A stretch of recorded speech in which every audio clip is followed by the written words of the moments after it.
Hello everybody and welcome back to another episode of the Millennium Era. This episode is the Arcadia Invasion. Yes, the Arcadia are finally making their move on the satellite, but there are more factions at play than just the Arcadia movement, as the gangs within the satellite, well, peace was once at the satellite. Blister, when he won the tournament, was able to bring peace. Yes, he used it mainly to operate his smuggling operation, but the satellite was at peace with him in charge. But when he was carded by Yami Marek, well, things started to slowly descend into chaos in the satellite, as there was a power vacuum. So all the gangs today are also chomping at the bits for power. Alright, so we do have several factions here today, as stated before. I've put them in 4 categories. We have the Hope ending, which is people who are fighting for, bringing peace to the satellite. We have the Gang ending, which is a gang member winning and gangs reigning supreme. The Arcadia ending, which is a member of the Arcadia winning, and Arcadia does outnumber all the other categories. They are the biggest group. And then we have the smallest group, which I'll get into when it comes to them in the character roundup. Alright, let's start the character roundup, shall we? First up, we have Yusei Fudo. Yusei knew a war was coming. Now that it is here, he is ready to put his all into protecting everything he and his friends care about. He also hopes to make his former comrade Kalin see reason here today. Good luck to you, Yusei. You have been a bit of a fraud, as one commenter has noticed in particularly. So let's hope you do better here today, otherwise I'm going to be really sad if you don't. Crow Hogan had gotten a lot of kids to safety in Martha's house, which is far away enough from the main conflict. He is so sick of the constant chaos that the satellite is under, and is hoping to beat everyone down to secure peace for the kids here today. Sect Ijuin is fighting on the side of Hope today. He has been on edge lately, as he swears he has been seeing a knight riding on a horse. He doesn't see that knight here today, so he hopes it won't be an issue. He wants to finally prove his worth to team satisfaction by doing well. Old Man Bashford wants very desperately to protect his junkyard from the invaders. The junkyard is his home, and if he lost it, his son wouldn't know how to find him if he wants to return. Wild Dan is sick of the constant gang warfare in the satellite. He has decided to try and put an end to it all today. With the Arcadia advancing, he feels as though if he does nothing now, he will never be able to live with himself. Raleigh was on their way back to Domino City when they woke up after the Christmas tournament. They decided to head back to the satellite and fight alongside Yusei after seeing his performance. Raleigh knows Yusei needs their help. Yep, Raleigh has headed back to the satellite despite being sent away to safety, because they saw how badly Yusei did in the Christmas tournament. I'm sorry Yusei, but your performance here has put Raleigh at risk. Officer Kaz is the only member of Sector Security to remain within the satellite when the Arcadia movement first started honing in. He is standing his ground for the good of the people. Leo is happy Luna brought him to the satellite, as he gets to show off his dueling skills, though it is far more dangerous than he thought it would be. He hopes he can keep his sister Luna safe today. Luna is relieved she was able to make it to the satellite in time to help protect the people. She is prepared to do what it takes today, even though a lot of the spiritual aura coming from the Arcadia members is nerve-wracking. After her performance at the holiday tournament, ancient fairy dragon has bestowed new cards to Luna. Yet Luna did so well she got a prize card from Santa Claus, and ancient fairy dragon saw that Luna is a competent duelist and decided to give her even more cards, which are very powerful but very hard to use for Luna. So we'll see how she does with them today. And the last person on the side of hope is Carly Carmine. Carly has been investigating the Arcadia movement for some time now. She hopes with the breaking news she will finally be able to join Eliza's media group. She was shocked to learn the Arcadia movement has given orders to end Carly's life. And now we will get into the gangs, represented by D-Boys. Tanner tried living a peaceful life, but when Blister disappeared from the satellite, he felt the only way to survive was to harden up again. He is going to try and take out his anger and go all out on these Arcadia invaders. Sid Barlow is sick of being the second smallest gang in the satellite. He is using the attack as an opportunity to take out the Clock Gang and establish dominance over everyone else. Larry waited for a long time for Lenny to come and rescue him and Lug from the satellite, but Lenny never came for them. They never heard of him again. Larry has settled for trying to steal cards and sell them on the black market. Lug now works alongside Larry. He works as the muscle to ensure nobody gets any bright ideas. He hopes Larry can make it big and leave the satellite together. And if they do, they will look for Lenny and show them what they think of him. Nicholas is the right-hand man of Clock. He has been trying to persuade Clock to crush Sid Barlow once and for all. He is hoping this chaos today will help establish the Clock Gang as the #1 gang. Clock is trying to establish rules and a code of conduct for the gangs, primarily not to harm civilians and only go after those who know what they're getting into. He has ordered his gangs to not hold back against these invaders who threaten their home. Hiroyuki has joined the Clock Gang after failing to restart his own. He is hoping to seize power today by defeating anyone who stands in his way, as he hates not being in charge. Angie's plan to enthrall the satellite into working for her has not panned out how she expected. She is still popular among the citizens, but she isn't able to get them to follow her orders blindly. If she was to eliminate the threat here today, everyone will surely fall in line.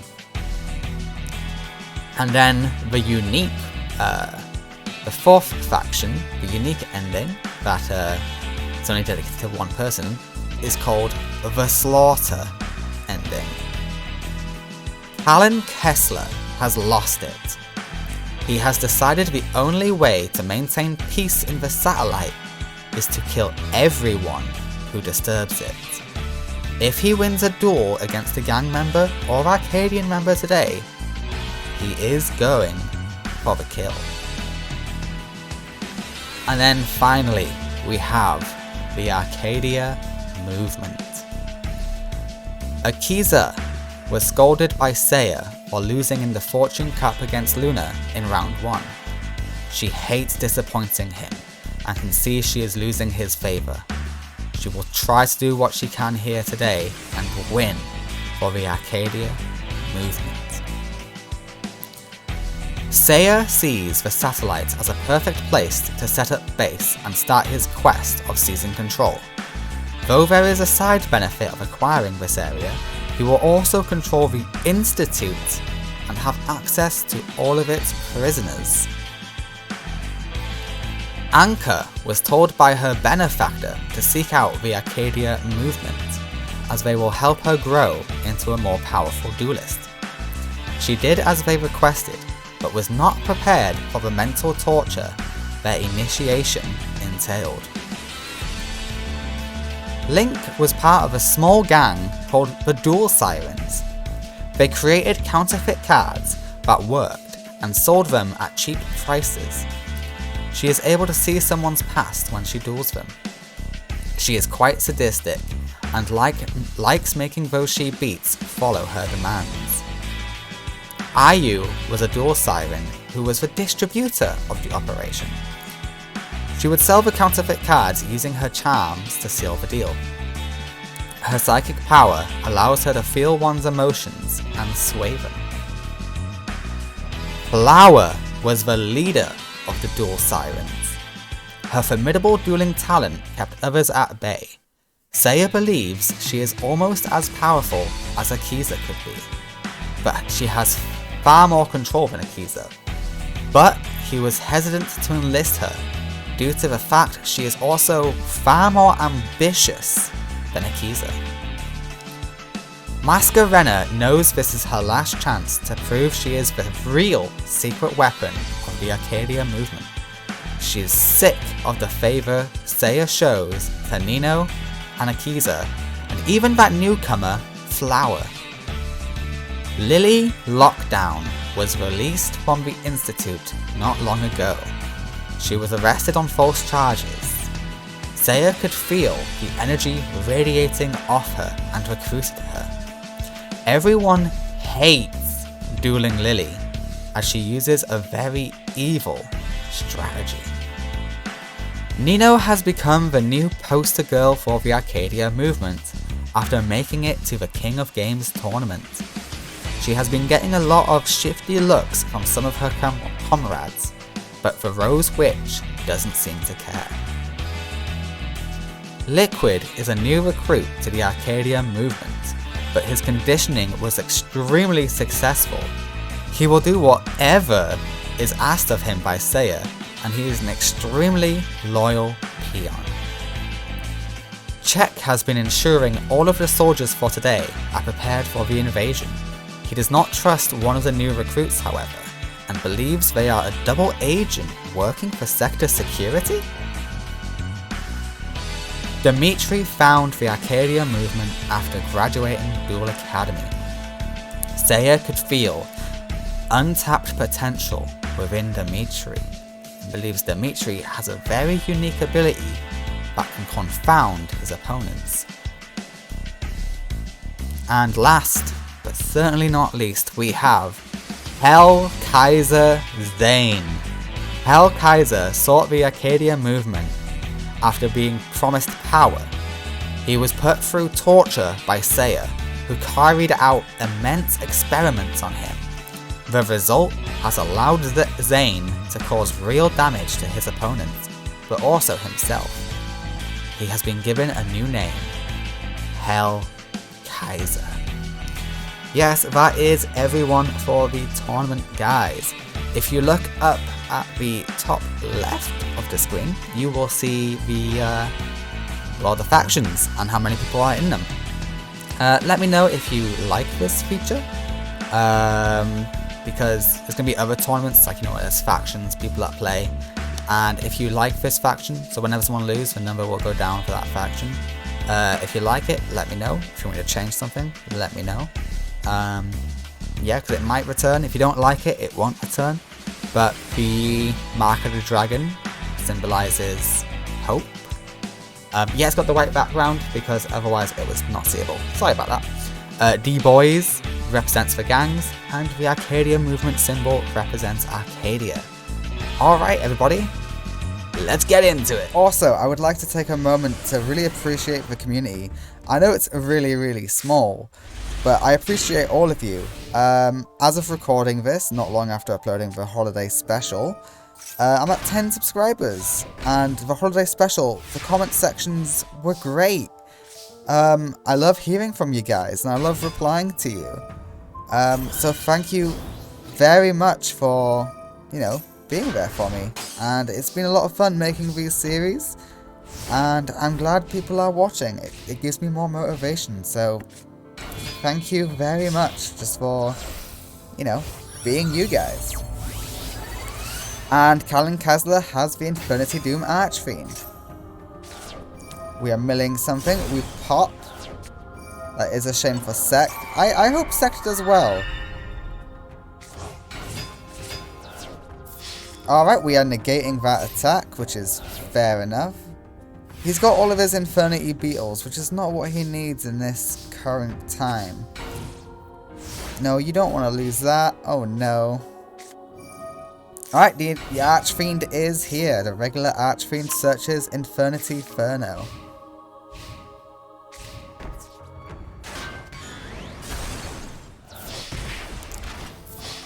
Oh, Sect. In fact, you started off with a bunch of Infernity Beetles. That is not a good way to start the duel. Alright, Safe Zone can do you a lot of good stuff, though. Safe Zone is a great card.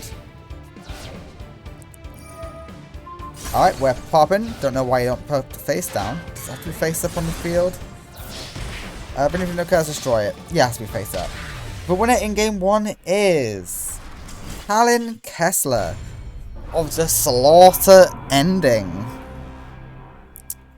Damn, Callan. Of course, he won't slaughter Sect because Sect is one of the good guys, but he will slaughter, you know, the Arcadia movement, the gang members.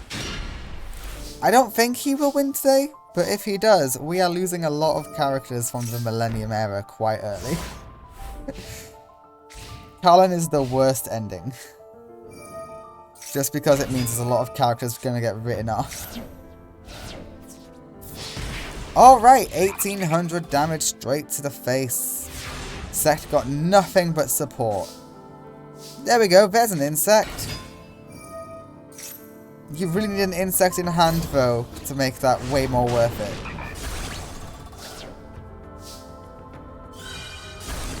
Yeah, without the insect in hand, you do just die. Alright, Premature Burial is a great hit for Callan, as he gets Infernity Inferno once again.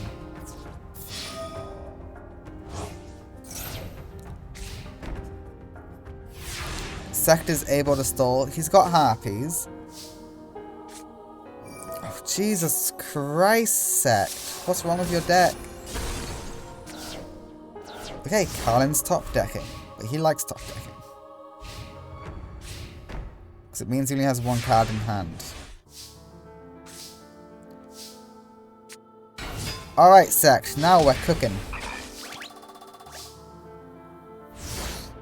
So long as Callan doesn't get a monster, you're comfortable here. Yeah, Safe Zone is perfect. It counters the Raigeki. No, we're safe.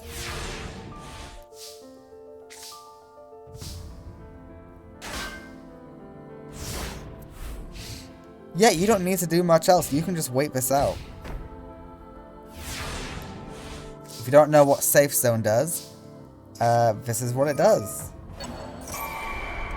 It basically means, you know, you're safe.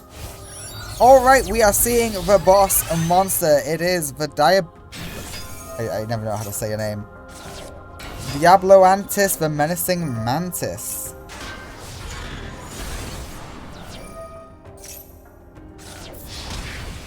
And 1900 does go through, and we mill the top card.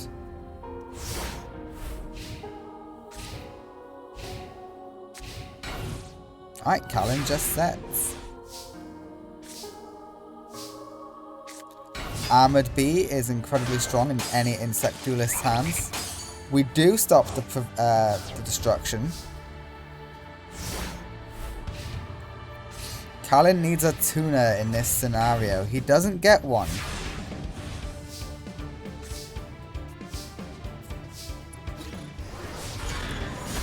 Layer Wire is so good. Once again, all Callan needs is a tuner, but even then, Layer Wire is here. So that's not even necessarily that helpful.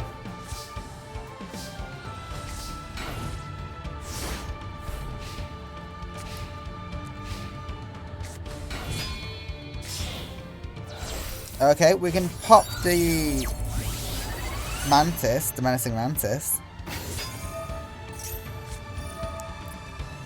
No we can't. We pop it before it even comes to that. Because it's not a quick effect, is it? Oh, but the Patriarch says no.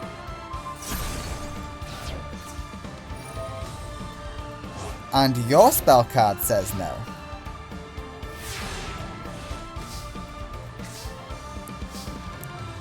Double summon does not help you here. That only helps you once. The Archfiend is gone. I think Sect is going to take game 2, despite his horrible start. No.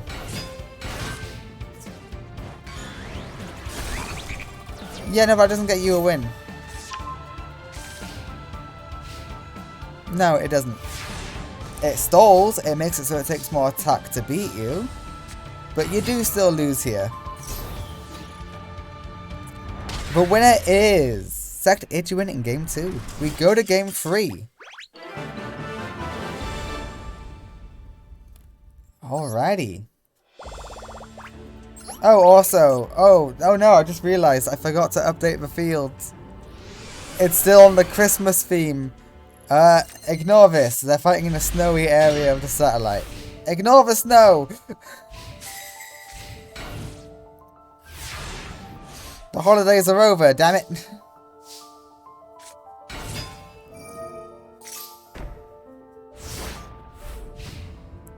Okie dokie.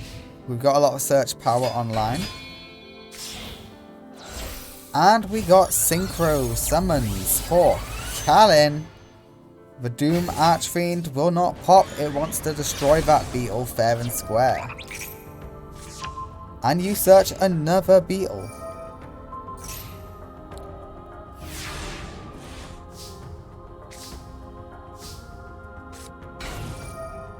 Layer Wire will destroy the Archfiend. Yep.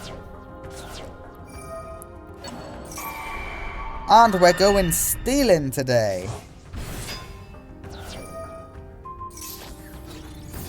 To bet this might be the best way to beat Kalin. Just steal his monsters.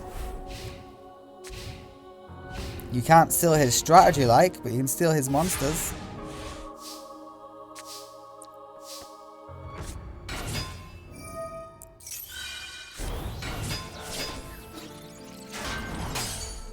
Alright, the commander will hold field for a little bit, and then it'll give way. Yeah, we are done using Kalin's boss. We have our own Diabolo Lantis, the Menacing Mantis. I don't know why I stumble so much on the first name. Diabolo Mantis. Oh, I know that's wrong. Diabolo Mantis, the Menacing Mantis. I think that was right. Don't quote me. I'm an idiot who can't speak, apparently. And Kalin is an idiot who will not be able to get off his slaughter spree today. Because he went up against Sect Ijuin, who defeats Kalin in game 3. Congratulations, Sect. You have done it. You have defeated Kalin. Well, that's the one bad ending averted. Congratulations. So early in the tournament, too. Next up is Hiroyuki versus Wild Dan. Alrighty, it is Hiroyuki of the Gangs versus Wild Dan of Hope. Let's see how we do. Yeah, I reset the fields, so everyone is using their normal fields now.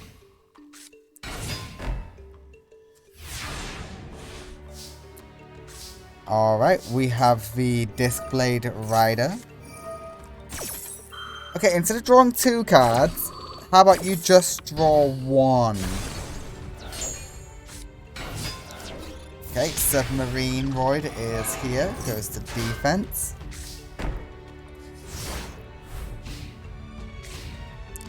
You got some back row, might be able to protect it. And Wild Dan has 2900 on the field, and it's negated. Wild Dan might just lose straight to a Submarine Void. Rush recklessly guarantees that the Disc Blade is staying. Warrior of Atlantis does come back. I'm surprised you didn't use it to search. Normally you use search. You just got a bit too cocky, didn't you? Okay, Warrior of Atlantis is no more. And Wild Dan sets yet another card.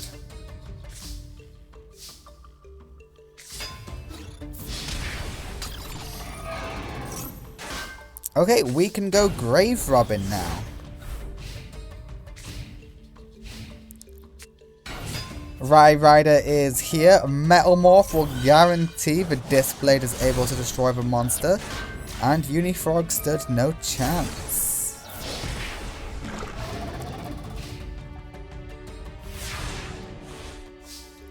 Wild Dan is old. He just wants the violence to stop. He just wants a peaceful life now, damn it. He just wants to be able to ride down the street on his bike and not worry.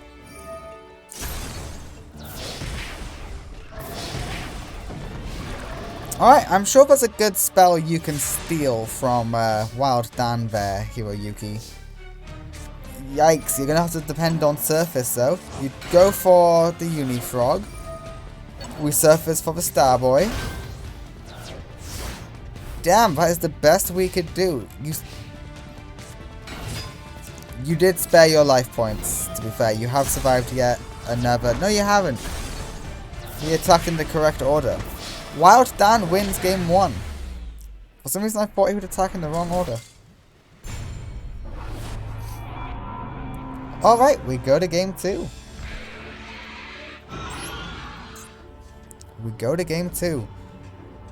What's really funny and might not surprise a few people, I know there's one commenter who has noticed this as well. Yusei's not done very well. Every time in a test duel where I put Wild Dan against Yusei, Yusei always loses to Wild Dan. It's not canon because it's not happening on screen, but I find it really funny that Yusei cannot beat Wild Dan. Wild Dan is synchroing off his right rider for Armory Arm. You know what? If it's stronger, it's stronger.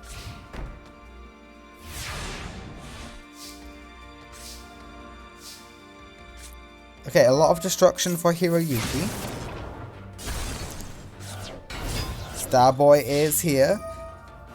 But the Armory Arm says hello yet again.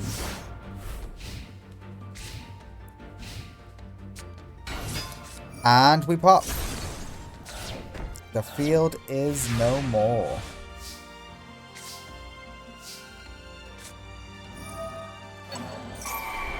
Warrior of Atlantis is coming to say hello. Hello. 2100 to the face of Dan. Hiroyuki might be young, he might be small, but he is a man of confidence, of power. He knows what he wants, and by golly does he go out and try and get it. Okay, Starboy makes the Warrior of Atlantis extremely buff.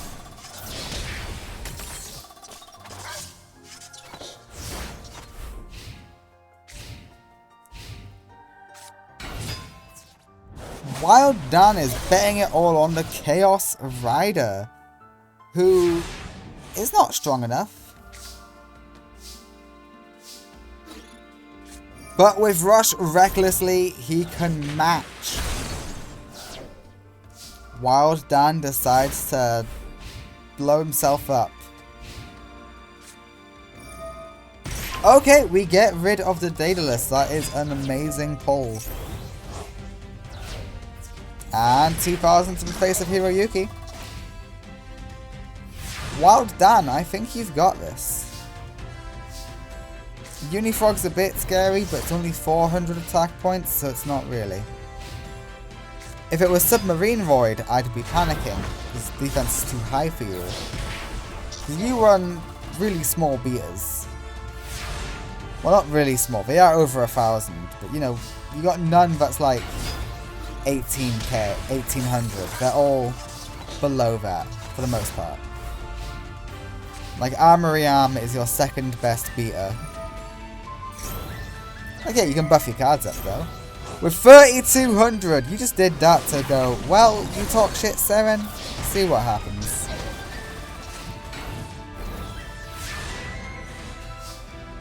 I don't know what can be well done at this point. Apparently it's that.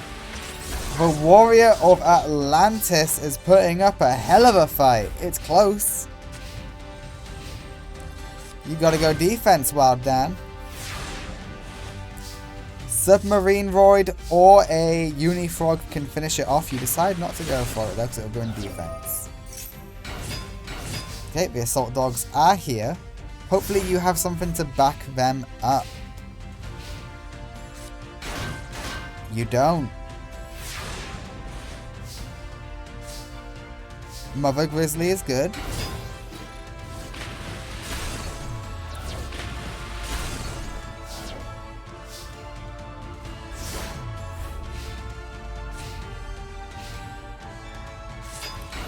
And we synchro up. Level 5, the boss monster that he stole off the cops. The Stygian Sergeants. And we pop the field spell. 800 damage goes through. We gain an extra 800 attack. For a total of 3,000. Wild Dan 2 O's. Hero Yuki. Well done, Wild Dan. The Elder showing the youth how it's done. Already. Congratulations, Wild Dan. Next up, we have Officer Kaz versus Masker Renner. Officer Kaz is the only one of the sector security who stuck around to protect the people. All the others left. They went, nah, it's just for satellite. Fuck them. But Officer Kaz is a man of good virtue. Okay, let's see Officer Kaz versus Masker Renner. So far, there's only been 2 matches, but Hope has won out so far. Hope beat the Slaughter ending, and Hope has taken a game on the gangs. So now we just see how the rest of it goes. A pretty decent hand for Kaz. He's got some good interruption.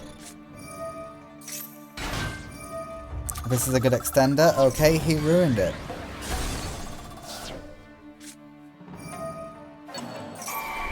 Yeah, you can Monster Reborn it, so it works overall, but still.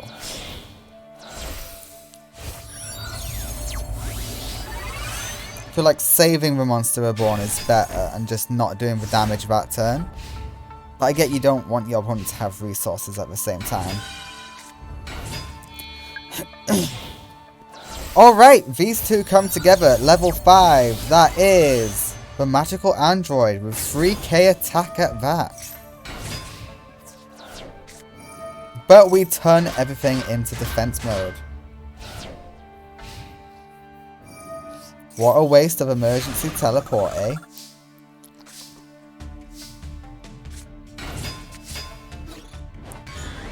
You cannot destroy the magical android because it will swap the attack and defense. But you can probably destroy this Pandaborg. Oh, you can just choose not to activate that effect. You know what? That is true. Good shout, Kaz. The snail is gone. 1900 burn to Masker Renner.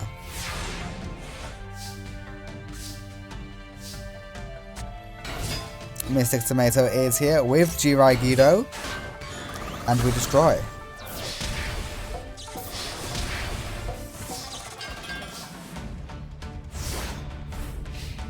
Okay, Rena's looking really low. I don't think she's getting out of this one, folks.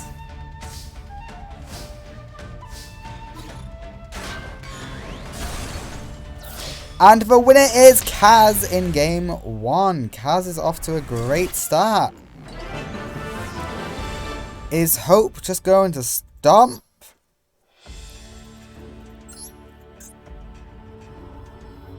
I know someone is voting for Arcadia movement. They told me so in the comments section.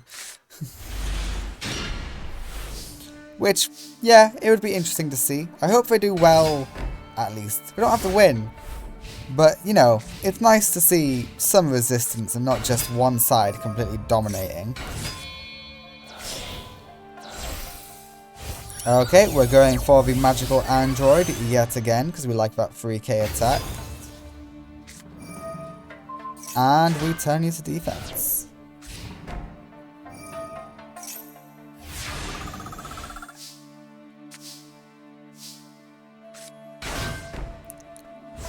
You can float into something good with Mystic Tomato maybe, Kaz, but otherwise I don't know what else you can do. Are we going to get a second magical android?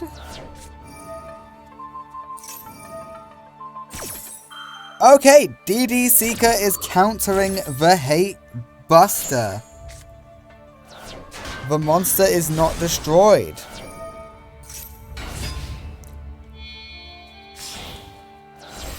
Okay, you know what? You can watch Masquerena synchro summon, but you can also synchro summon on your turn, Kaz.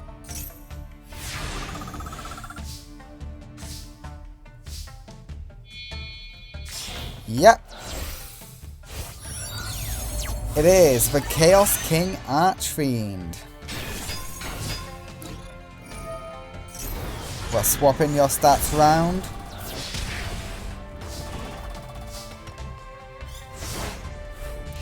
Okay, we do now deal with the other magical android. Yeah, but, we pop. Okay, we bring back a Krebons, because Krebons has good stalling.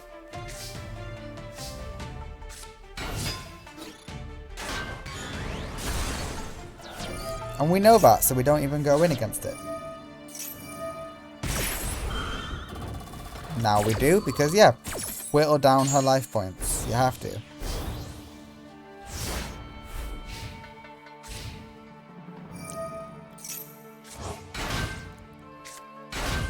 Alright, 2 Krebons do not make a synchro summon. If this was Xyz, maybe an Xyz, but not a synchro. Definitely a link, but not a synchro. Okay, and from here we can start burning you down 800 at a time. That is so much burn.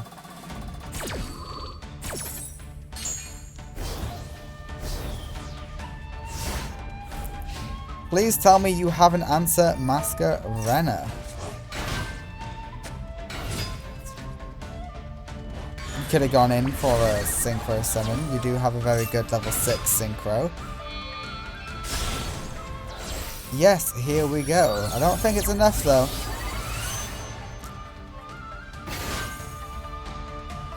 Oh, that's just a sad sight to see. But only the Chaos King can currently attack. Never mind, they can all attack now. That was the perfect draw. What the heck was that? DD Seeker is back in hand and so is Krebons. The monster does have natural recursion. Seeker is here. We destroy Tomato. Oh, Masquerena. Yeah, you know there's no point. Chaos King will just swap the attacks. Don't know why you didn't do that in main phase 1. Synchro off, attack Chaos King. But hey, I'm sure there's a reason, I just don't know. Okay, Seeker is going to protect itself. And Krebons can't hold out anymore. The winner is Officer Kaz, who defeats Masquerena. I swear, she did a lot better in testing than she did in practice, guys. Oh, that's always the case. Alright, Masquerena is under arrest. So that is fun. She has been arrested. Next up is Hell Kaiser, the newest recruit of the Arcadia movement, versus Yusei Fudo. Okay, it is Yusei's last chance to prove he is not a fraud. And if you were paying attention, you would have seen that during the King of Games tournament, Zane lost to Nino. And Nino extended Zane an invitation to join Arcadia, who would unleash their true potential. So he did. And they unlocked Hell Kaiser Zane. And they even gave him Painful Choice, which is normally a prize card. They have uber buffed Zane to be powerful. Alright, Junk Synchron is here. We are getting the Doppel Warrior. Alright, play this right. I swear to God, if you go into XL. Well, it's also not what I was expecting. I was expecting Junk Synchron. But I think there are plays you can make from this as well. Yes, there is. You can still go into Junk Synchron thanks to Premature Burial.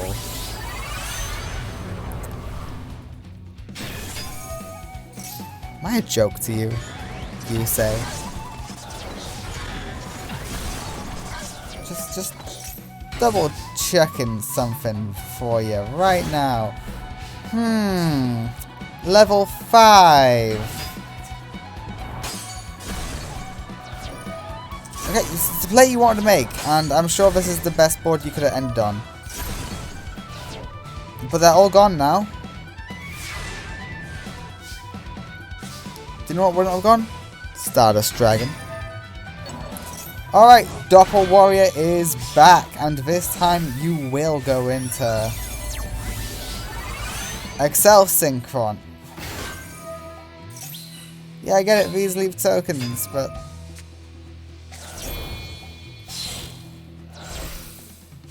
I don't get it. I don't get it. We got Stardust. You know, there was a better way for you to get Jet Synchron, just saying. If that was your goal. Alright, negate attack will work. And Yusei has protection. At least from Raigeki, but not from Harpies.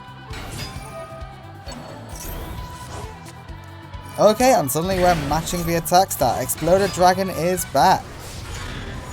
Goodbye Synchron, goodbye Stardust. Stardust says, no, I'll be seeing you later though. Yeah, get negated, son. Works on itself.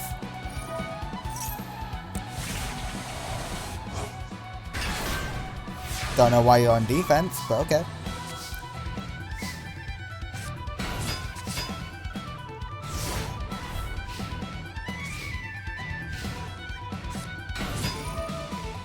Okay, Stardust, you are about to get crashed into.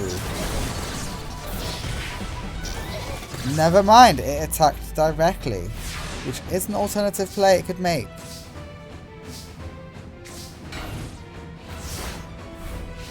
And the winner in Game 1 will be Hell Kaiser Zane.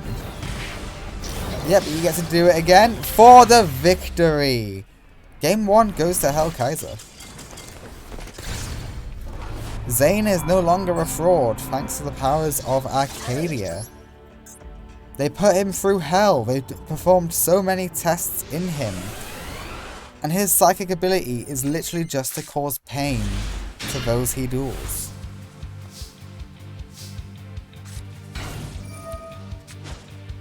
Alright, Shield Warrior is engraved just where it likes to be, and you got a Starlight Road.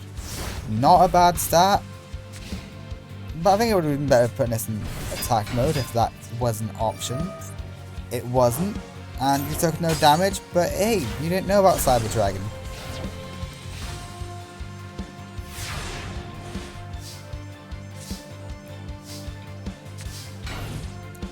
Yet you're gonna have to spend a turn setting up the Junk Synchron, which is unfortunate.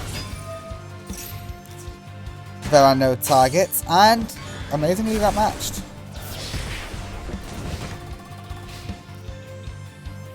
I would have set up the Level Eater to eat that hit though. Because Doppel Warrior can special summon itself when you do this ability. Junk Speeder, Junk Speeder. I will be judging what you pick, you say.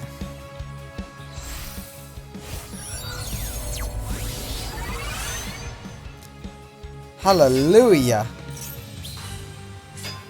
He finally remembered.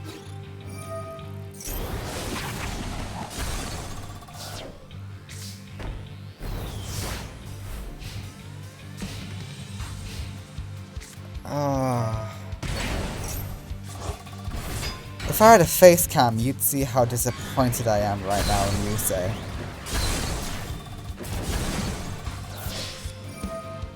I feel like a mother whose children just came home with, like, a beaten up...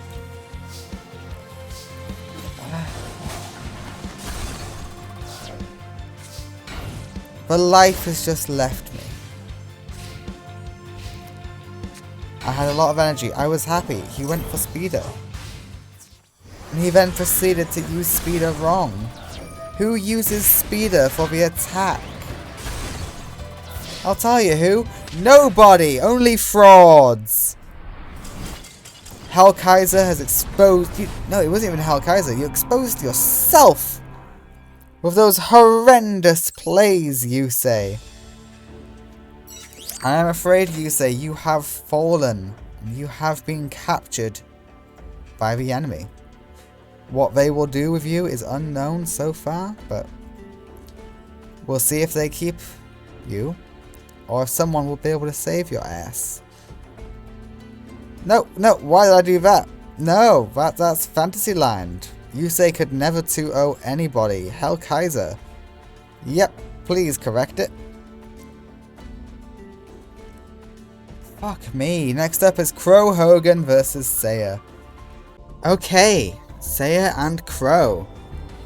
The leader of the Arcadia movement versus one of the satellite's best hopes, to be honest with you.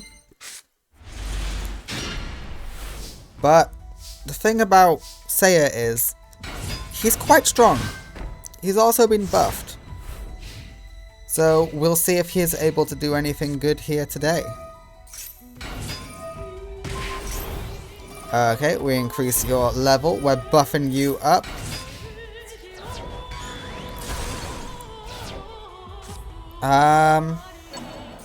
Okay, let's see what play you're going for here. Pop off, son. You have level 6 tuners, synchro summons, Seiya. What is wrong with you? They're kind of your best cards.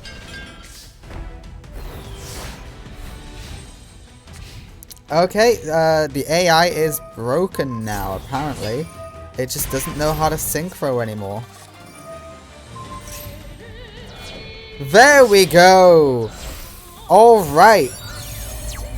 Level 8 is... No, level 9 is... No, 8, it is 8. Oh my god. I know how to count. I can add 3 and 5. It's 8. Okay, the winner of game 1. Okay, you can't attack with the others for some reason. I'm sure there's a reason.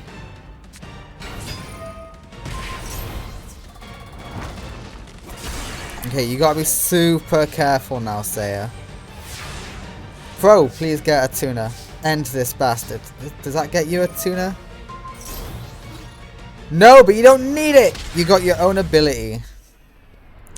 Crow takes game 1 on Seiya, who played like an absolute idiot. Has the AI somehow got worse? Like, there's AI settings over here, but like, they don't seem to do anything. There's like CPU flag, but like, do all this stuff. They seem to always play on full. I don't know why. Like, I've tried them, they make no difference.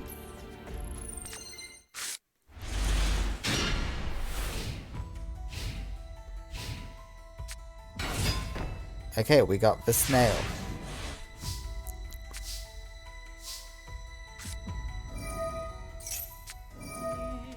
Okay, emergency teleport will be used.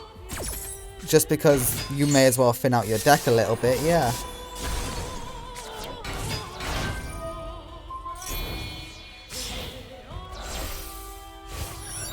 Level 7, it's the boss, the Armor Master. Look, Seiya is simply the leader. Doesn't mean he's the best duelist, it just means he's the man with the plan, he's the most charismatic. Alright, Premature brings back the snail. And we pop the Armor Master. You know what? That was a pretty good play. It's a shame you got nothing else in hand that you can use, but pretty good play.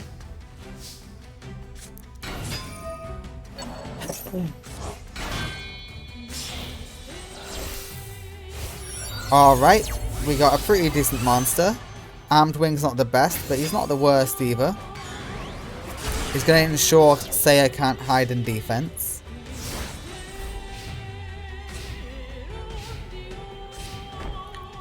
Okay, Seiya just sets.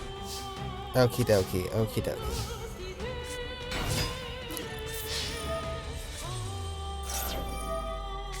And yeah, the winner in game 2 with a colossal stat of 5100 is going to be Crow Hogan. Crow Hogan takes out the leader of the Arcadia movement. But it's not enough to take out the leader. You've got to take out all the foot soldiers, Crow. And I do believe in you. I think you can do it. Alright, congratulations, Crow. Next up is... oh no. The most toxic duelist to ever exist. Lily Lockdown versus Larry. Larry, please win. Alright, it is the most toxic duelist of all time. Lily Lockdown versus Larry. But luckily, Larry somewhat counters Lily, and you'll see why later.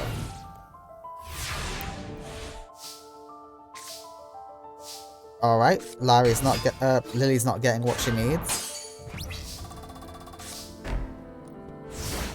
And we set a bunch of cards.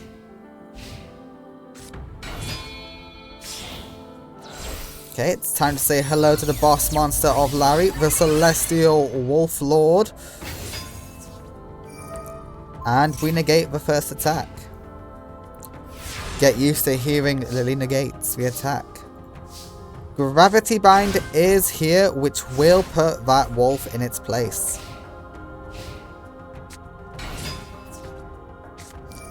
Yeah, Gravity Bind is activated. Don't know why you didn't activate your effect. Is it only like once when you're out? No. Oh, once while this card is face up on the field. Yes, you can only do that once. Okay, fun. That's fair. And Krebons is mighty powerful now. 1900 beater with Gravity Bind on the field? That's dangerous. Okay, well it's gone, so is Spirit Reaper, but the equip spell will come back. Yeah, so the reason why Larry's a bit of a counter is because Larry only runs level 3 monsters. Other than his boss, they're all level 3.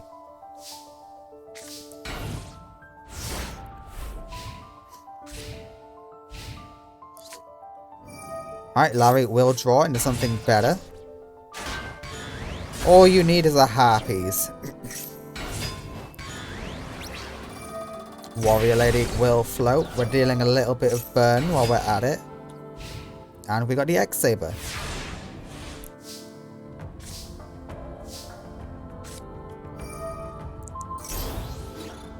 Okay. Back to dangerous territory.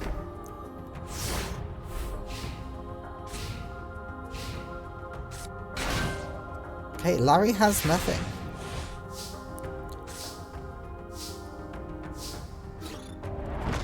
Yeah, defeat the Hound. We may as well. And we special summon another X-Saber.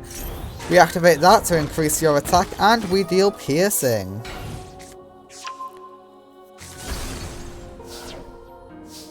I did not know that was a feature you could do. Destroys a defense position monster. Ah! Yeah, you can target one level 4. Yeah, you can summon yourself. That's really cool. I didn't know that.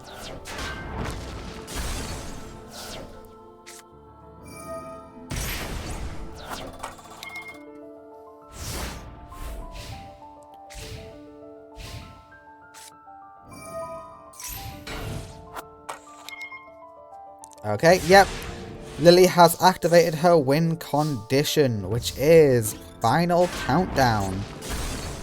She is a stall-based duelist just because she wants to get Final Countdown off.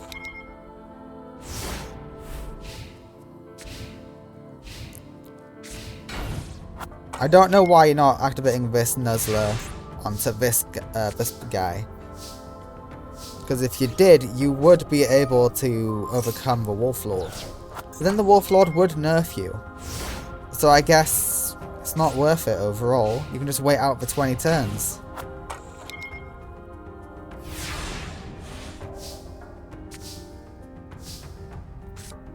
Krebons is here. Yeah, she runs a lot of tuners, but that's just for their stall potential. Not because she synchros. Everything she has is level 3 or below.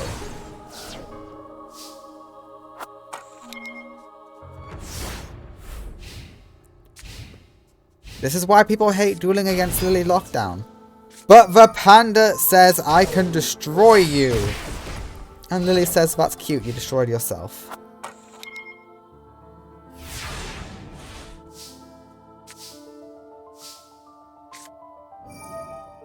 Yeah, we activate the other Nuzzler. The panda is no more.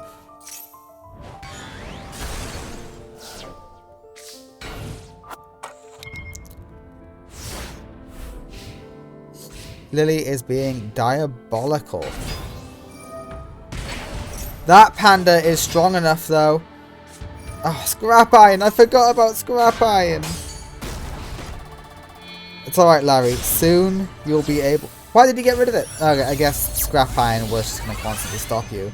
But you have more than 2 pandas. Heck, you've not even used your revival yet. You can get the other panda back.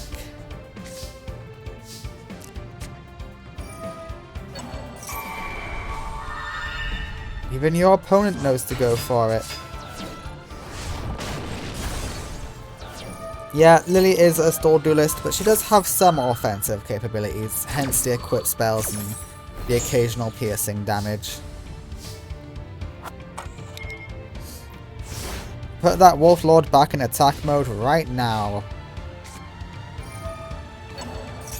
You know what? This is good. This works. Discard a card. We're winning! Oh, fucking Scrap Iron Scarecrow, I keep forgetting about you.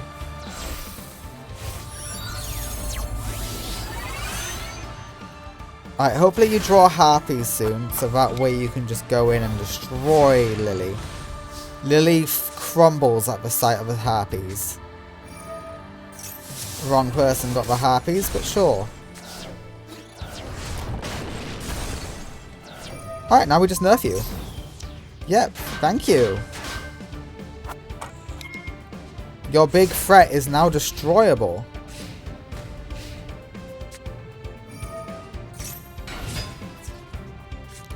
The Rampaging Rhino will be stopped.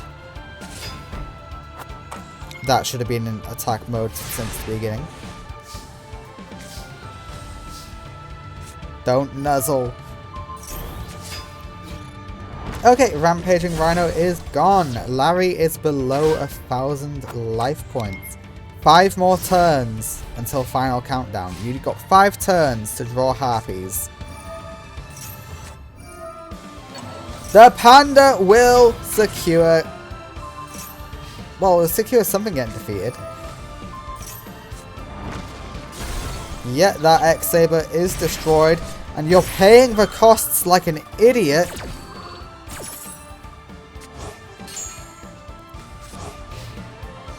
Oh wait, no you're not. Because now you can just equip it onto her. And then destroy this panda. Damn, okay. You don't have to do it twice though. You could only have done it once and you would have been fine. Lily wins by damage. Lily Lockdown defeats Larry. Larry has the best shot at beating Lily. Because most other people in this tournament like to go into synchros. They like to go into monsters that are above level 4. Well, above level 3. And Lily has Gravity Bind and Level Limit. So, it's not great.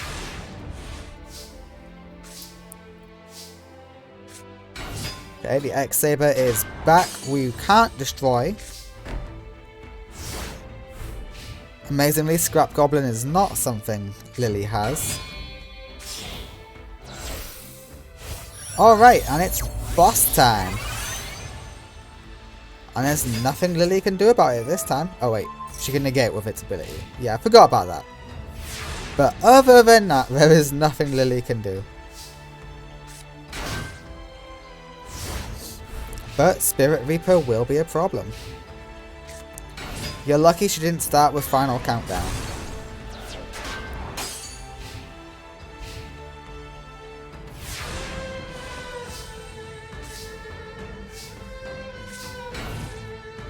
Okay, pretty good.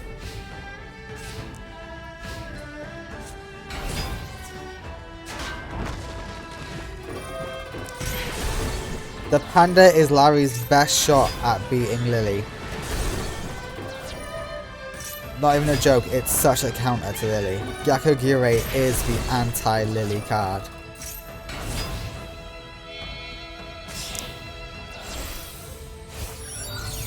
Alright, we're saying hello to the boss monster yet again, the Celestial Wolf Lord. Hello.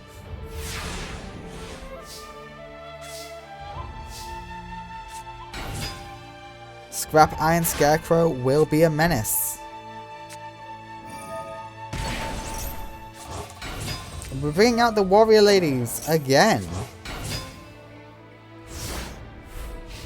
If he's got a panda, it's going to be super buff. He does not have a panda though. And warrior lady does not get her effect off because it vanishes. Crazy Beast's ability coming in handy. Yeah, we negate that and we negate that one.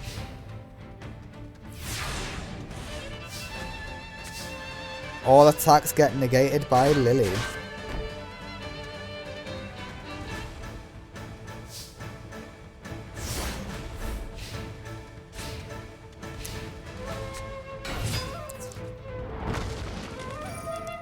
Yeah, get banished.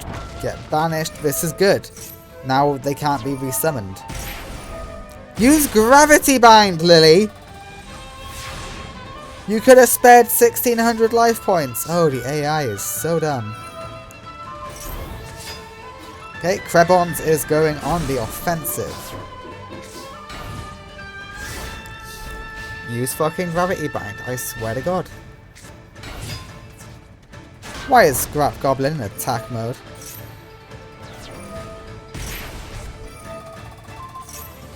Gravity Bind is right here. How does the AI not know how to use Gravity Bind? Alright, well, the Celestial Wolf Lord is here. That is all copies of the boss monster. I was going to say if you get Raigeki, you're in a good place, but you got no place for Raigeki. Gyakugire Panda would finish this all off. Gravity Bind is activated.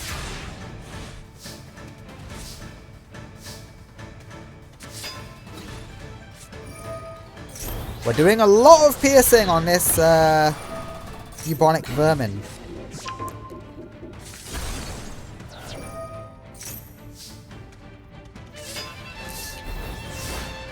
Okay, well Larry's won game 2 because Spirit Reaper's in bloody attack mode. What an idiot!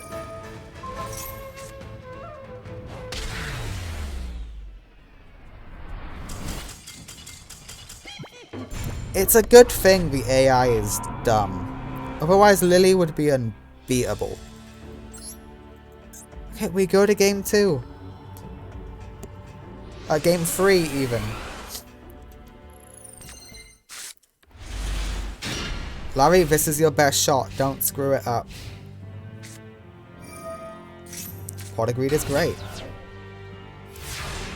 Your opponent does have a great hand, but it's fine. I know you can play through it.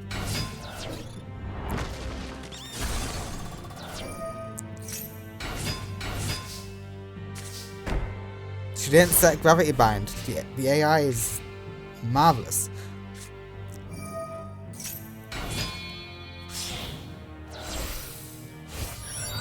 Alright, the Celestial Wolf Lord appears and he is marvelous. And 2400 will go the wrong way.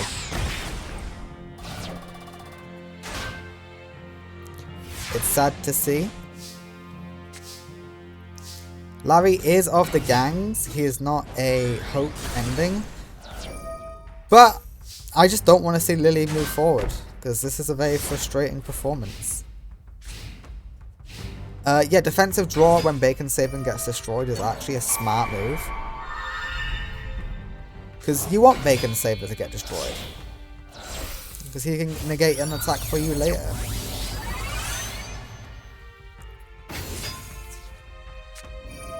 Or just Gravity Bind it, sure.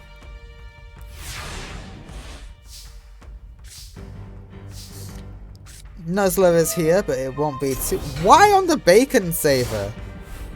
The Warrior Lady has higher attack. See? Also, why didn't you use Defense Draw?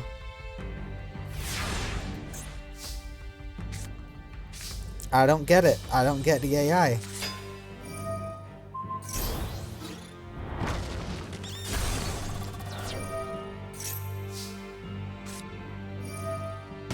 And we bring back Bacon Save, the card that likes being in the graveyard. Oh my god, I don't get it. See, you could have negated one of these attacks, but now you can't. Okay, well we know what she's drawing next turn. Well, now.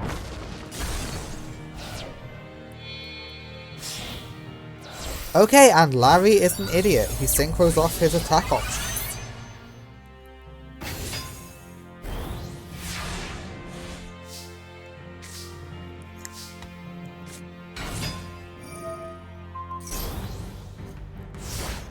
Okay, Crebons is mighty powerful.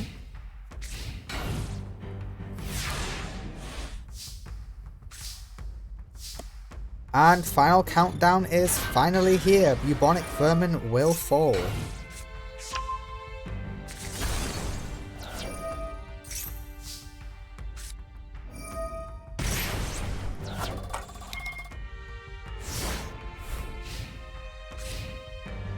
Final countdown is finally initiated.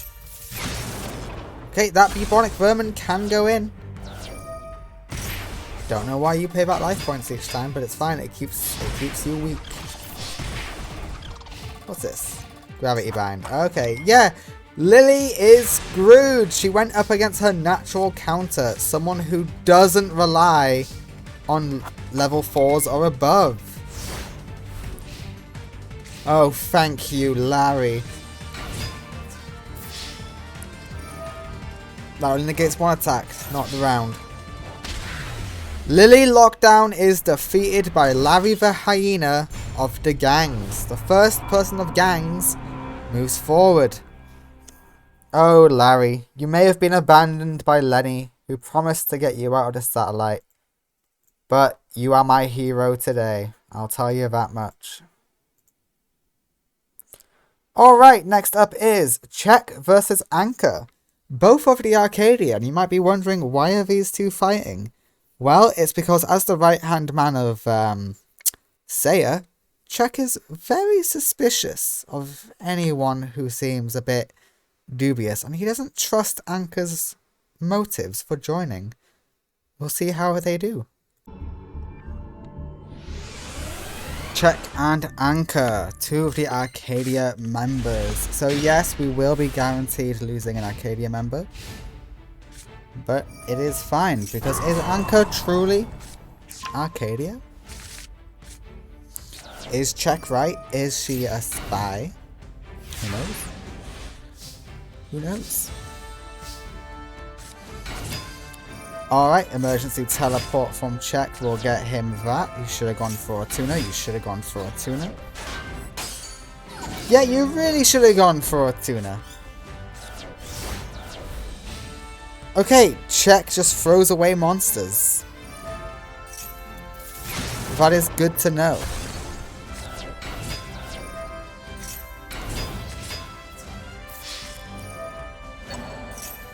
Oh wait, no, you... Is it because the AI likes to summon in the extra monster zone and Beat Raptor is countering that? Is that why?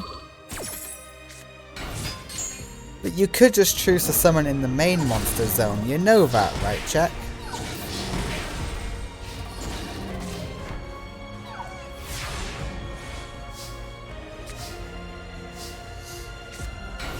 Like, Beat Raptor will only be more of a menace once Links are out. Right now, it shouldn't be an issue. Alright, Pandaborg chooses to destroy itself so we can get you out, and Beat Raptor is gone.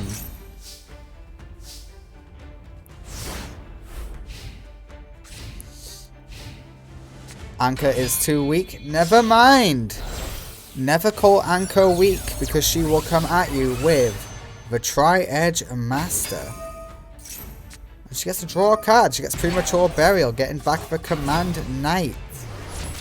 The winner of Game 1 will be Anka.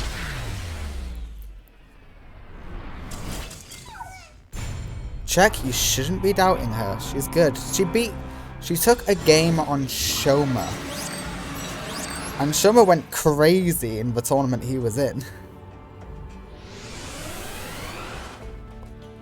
Anka's good. Her deck may not seem it, but she is capable of some amazing plays.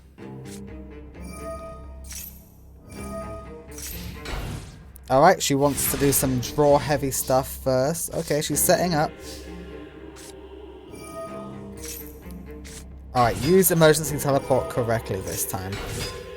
God fucking damn it. It's the exact same play! Except instead of Beat Raptor, it's Command Knight. The only difference is 100 points of defense.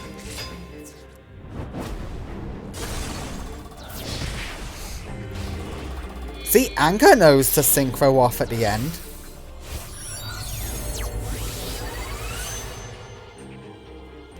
Holy shit, and she draws a card. Her card draw is amazing this tournament.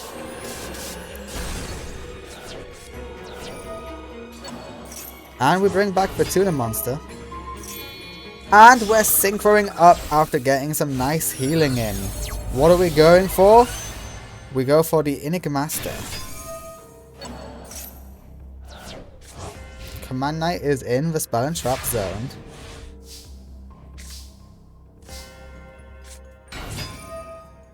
Okay, we've got a play we can make apparently. Okay, you can steal. Stealing is good.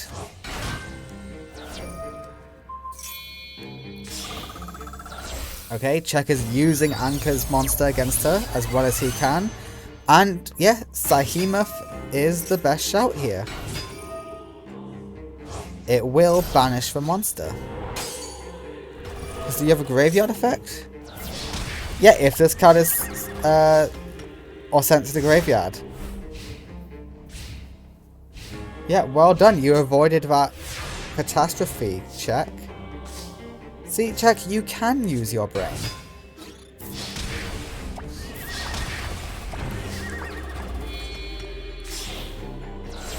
Okay, Chuck is thinking again. His brain is online. He goes for the Sahemoth again.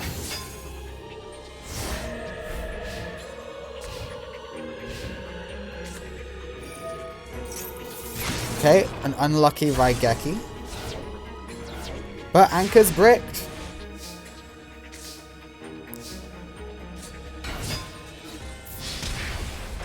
$1,700 damage does go through.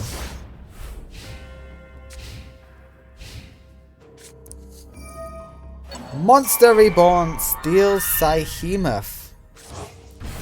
Anka's taking inspiration from you there, Chet. Pandaborg will go down, but it will float.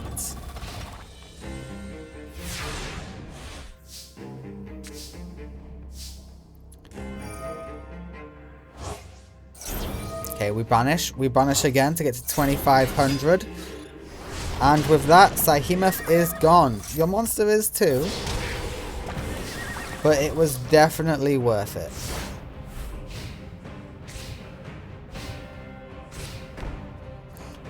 Can that set card save you, Anka?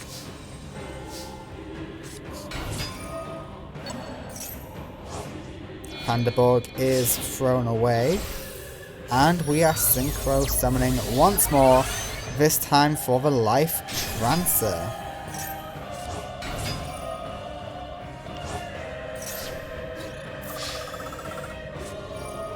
And the winner of Game 2 is Czech. We are going to Game 3.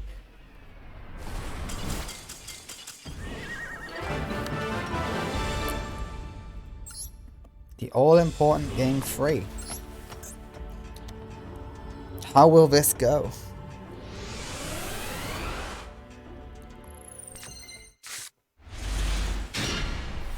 Who will be moving on to represent the Arcadia movement? Will it be Czech or Anka?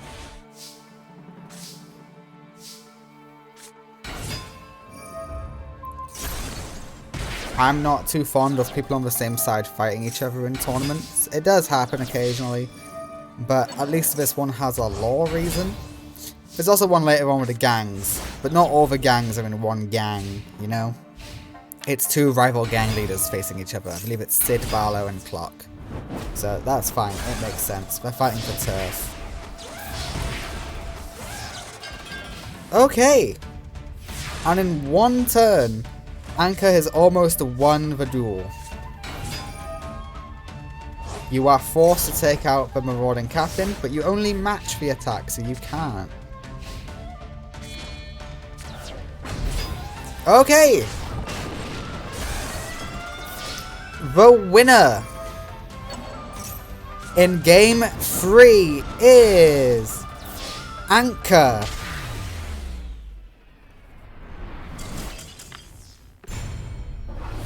Congratulations, Anka. You are our hero.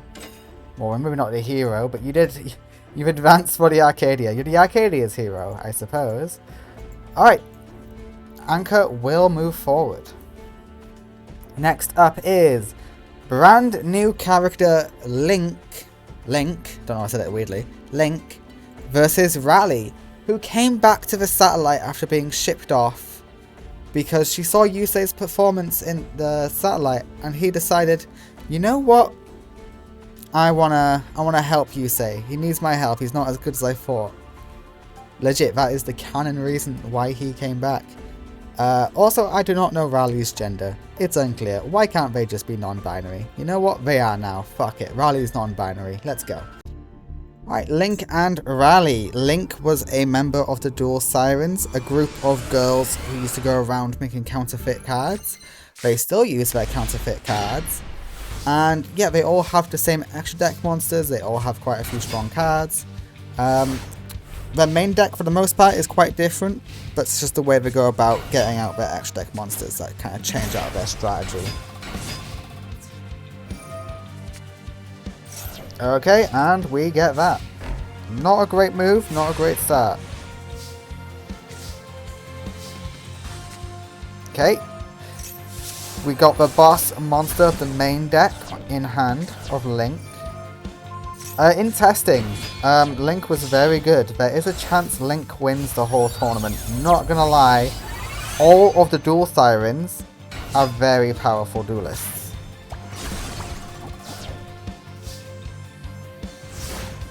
The three of them, Link, Flower, and Ayu. All incredibly strong.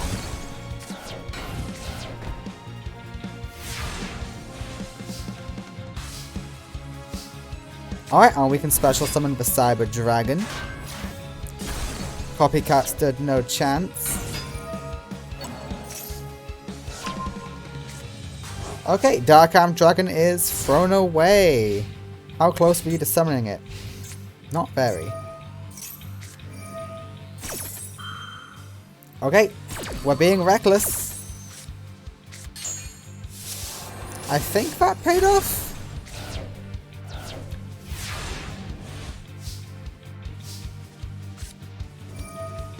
Alright, Monster Reborn gets out the Armory Arm.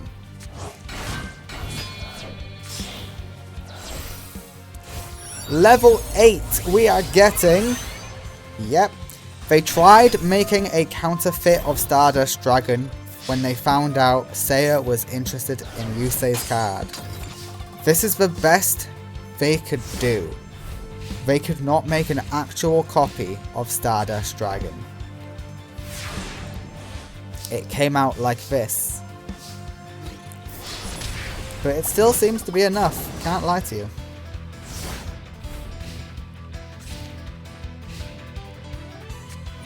Alright, Limiter Reverse will get the Copycat out, but it's original, not current.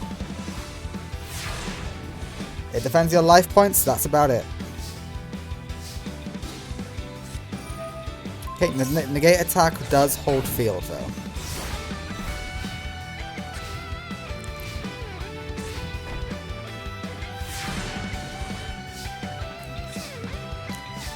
Cool, Mirror Force is good. We're going for a level 6 monster. We go for Bryonic. And Bryonic makes it game.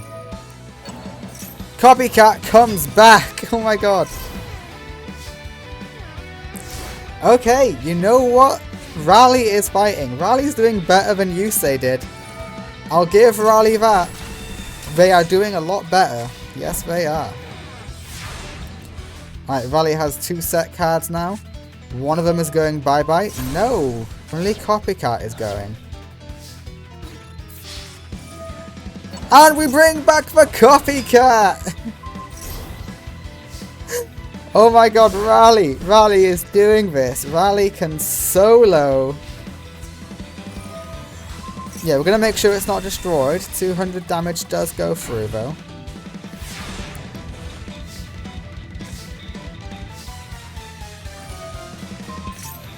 Yeah, and Stardust can destroy.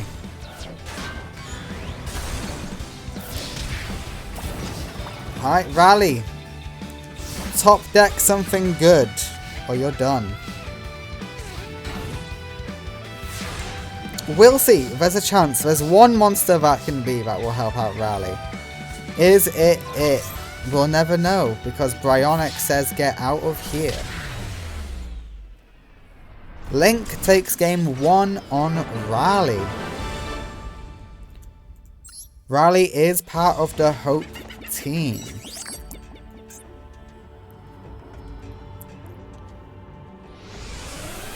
And we want as many Hope members going through as possible. The least Arcadia members there are, the better.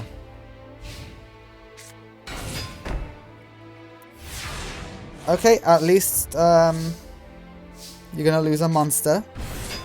Not lose a monster. At least you're going to do some good burn damage. Alright, reinforcements is here. We get Stratos. And we pop. Oh, you could have done so much deflected damage. Yes, they have also counterfeited Plasma.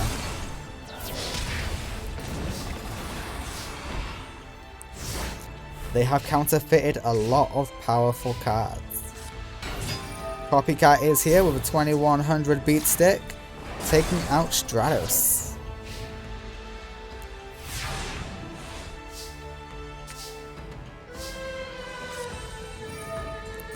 Okay, we're going to say goodbye to Raleigh's face down. Wasn't all that good anyway.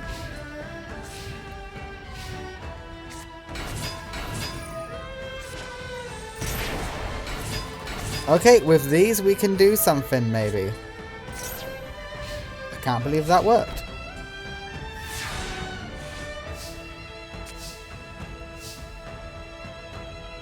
Are you going to mind control? No, you're just going to destroy the seeds, which, yeah, is valid.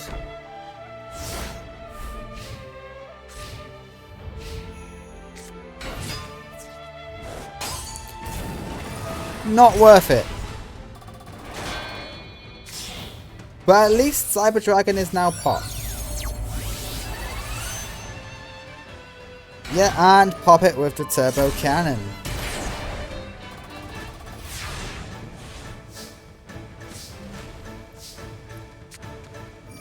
We are mind controlling the Turbo Cannon away. We use Reckless Greed. And we win.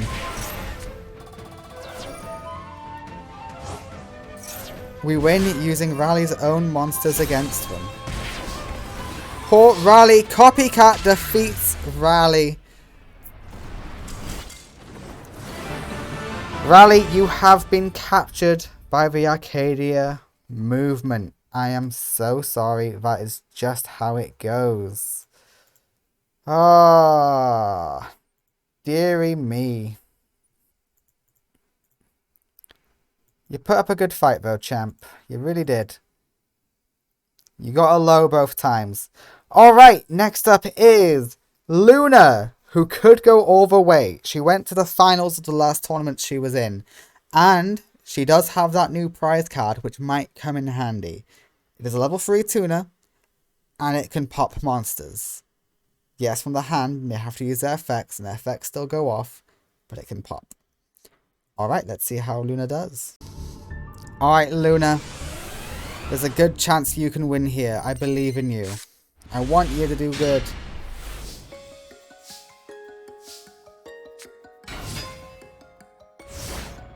Alright, Bird of Roses is a pretty good card. It will get out all the synchro tuner monsters that you need.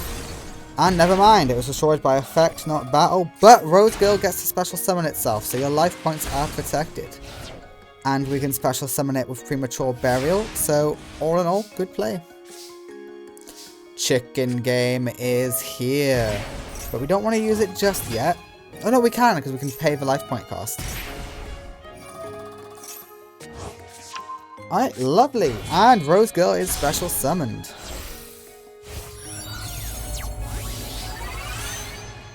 Hello, Ancient Fairy Dragon. We pop the field spell, get back our 1000 life points, and Sorcerer's Spell Wall guarantees more damage.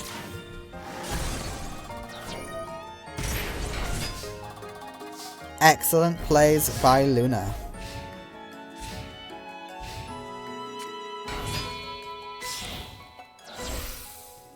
Alright, Luna, we are facing down Life Trancer.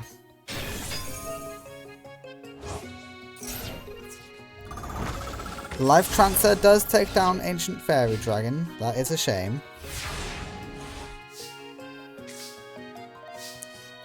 But you know what? You got another one. This time we can go for the Pixie and do some popping. Yeah, Ancient Pixie Dragon is here with a Reborn Tengu in defense. Should be in attack mode, but oh well.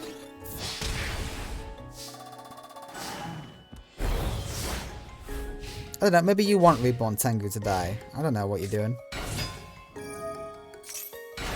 Alright, Nino knows how to use emergency teleport. And Pixie is gone. But I see a play you can make, Luna. And I'm sure you see it too. Oh yes, you do. At the low cost of 500 life points, you pop and go in. Luna is just that good.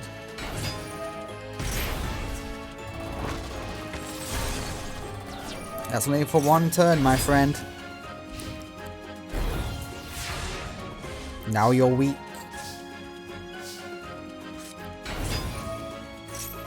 The winner of game 1 is Luna. She's doing great.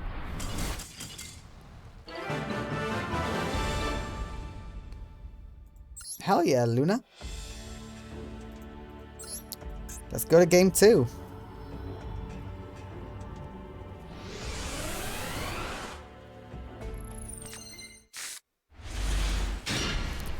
Okay, this is a bad hand. You're going second.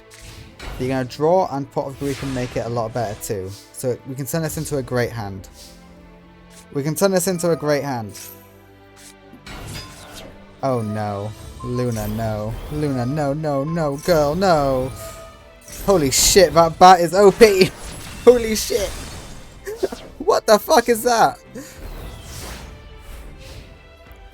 6,800 on a bat with normally only 800 attack. Why is that in attack mode? Okay, you're being baited.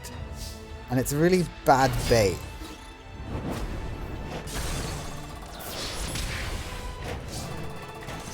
Never mind, I think Nino's just accepted defeat.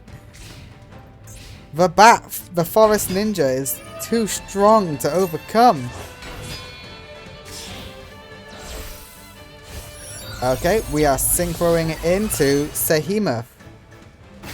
You cannot afford the cost of Sehemoth. I hate to be that person.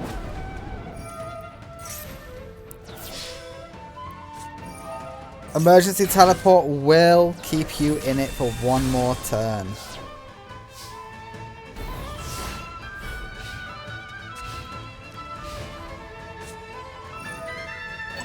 Alright, Monster Reborn. Do we have another synchro play? Why is it in attack mode? Do you have an ability that I don't know about?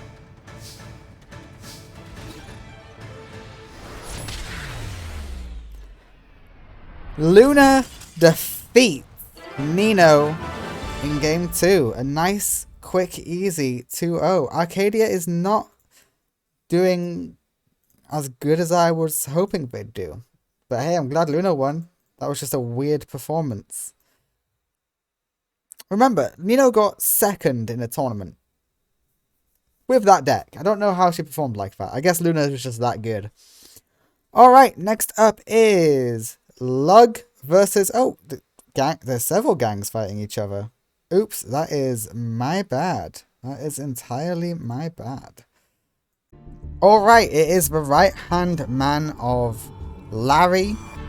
Lug helps him do the black market card dealing. And we have the right-hand man of Clock, which is Nicholas. And he just helps run the gang and spread violence and mayhem, you know? Pretty self-explanatory. Alright, we got the Humble Tea set from Nicholas. It was a tuna monster, which is a shame.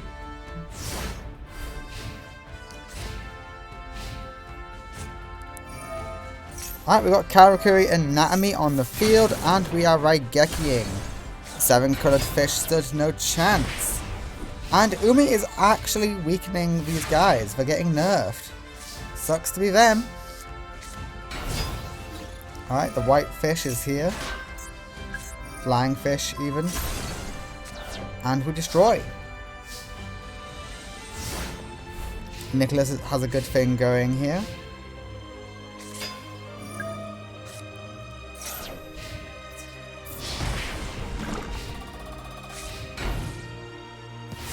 Alright, a triple set from Nicholas ain't bad.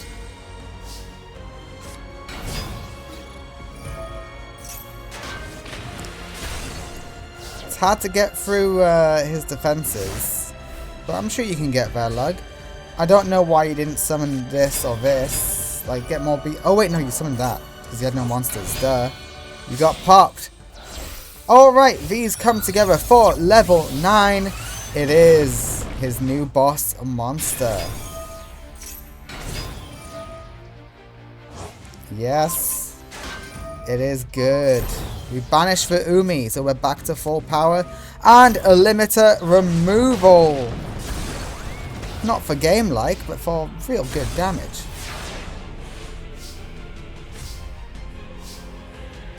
That limiter removal may have been a misplay, though, if you ask me. Well, Nicholas lost the chance at a perfect victory. That is upsetting.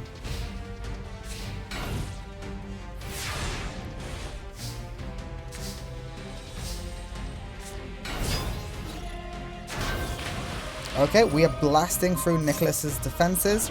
We do lose our monster, but it leaves a token. 1700 attack is pretty good. Yeah, that limiter removal was a massive misplay by Nicholas. Umi is gone, so maybe we can get past this defense. Damn. And the super ancient Kolokampf is here. And it's gone! Just like that. But you do have Call of the Haunted, so you should be good.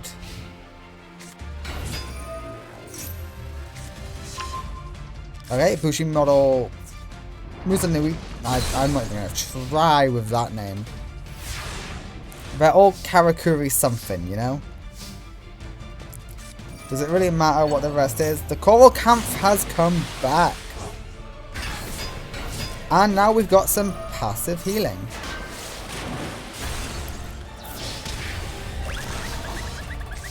Only if you can protect the monster though. If you don't protect it, that healing chance is gone. Well, you didn't take any damage and you popped. So game 1, because of the overly ambitious limiter removal, game 1 goes to Lug of the Black Market Card Dealership. Congratulations, Lug. Alright, we go to game 2. Nicholas, you had that in the bag and you threw it all away. Just to do one massive attack. Don't do that again. Alright, the double set from Nicholas is okay. 7 colored fish is here and we negate the attack.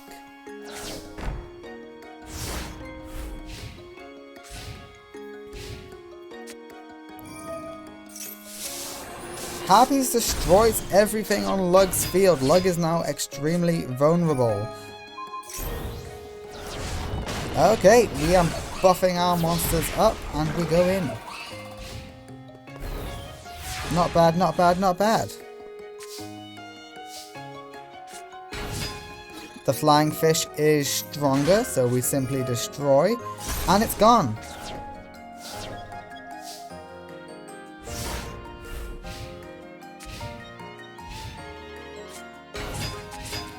I don't think Nicholas is going to give you any handouts this time, Lug.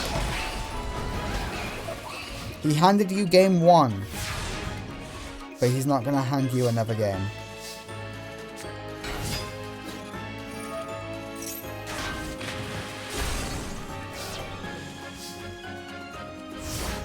Oh, this is bad.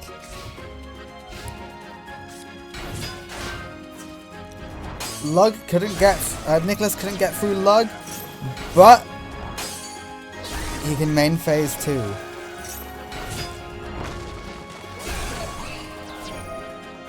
He could get past Lug. Alright, we synchro summon. I don't know why he didn't do it sooner though. Like, he could have. And we got one of the mini bosses. We special summon. And here comes the big boy. No, it's the other mini boss. You gonna summon a level 1 tuner? No, you're not. Fair enough. Raigeki is what you need. And it's not a Raigeki. And it will not protect your life points long enough. That can only absorb 2 attacks, I'm afraid.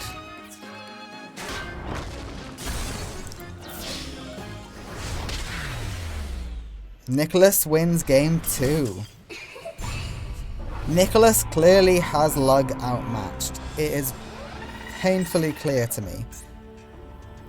But can Lug find a way? Can Lug get lucky? Can Lug get luggy? Ha ha ha ha. That was bad. I'm so sorry.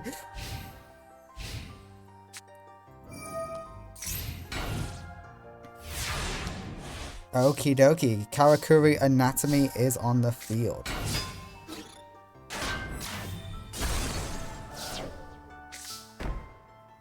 Did you really just set premature burial? Yeah, it's like you're begging for harpies. Also, how often does this guy start with harpies? It is a one-of. But this is a much better start for Lug.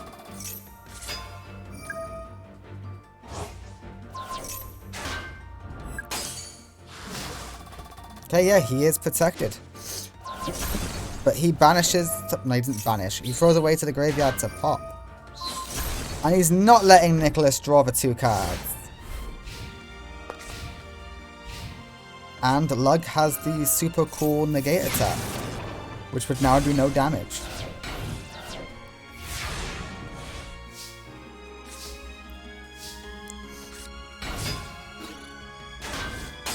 Ooh, it matches. At least there's no damage either way. So that's the good news, you know?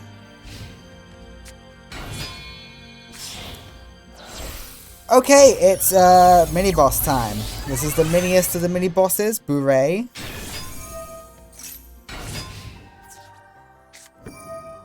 And we send you to the graveyard to pop Bouret. And draw a card. More importantly, draw a card. And we leave a little token. The token protects our life points nice and well. Congrats. Alright, you got 2 negates on the field.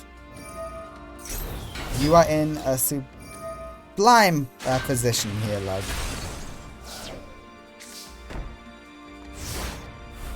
And you're passively nerfing the Karakuris with Umi.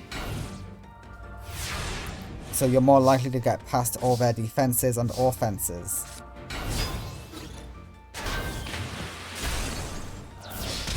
Okay, Lug is doing damage. He is doing his thing and he's doing it well. Okay, just a humble tea set from Nicholas. Not too bad, not too bad.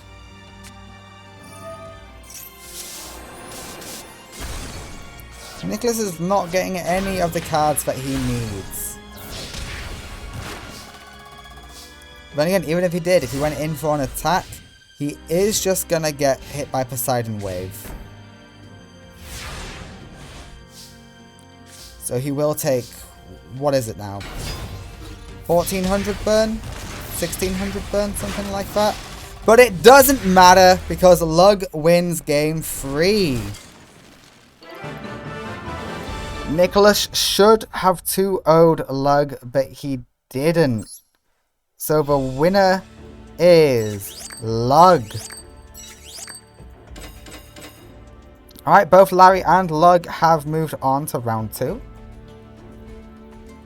That's very impressive. I'm very happy for them.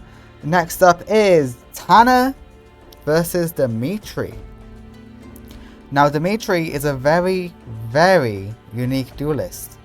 Because his power, his psychic power, unlocked by Seiya, is called Perfect Copy.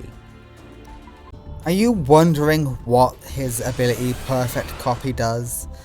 With a lot of these psychic duelists, a lot of their powers are all just for the storyline and don't have real any impact on the game. That is not the case for Dimitri. For Dimitri, Perfect Copy allows him to perfectly copy his opponent's deck. Yes, whenever you face off against Dimitri, it is a mirror match. The only limitation on his power is he cannot copy unique cards that are magical. So for an example of something like that, I'm talking about the Signer Dragons having Stardust Dragon, Red Dragon Archfiend. That type of thing. He can't copy them, he'd get something similar, or as close as he can. Like how Link tried to counterfeit a Stardust, but had to settle for Starburst. It's that type of thing. Alright, well, Dimitri is doing well against Tanner.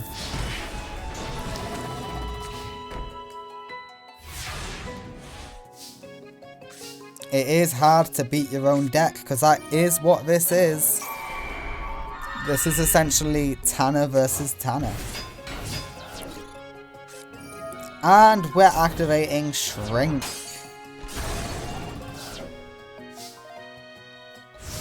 Yet Tanner's just left standing there, doing nothing. Tanner doesn't know how to counter his own deck.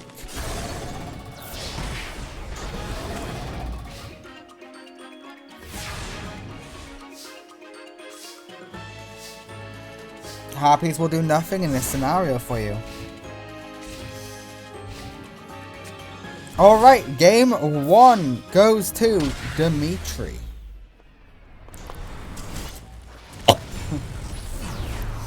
Well done, Dimitri.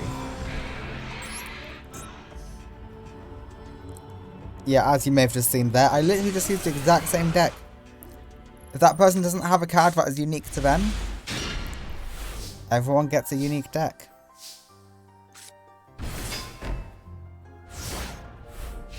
I mean, not everyone gets a unique deck. Dimitri can perfectly copy their whole deck. Okay, Chainsaw Insect will not be giving any... Well, at least you don't get any draws. You do, because it's a graveyard effect if you destroy it. Oh no! Alright, you got Harpies. You're fine. Having the seal out at the same time as Skill Drain is unlucky for you. No, you're negated, son.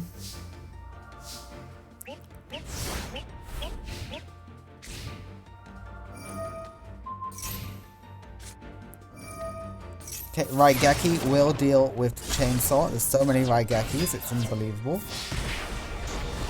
And Zombira goes in, and it's good.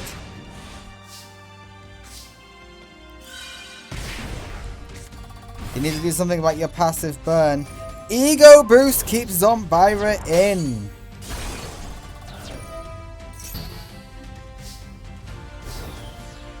Oh, Tanner. You have just lost to your own deck.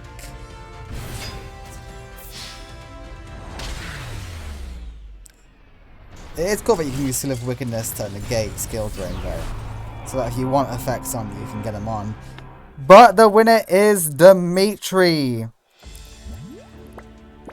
Congratulations. He will be moving on. Perfect Copy is very strong. No one knows what to do when they're face to face with their own deck. Next up is Akiza Azinski versus Leo. Okay, this is going to be an interesting duel. I do think Leo has the advantage. Because he has all the equipped spells. If he gets outboard and he can attack directly. But it is going to be a close duel. And luckily for Leo, Akiza's not started off very strong. Okay, Radion is very powerful and Leo is going to leave... Not Leo. What are you called? Dandelion. Sorry, you're not called Leo. Dandelion will leave behind some tokens, but the Black Garden is here.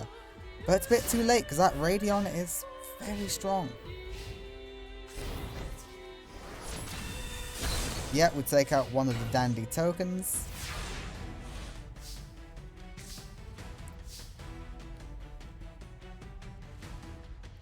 The levels aren't quite right for you. Kiza is thinking what to do. Okay, she sets a card face down. And she ends her turn.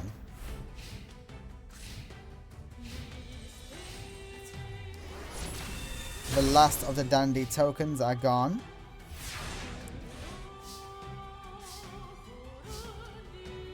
Getting Harpies would be very good here for you.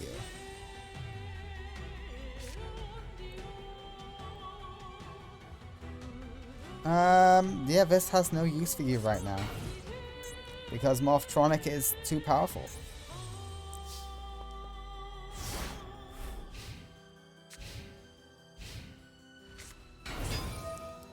Okay, that will get you a token, but it's in attack mode! Oh no! And yes, just like I said, Borden secures game for a Leo. Sometimes that's all it takes. We go to game 2. Leo is the counter to Akiza.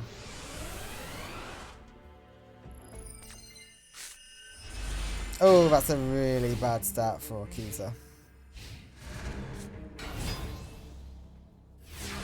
What else you got, Akiza? That's not a plant monster, though. It's a warrior. It's the only non-plant in your deck, and you tell me you draw that with all your plant support cards? Yikes. The Rose Witch has bricked.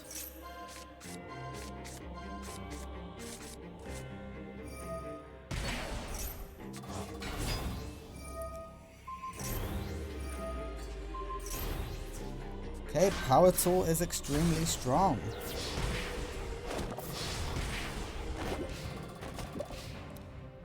Can you make a comeback with 1500 life points?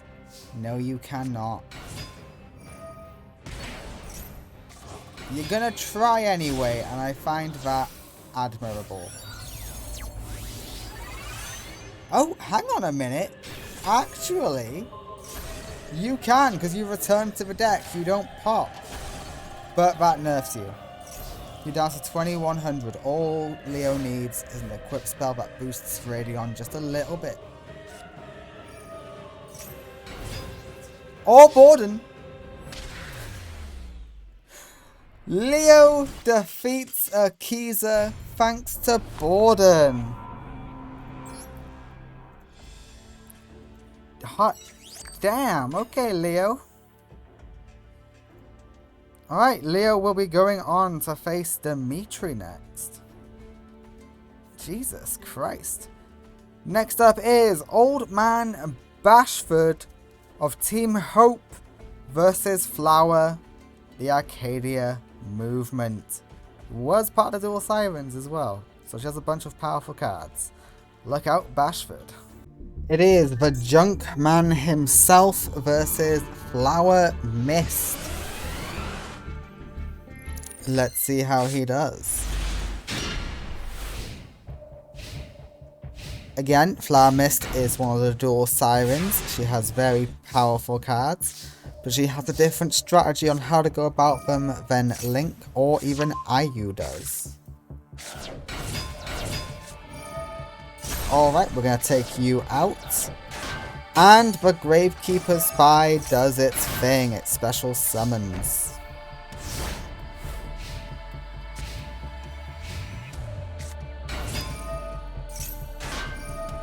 Alright, we throw away a card. We summon the Rescue Cat. Rescue Cat is going to summon these two monsters. And we have a Synchro Summon on our hands. It's Catasta.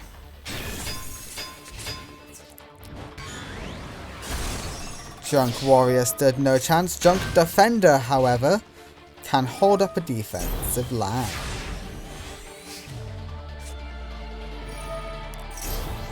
Alright, we increase your defense for whatever good that does, and we're going into battle. Okay, not a great start. Not a great start. You really need to get out your tuna monsters. Once again, the Rescue Cat is here, and it brings out more powerful monsters. The Neospatian Panther. The Exaber Arabellums are here. Flower has so many choices to go into. Yeah, we pop and we destroy. Your only hope, Bashford, is a Junk Synchron. Dark Strike Fighter is here on the opponent's side of the field. Alright, level 5, 6, and 7.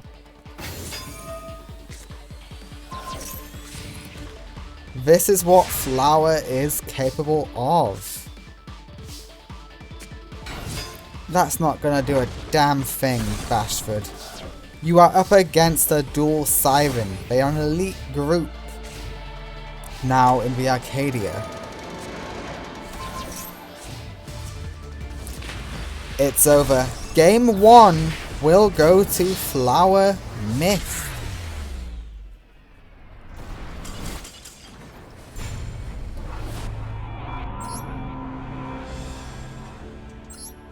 Alright, Bashford, you're gonna have to duel out of your mind in order to defeat Flower.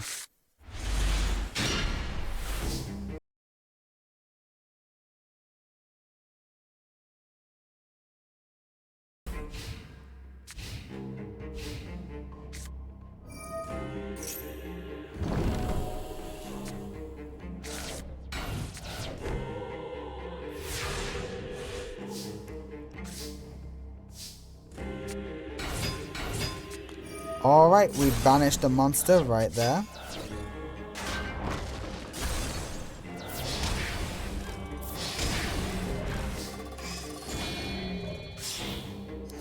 And we are synchro summoning. Junk Gardener is here to defend our life points. We'll see if Junk Gardener is enough to stop the mayhem that is to come. We get the Panther out, and we steal Junk Synchron. Our level 6 is Bryonic, isn't it, Flower? Yes, it is. Gardener stood no chance, but Bryonic is now in defense mode. So it's left vulnerable.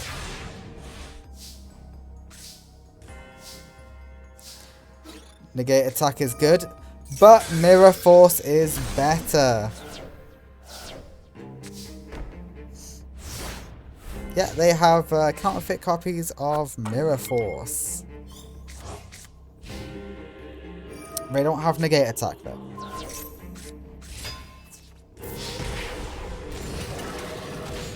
Yet again, we find ourselves in a situation. Raigeki or Synchron? That won't do it. Hopefully she sends the monster back to your hand. Well, it's going to be the monster she sends back to your hand now, isn't it?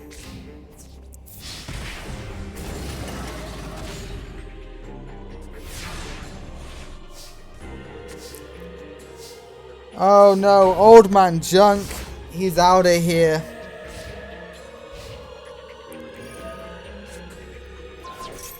Okay, she went for the monster again. She is stuck in a little bit of a loop here.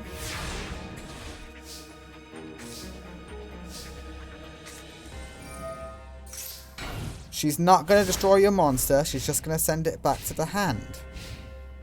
We know this already.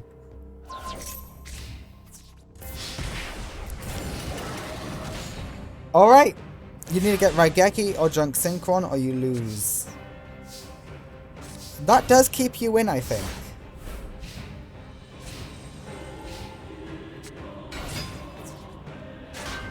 Okay, you're still in. Premature's good. You can use Premature Burial. It's going to cost you 800. But you can do this. Tuning gets you Junk Synchron. Hell yeah. You no longer need Premature, but you're going to use it anyway. Because we want a higher level monster. We don't want to go for Junk Synchron. Junk Warrior. We want to go for Junk Berserker. 27 damage to the face is good. But you should have done it to Bryonic.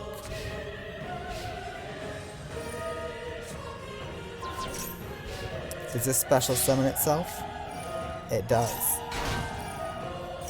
Okay, your only hope is getting something really good. Okay, you got Junk Anchor too. Junk Anchor can also get you something good. Monster Reborn is perfect for what you needed. Okay, we're going into level 5. Junk Warrior. We match in terms of attack, but then we Monster Reborn for Junk Synchron. Because we're not stopping at Junk Warrior. No! We're going Junk Destroyer. And Junk Destroyer can pop. And game 2 goes to Old Man Bashford. He found a way to defeat Flower. Can you do it again? Can you beat Flower in game 3?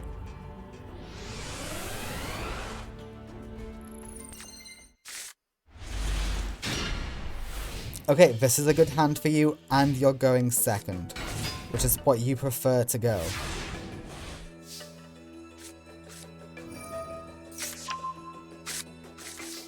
Okay, you lost Synchron, but you know what? That's not even a bad hit. That is an okay hit. Junk Warrior is here in his junkiness.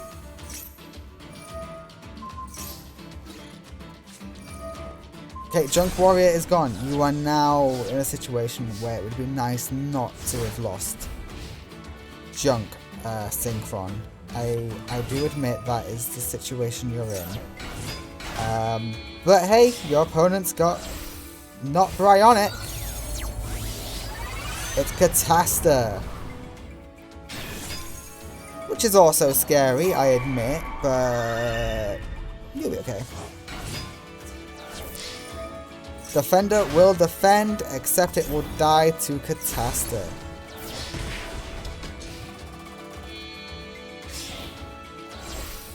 Okay, they're going for their boss, a monster. Stardust Spark Dragon.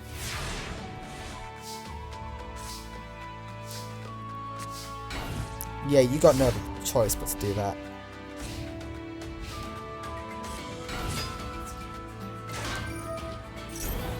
Okay, she attacked in the wrong order, so at least she took some deflected damage. It's not going to be a perfect victory. So you can still draw Junk Synchron.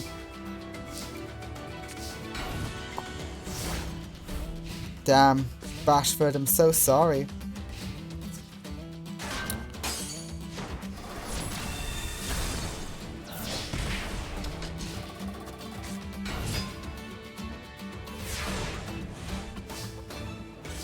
Okay, Junk Synchron! Excuse me? I guess, yeah. Yeah, you don't have the levels. You don't have Junk's, speeder. Damn! All you could have got from that was a Junk Warrior, and it's not enough. When you're right, you're right. I'm sorry, Old Man Bashford, but your hope has to be entrusted to another, because Flower beats you in game 3. So sorry, old man, but that's just how it goes. Your junkyard has been taken over. Oh, not 11. God no, God no. 1. Alright, next up is IU, or Seal of the Dual Sirens, as well as Arcadia, versus Angie, the satellite idol who wants to start up her own gang. Okay, it's IU versus Angie. These two girls are about to go at it. You know, it's really sad that the female representation in Yu-Gi-Oh! Is really quite poor. Like, they have some great female characters like Akiza and Alexis, but like after the first season, they just seem to forget about them. Like, there's not even a lot of women who duel against each other in Yu-Gi-Oh! You got Missy and Akiza in 5Ds, and you got Taya and Mai in the first series, but even then, it's not really much of a duel.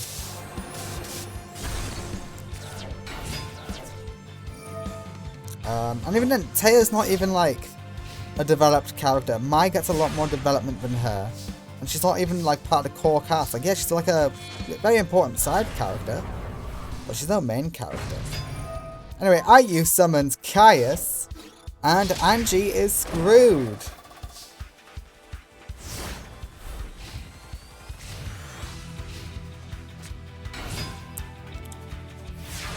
Well, that's an option.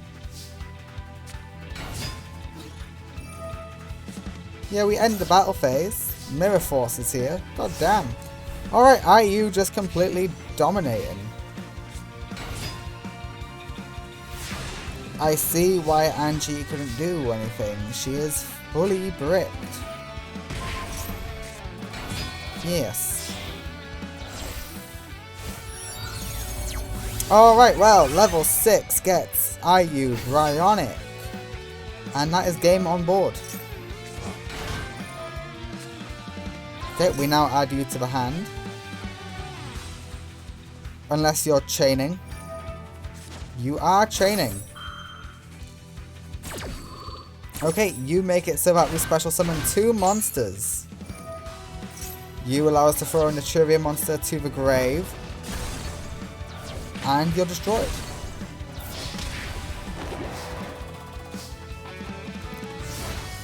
You know what? Well done, Angie. You survived yet another turn. And you do a humble tea set. I hope this tea set is enough to see you to victory. As there's a second Caius.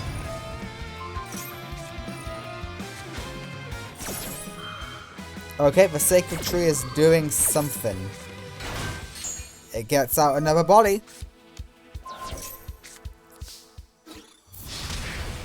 And game 1 goes to IU, who does defeat Angie.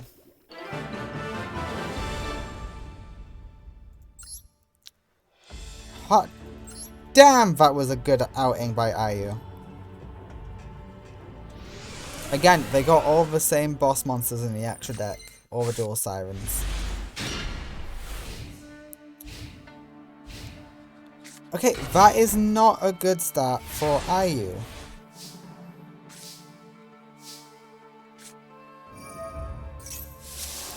Yeah, we can destroy that trap card. Negate attack, okay, pretty good hit. And now we have something to attack. Cosmo Beat is gonna go to the graveyard. Plague Spreader is here, and we're synchro summoning. It's just that easy for Uruguay's to come out. Ooh, you don't go after the Cosmo Beat. That might be a huge mistake on your behalf. Let's find out. Angie is thinking. You don't have a level 3, but you do have an ability to special summon, don't you? Yep. Yep, here we go. These two synchro together to create the Landois. But that's not all. We are not done. Level 5 gets us the Beast. You think we're done? No, we're only just beginning. You see, this beast will become a second Landois?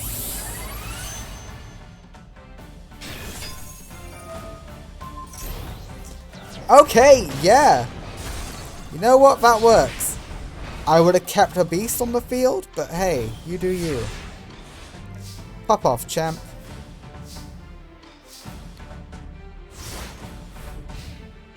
It's not quite game. You need one more monster. It's almost game. It's so close to being game. Angie, you just need to find a way to do a little bit more damage.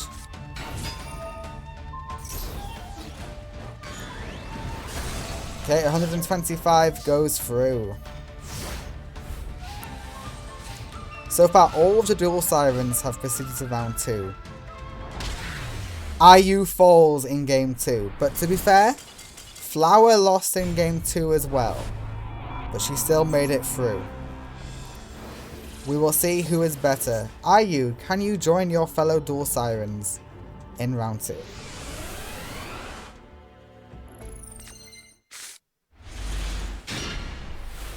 You're relying on Allure of Darkness a lot there. Yeah, throw away Plague Spreader. Or Gardener. Gardener works too. Yeah, you're not even risking it. You know what? That's fair enough. Gardener can save you once. Oh, and the tokens. Of course, the tokens.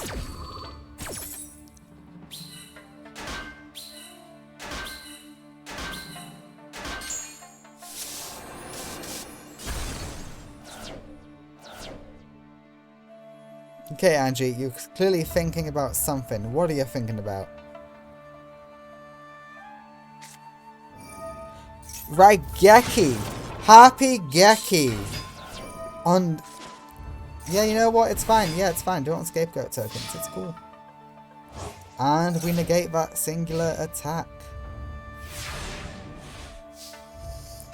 You only have 2 Allure of Darkness, and you drew both. Oh, it's a shame it's banished. Okay, Dark Armed Dragon will be coming out soon. That is all but guaranteed.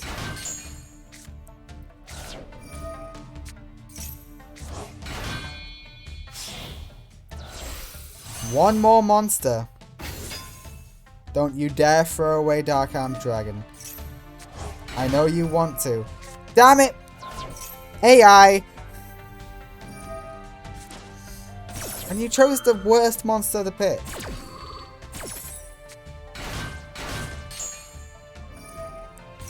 Okay, and you throw away another one. Angie is making some really good plays here. Again, she's an idol in the satellite. She's not famous outside of the satellite, but in the satellite, everyone knows her. She just wants to prove herself with her dueling skills now. And level 5 will get you the beast. Don't throw away the beast this time. Not that you can, but still. Alright, Bryonic is gone. And IU might be the first of the sirens to fall. You need a dark monster. It's negated! Beast! I forgot! The winner in game 3 is the Idol. Yeah, activate the field spell. Go ahead. Angie defeats IU in game 3. The first of the sirens fall. Alright, that is another loss for Arcadia. The Sirens, in my opinion, are the hardest people to beat in this whole tournament. So congrats, Angie. It'd be interesting to get Angie's ending, because depending on the gang that wins, it is a completely different ending. Alright, next up we have Clock, the leader of his own gang, versus Sid, the leader of a struggling gang. Let's see which one goes through. Okie dokie, these two gang members are about to go at it. Clock is the one currently in control of the satellite in terms of gang power, but the gangs did get a fatal blow when Blister did win the satellite tournament, the initial one, I mean. But you know, it's a power vacuum now that Blister was carded by Yami Marik. And this duel, unironically, will determine who the top dog of the gangs are. If it wasn't for the fact that everything else was going on. All the gangs might be destroyed. Arcadia might take over. Heck, one of these two can go on to win the whole tournament. By the looks of this, it might be, it might be Mr. Barlow going forward. Manju in defense is sad. Every time these two have been in a tournament together, Clock has performed better. But now that they're going face to face, Barlow simply demolishes Clock in game 1.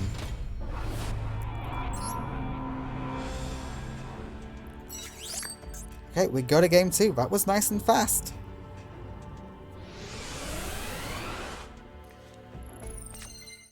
Sid is not messing around with this one, is he? Pot of Greed can make this hand a lot better. That makes it a lot better.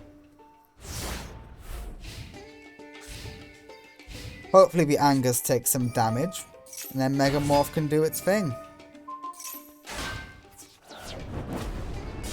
Well, Megamorph ain't doing shit right now, is it?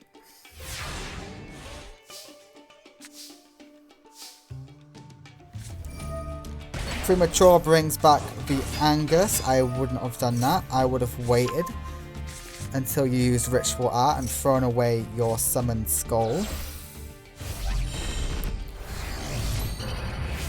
Oh wait, no, it activates Megamorph.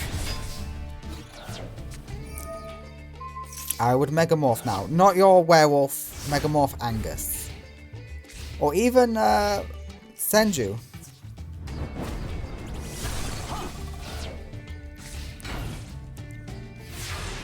Okay, Sid Barlow does have some nasty trap cards. I wonder if that is going to be one of them. It's nasty, but it's also quite helpful. You're losing out on attack, but you're getting a draw. Okay. Not bad at all. We'll deal 200 burn, because we only got one normal monster in grave. And Angus is going to join it. 1800 burn is fairly respectable too.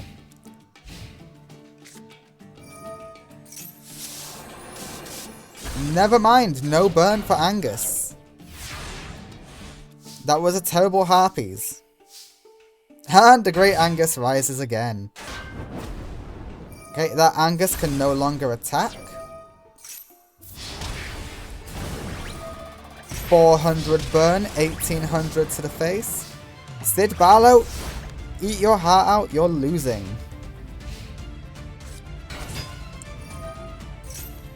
Okay, the combat wheel is here. And we get to pop. Yet the werewolf is gone.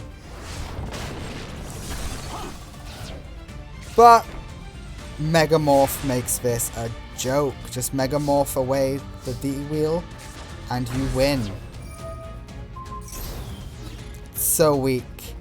But Nightmare Wheel keeps Barlow in game 2.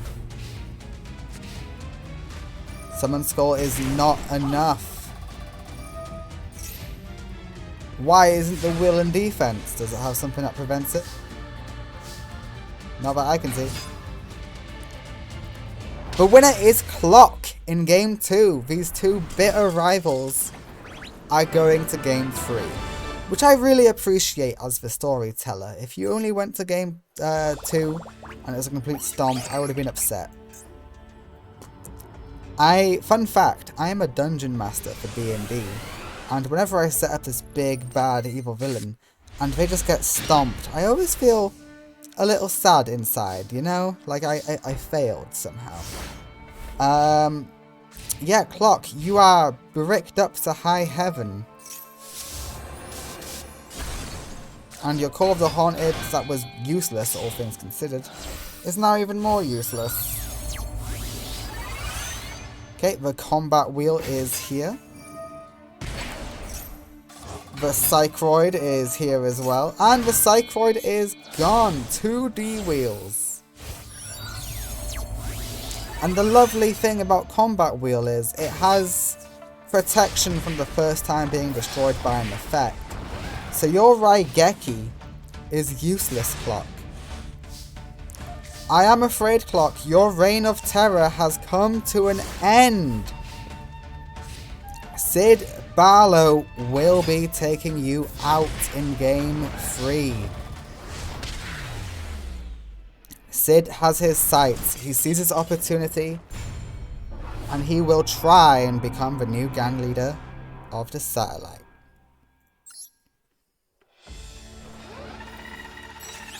Oh, your time at the top is over, Clock. But you know what? You did okay. You did okay. Alright, next up is the last match of round 1. It is Liquid of the Arcadia versus Carly Carmine representing Hope. Okay, Carly, you have been investigating the Arcadia movement for some time, and your investigation has led you here to a war zone. However, because you've been a thorn in their side for a while now, they have orders to kill. So Carly, you cannot lose, for if you lose, you die.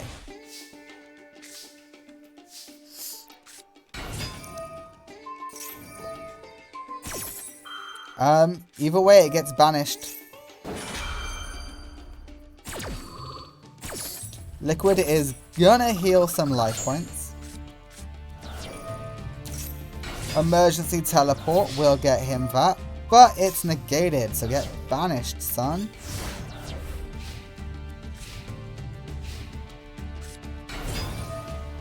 And yeah, come back next turn.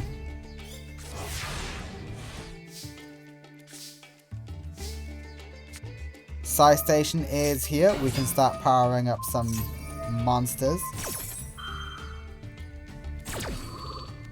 I mean, either way, you're gone until your next turn.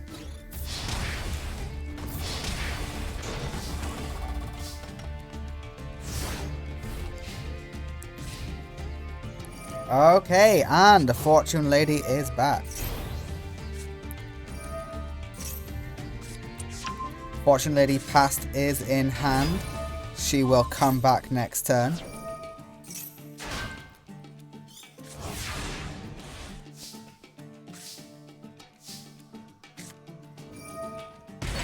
Okay, we bring back one of our banished monsters to hand. And we start going in with Liquid's monsters. The DD Seekers are seeking a lot of damage.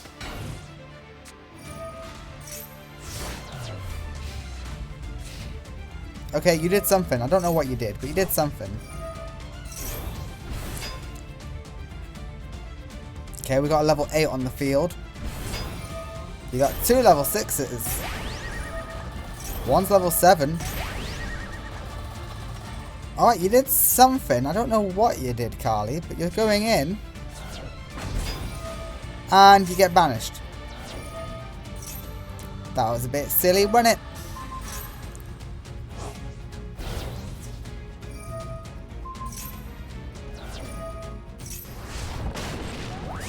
Okay, you're able to do something.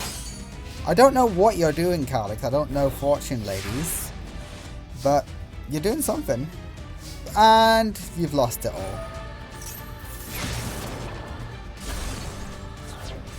The winner in game 1 is Liquid. Carly, one more and you die. Do you know what happens when you die? For most people, you just die.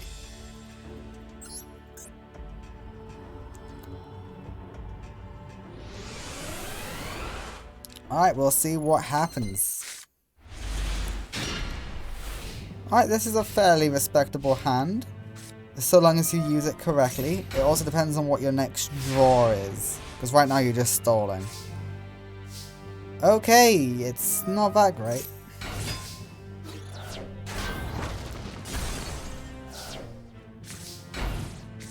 And you're banished.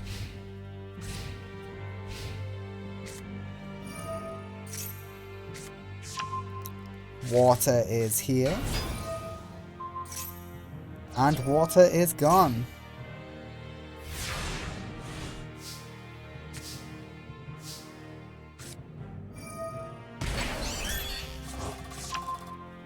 Okay, we got 2 of them now. It's pretty nice to have. Liquid is going to heal for 2,000. Lovely, lovely.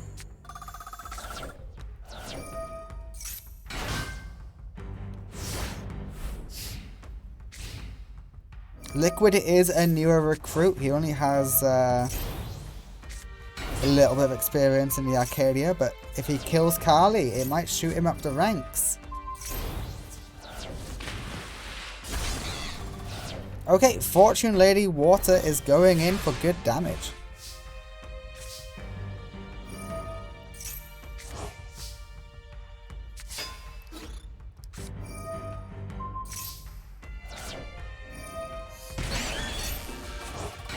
Premature Burial brings back your monster.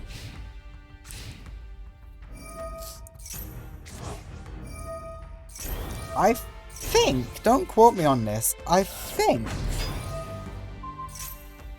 Carly's doing really well. I can't really tell with Carly. Her deck works in odd ways.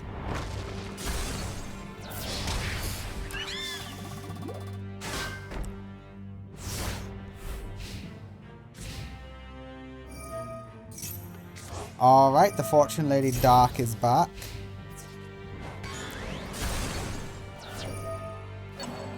Sure. Oh, we're cursing. What does the curse do? The curse pops. But water comes back.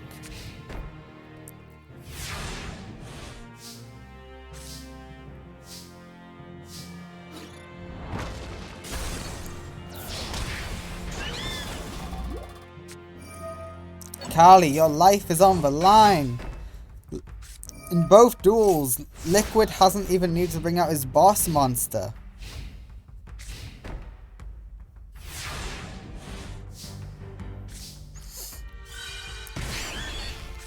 We lose 500.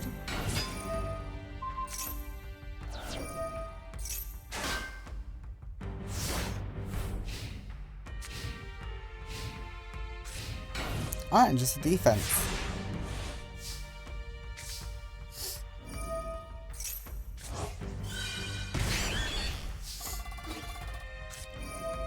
Hey, we're doing something. Oh, we banished ourselves.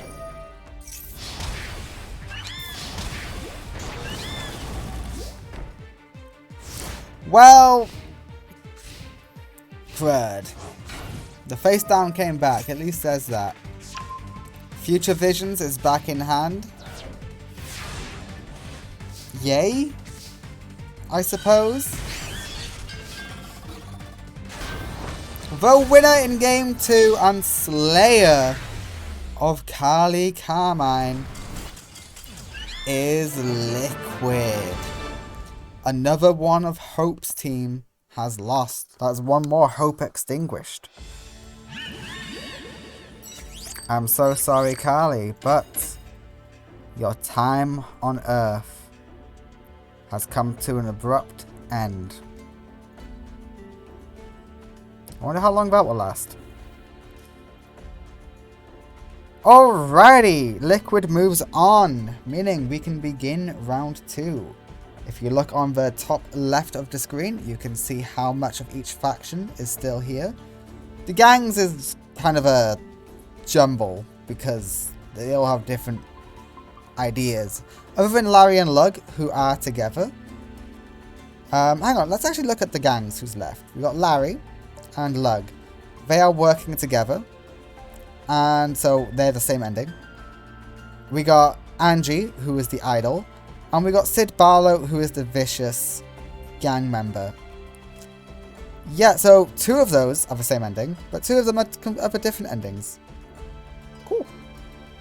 Alright, let's go into Sect Iduin versus Wild Dan. Hope versus Hope. Oh no. We're losing another Hope. Out of these 2, I think Sect Iduin definitely has the advantage. His deck is just more consistent, it has ways to special summon, and it has far more inherent protection. But who knows, I've been wrong a lot before.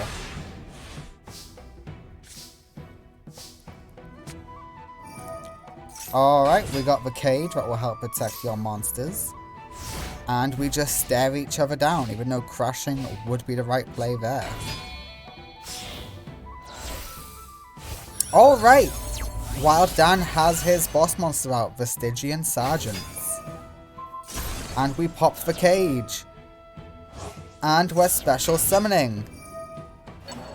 Okay, I know I said Sectagewin has more inherent summoning capabilities, but Dan, did you really have to prove me wrong this much?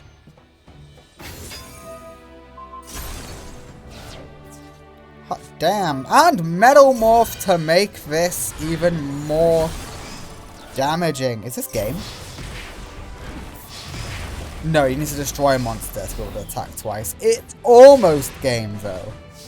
Jesus Christ, Dan. Yeah, the best we can do is steal.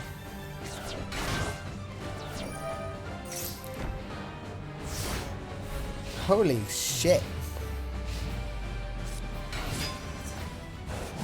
Okay, we destroy you.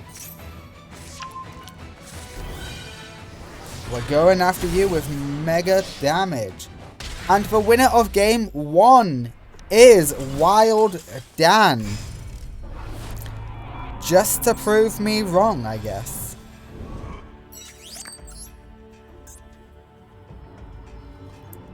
Alright, Wild Dan.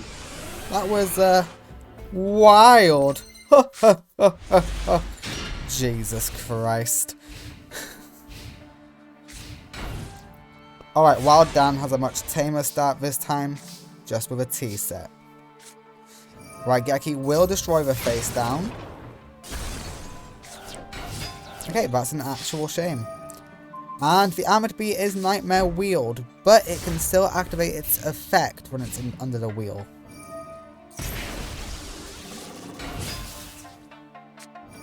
But the burn is good. Can't lie about that, the burn is good. Okay, what about the second Armored Bee? Just bullying Wild Dan now.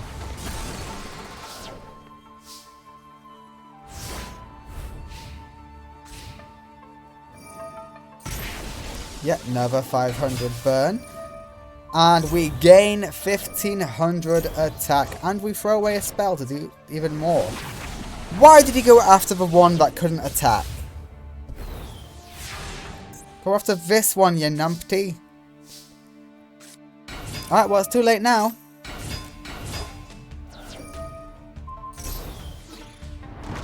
A lot of damage is coming towards Wild Dan's face.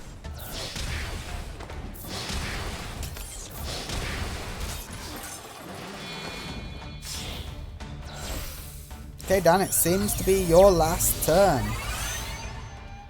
As the menacing mantis makes its debut.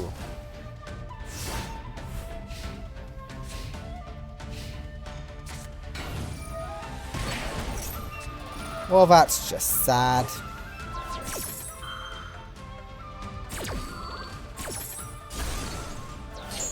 Okay, the patrol is destroyed. Okay, game 2, less of a stomp than game 1, but still fairly stompy. Sectagewin was always firmly in control. I think we can all acknowledge that. So game 3 should be an actual contest. Right? Right? Let's find out.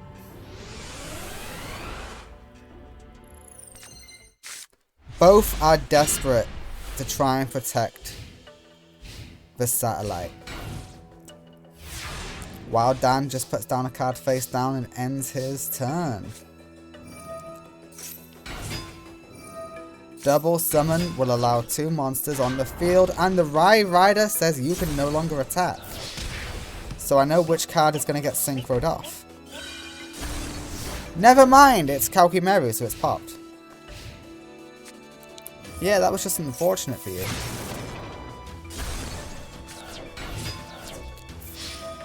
Is that the best you have, Wild Dan?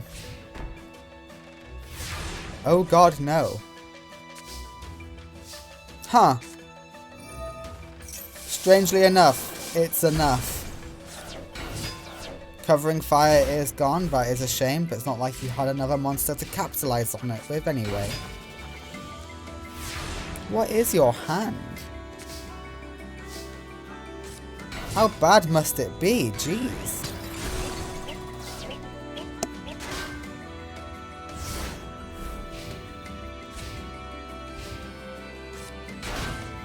And we hide in defense. I swear to God, if that's another level 1 tuner.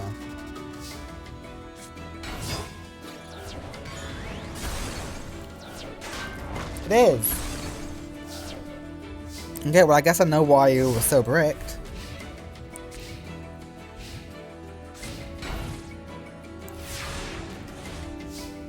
Well, I know what that trap card is, based on how that play just went.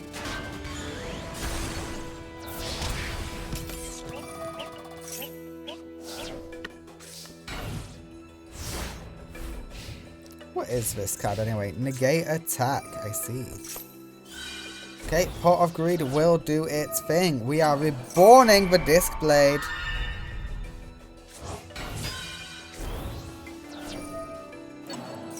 We throw away Covering Fire so that we can take out Anteka. But Broken Line says no. But what about the bird cage? I mean the insect cage. No, apparently it goes through. It's fine.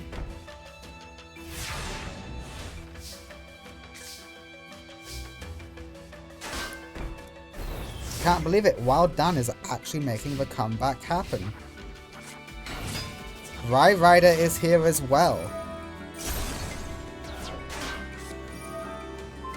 We're rushing recklessly. A bit of a waste on it, but you know what? It's fine. Get a tuna monster. You know what? That's good enough. Oh, hello. Sure, I think that was worth. I don't know. I mean, yeah, either way, Wild Dan can't get past it, so you're fine. This actually works. I can't believe that worked. Okay, well, your super buff Naturia monster can no longer attack. That's the good news for Dan. Call of the Haunted will bring back the Rye Rider. And we got another card face down. Kalkimeru is here to finish things off, but it gets in the Nightmare Wheel.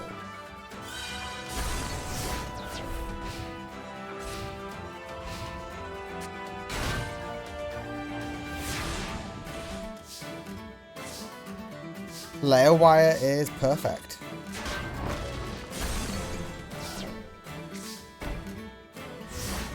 Layer Wire guarantees game for Wild Dan.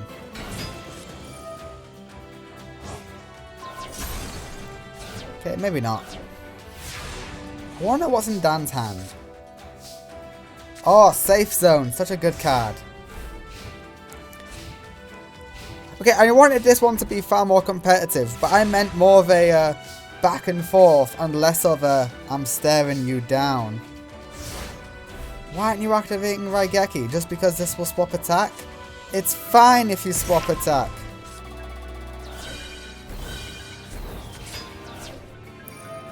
Yeah, you can negate them, remember?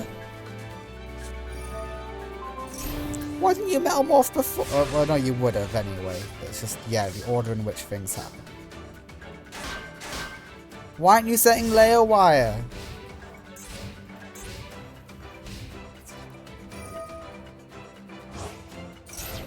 Yeah, why go after the one that can't attack? Go after the one that can. Yeah, because now it's going to swap attack. Because Monster Reborn was activated. And now it can destroy your patrol officer. Oh, and your Rye Rider. The winner is Sect Ijuin by stealing his opponent's monster. That was a weird ass duel. I thought that would be a lot less competitive of a matchup than it was. I also thought it'd be a lot less stoly than it was in the end. Alright, Sect gets 2, while Dan gets 1. Sect Iduin moves on for Hope. Next up is Officer Kaz versus Hell Kaiser. Hell Kaiser's got his work cut out for him against this officer of the law. Okay, Officer Kaz, can you do what you say couldn't? Defeat the Hell Kaiser. Your hand's okay. You've got a lot of things you can do with it. Some good negation, interruption, destruction. Okay. It's turn 1, Zane got 8 monsters in grave, including 2 Cyber Dragons. Sakuretsu will come through. Yeah, giving Zane Painful Choice really makes him a lot better.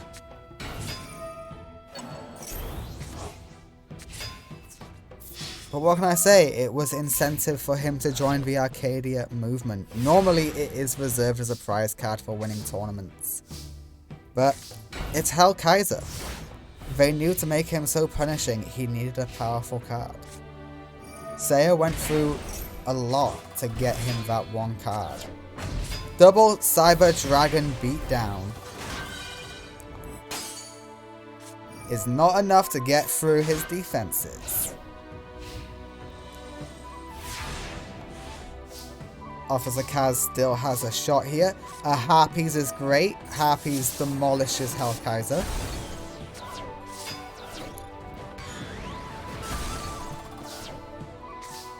Yet you need another monster to help protect your life points. Because any of the Cyber Darks can just chew through you like butter. And Exploder destroys the what are you called? Resonator. Yeah. And we are synchro summoning. Chaos King Archfiend is here. We swap the attack and defense of your monster, Hell Kaiser.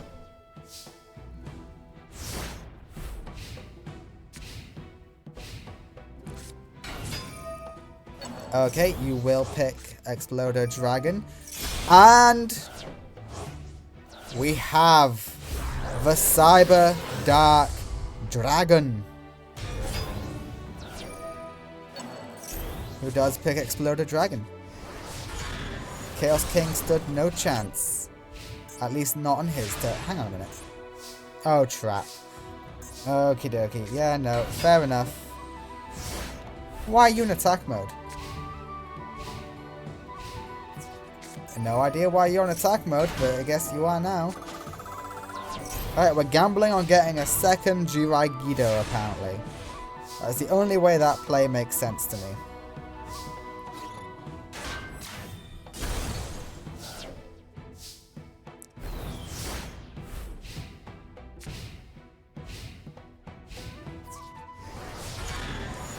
Hell Kaiser is putting on a brutish display.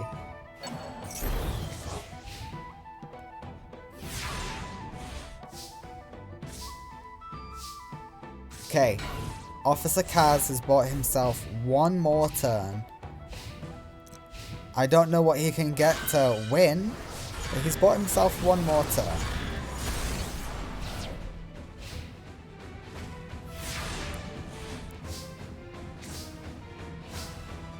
Jirai Gido, don't do it though.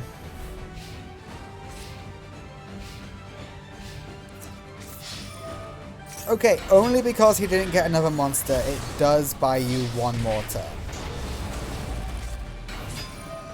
He did get another monster, why didn't he summon it?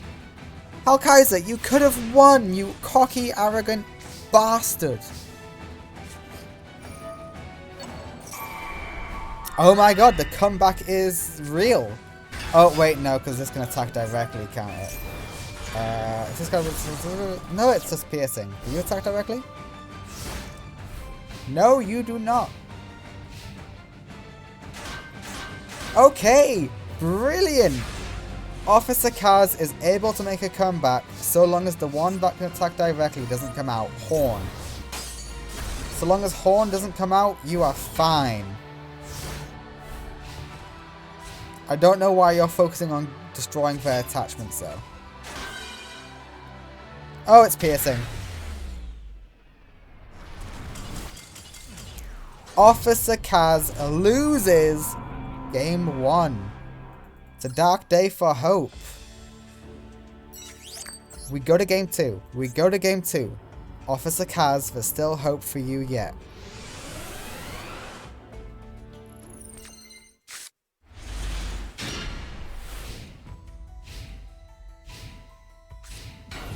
Okay, just a set. That's fine.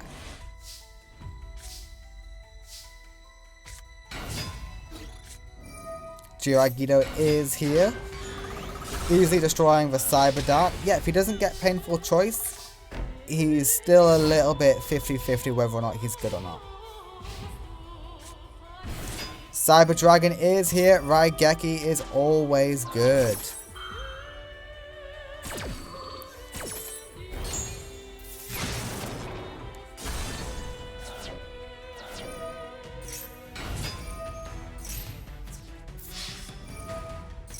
And good at defense. It looks like you got all your Cyber Dragons in hand, didn't you? Including the Cyber Darks. Alright, brilliant play. Officer Kaz can clear the field.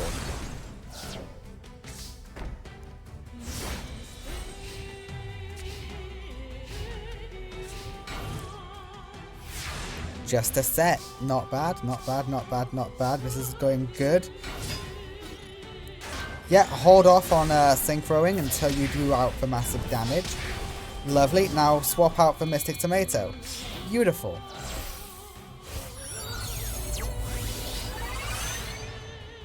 There's the boss monster in all its glory.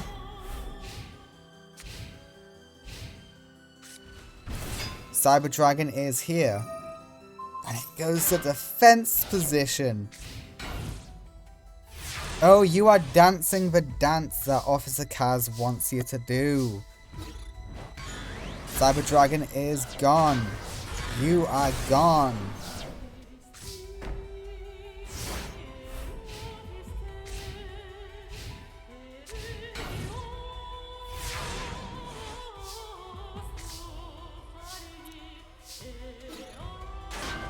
Okay, it's so close. Officer Kaz is fighting for the common good, okay? He's the only non-corrupt, like, officer on the ground. Okay, but you got no dragon in the graveyard. It's just a body. It's just a body! You really did get all your cyber monsters, didn't you? Yeah, go to attack mode. We want to do this properly. The winner in game 2 is Officer Kaz in a complete stomp. Well done, Officer Kaz. You are doing a lot better than you say. Both in how far you are in the tournament and how you're doing against Hellkaiser.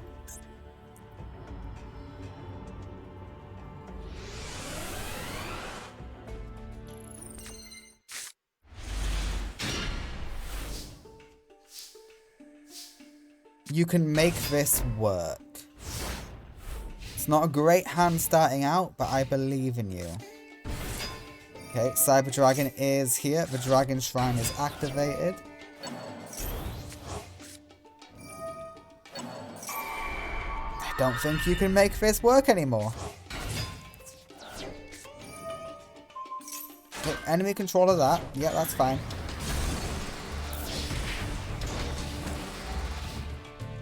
You have to choose now who you destroy. I would destroy the Cyber Dark first. Yeah, because now that's nerfed. Next turn, you can Sword and Shield, Call of the Haunted, and hopefully you also get another monster, and you should be okay.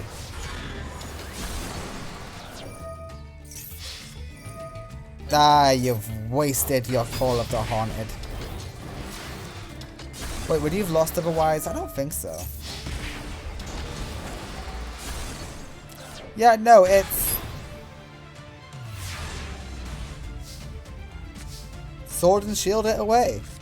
Yeah. Misplay by Hellkaiser. Misplay by... You know what? I give up. Oh, it stays to 0! Okay, that's not a misplay at all. That's just a fantastic play. That's a fun interruption. Does it say return to original? Switch the original attack and defense of all face-up monsters currently on the field until the end of this turn. Yeah, so by that wording, it returns to the original attack at the end. That is sublime. That is a great technicality. Shield and sword really did just counter Hellkaiser. Is this going to be another, what's his name? Nicholas situation?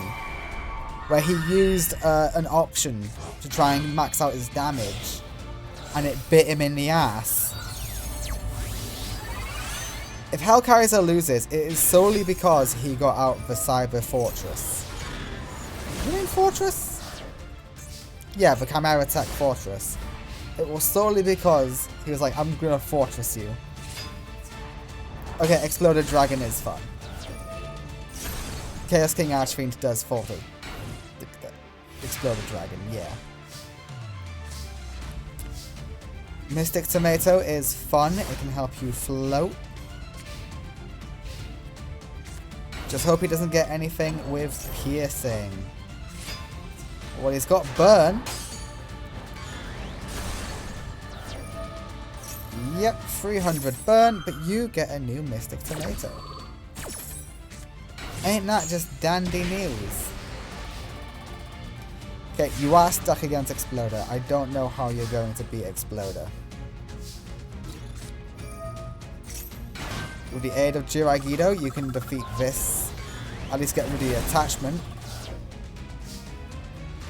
And Exploder will have to sacrifice itself.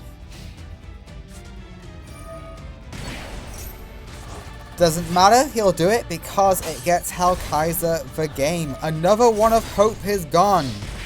Hellkaiser of the Arcadia movement defeats Officer Kaz. I'm sorry, Kaz, you will be occupying one of the Institute cells at this rate if the Arcadia wins. I know. It's tragic. That is not the right button, apparently. Well, at least you won one, Kaz. Alright, next up is Crow Hogan versus Larry. Hopefully Crow can keep Hope winning. Please keep Hope alive. There are only 4 members of Hope left, I think. And 4 gang members. So, regardless of how this duel goes, Arcadia will outnumber both the gangs and the Hope at the end of this match.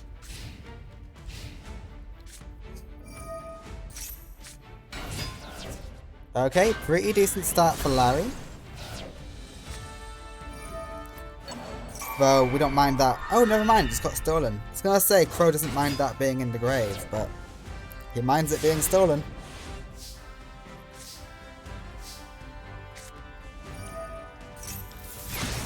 Yeah, quick little Raigeki will solve that, won't it, Crow? Okay, we are stealing the dog. Because we just want to do big damage. And that was big damage. Okay, the Rhino will move, and it's always funny when that happens to me.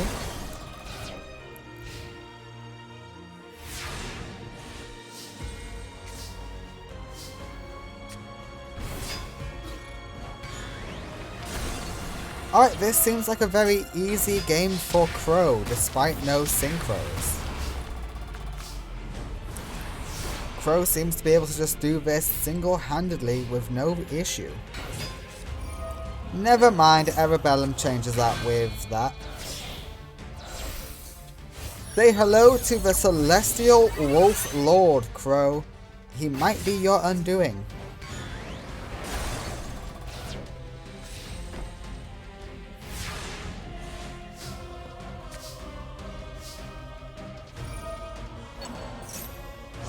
Okay, Armor Master comes out. See, we knew we liked you in the grave. And regardless of who you nerf, it is not over because the Wolf Lord comes back. You need to defeat that monster because he'll just attack directly again and beat you. Oh, you're done either way. Crow is not going easy on Larry. Larry started fighting back, so Crow went, "Oh, we're dueling for real, are we?" And Larry said, "Yeah, we are. Get right Geki'd, bitch." Okay, Erebellum again. Oh, I don't like that Wolf Lord in attack mode. I mean, I do, because I want Crow to win. I love it, but I see bad plays and I just cringe inside. You got 100 life points left and you got a 1200 attack point monster. Not great. Well, 1200, not 12. You know what I meant.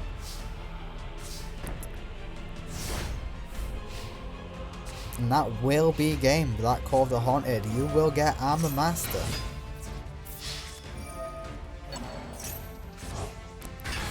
And the winner of game 1 is Crow Hogan. Crow wins game 1. Larry, you did launch a counter-offensive. It started off really slow. Crow saw you were getting serious, so he decided to crack things up a notch. You were able to make a comeback, but Crow is just too consistent. What can you say?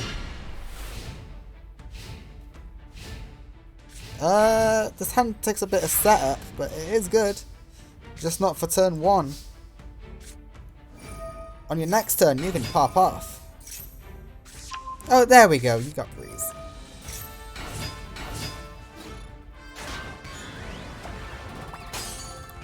Yep, we can take out the Goblin now.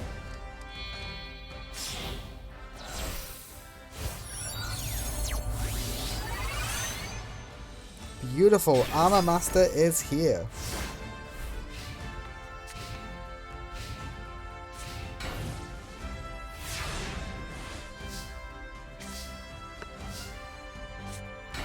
Oh, Larry's not even that bad of a guy. Like, he just runs an illegal card shop. Yeah, he steals it from Industrial Illusions, but come on. He's not evil. He just wants to make a living. He's just a guy trying to get by. And here Crow is beating him up just because he wants a card shop empire in the satellite.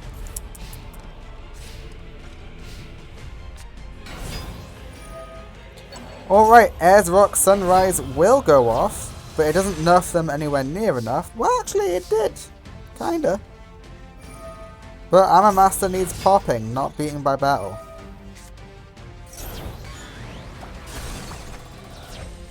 And Crow Hogan does it for the good guys. But regardless of if it was for the good guys or not, the Arcadia members now outnumber everyone else. That won't be the case after the next match though, because it's 2 Arcadia members versus each other. Oh well! It was cool while it lasted. Okay, it's Anchor versus Link. Alright, who is the Supreme? Not Supreme, there's way more Arcadia members here.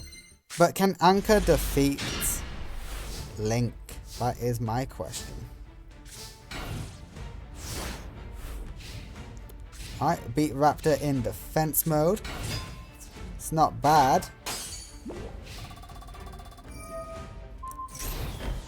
Alright, not bad, not bad. We nerf. Don't Raigeki.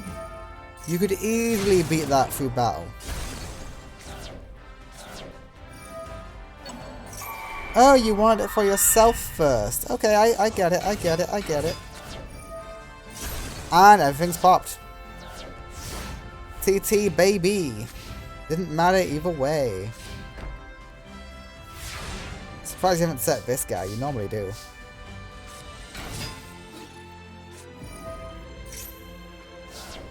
Threatening war?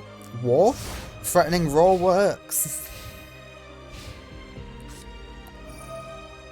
We are mind controlling the DD Warrior Lady. Link is the only one of the Dual Sirens that likes a little bit of thievery.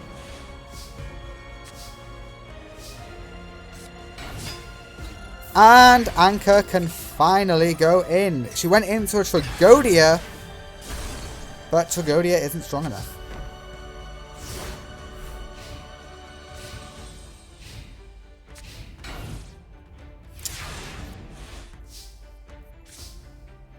Okay, I'm quite happy that Anchor's doing well.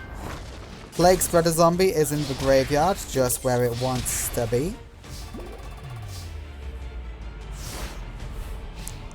So I think things might start getting a little bit dangerous for Link. Okay, Link was bricked up to high heaven, it seems.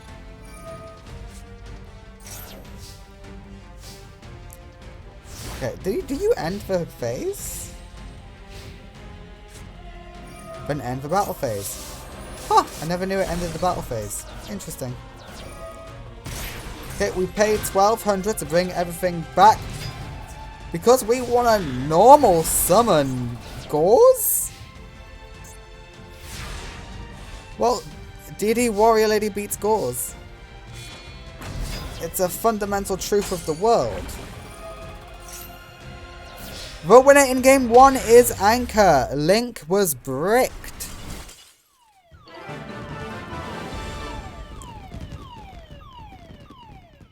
Alright, we go to game 2. The Dual Siren is not doing as good as I thought she would. I mean, she popped off in her first match, but, you know, her first match was against Rally. Well, even then, she almost lost to Rally. Never mind. Yeah, both duels, she got really low on life points. Never mind. Maybe Link just ain't that great. Okay, Cyber Dragon is here. DD Warrior Lady protects the life points of Anchor. And more importantly, she's too scared to go in. Never mind, she's no longer too scared. Not Anchor was too scared, Link was too scared. What am I on about? Yeah, didn't want Cyber Dragon to get banished.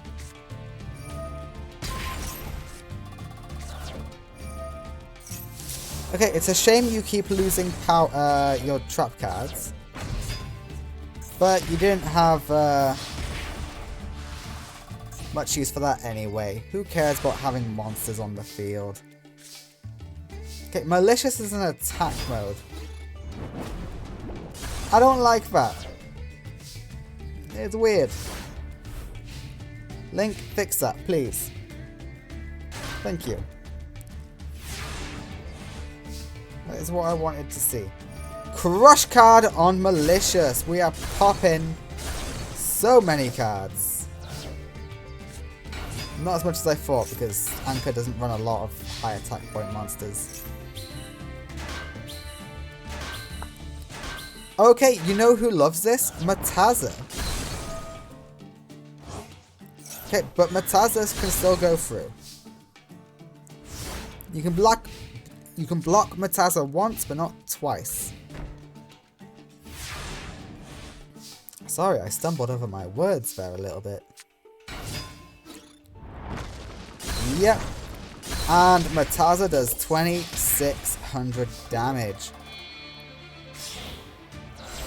And yeah, let's be fun. Let's end it on Tri-Edge Master. Why not?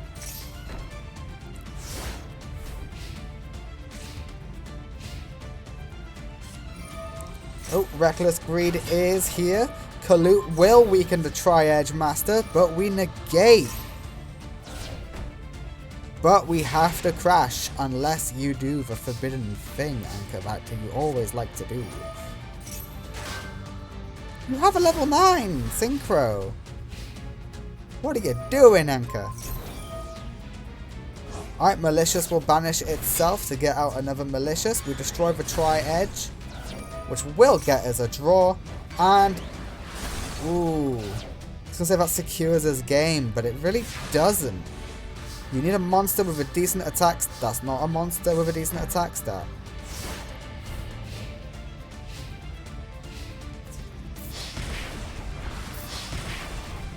Okay, you just need a monster with an attack stat now. That's a monster with an attack stat. Not decent enough, but hey, it's fine. Your magic cylinder will still come in very handy. And power frame too. Krebons takes 1200 to the face. Well, not Krebons personally, but Link does. And Marauding Captain makes 6. So that is Tri-Edge Master. Yet again. TT, baby. Get your draw on. Alright, Link. You need to destroy that face down or you lose game 2. And you did! Oh my god! Oh, and you're destroying Sangan? Nice. Okay. Link makes the comeback in game 2. It's just gonna get popped and you know it. Throw away that Sangan you just popped. Doesn't matter. It does not matter. The winner in game 2 is Link with Dark Arm Dragon. She played around the magic cylinder. We go to game 3. Don't underestimate the sirens. When you think they're out, that's when they make their most lethal of comebacks. Hello Sangan, you look nice today.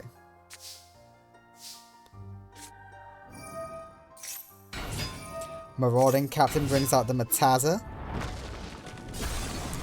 Because we want to do really good damage. Gale is here. I called it Kalute last time, but it is Gale. You should know by now, me and card names don't get on. Okay, this is a big synchro. Level 7 is... Ooh. Yeah, we have the other Blackwing Synchro. Yeah, Link does run Blackwing Synchros as well. She doesn't run Armor Master. Okay, you used Power Frame at the wrong time. You should have held on to that for another monster. One who is, you know, stronger than this already. But you know what? You live and learn. You live and learn. Alright, Warrior Lady will get rid of the Gale. If you want to beat Warrior Lady, there's only one thing you have to do. You have to sacrifice yourself. You're not willing. You're too scared. Do you know who's not too scared to do that though? Anchor. Alright, these two come together to create the Tri-Edge Master. And we draw a card because of it. And these two synchro to create the boss of bosses for Anchor, the Chaos Angel. The card she's had since day one from her mysterious benefactor. The benefactor who told her, hey, join Arcadia. Cyber Dragon tries to hold field. But against Chaos Angel, it might not just be enough. And the winner of Game 3 is Anchor. The second of the Dual Sirens is beaten. Congratulations, Anchor. Anka's proving her worth as a competent duelist to the Arcadia movement. She's only beaten Arcadia members. Maybe Trek was right. Maybe she is a spy. Maybe she is working for sector security. All she's done so far is beat up fellow Arcadia members. Alright, next up is Luna versus Lug. Alright, Luna has still yet to show everything she is capable of.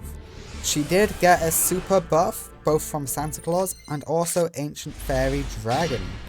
Santa Claus gave her Ghost Ogre with berries, whatever that's called. But Ancient Fairy Dragon also gave her something else, which I hope we get to see at some point today. Okay, we will be using Chicken Game for ourselves. Lug really wants to do damage, but we do negate the attack.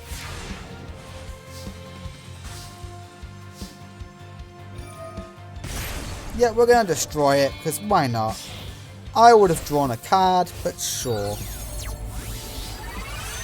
Alright, we get the Circle of Fairies. The Circle of Fairies will bring out Rose Girl. We destroy the fish. Yet another upgrade she got from Ancient Fairy Dragon is the Circle of Fairies. It's a very good upgrade for her deck. The Shocktopus will take out the Rose Girl. But we use that to burn and heal. Rose Girl comes back to hand thanks to there being a plant on the field. And we don't want to defeat the Shocktopus because we'll lose the Circle of Fairies. Rose Girl is gone. We will use that to both heal and burn. And Shocktopus is putting in work. Circle of Fairies is now weak. Okay, we got another Rose Girl. That's fun. That's cute. But not what you needed. Megamorph does make you strong enough, but Poseidon Wave says nah. What's this? Swords? I would have swords. Okay, we are stealing the bat, which makes no sense. Oh, because he just... Yeah, okay, that makes sense now. The Circle of Fairies is no more. Luna, please use Swords of Revealing Light. Please use Swords of Revealing Light. Thank you.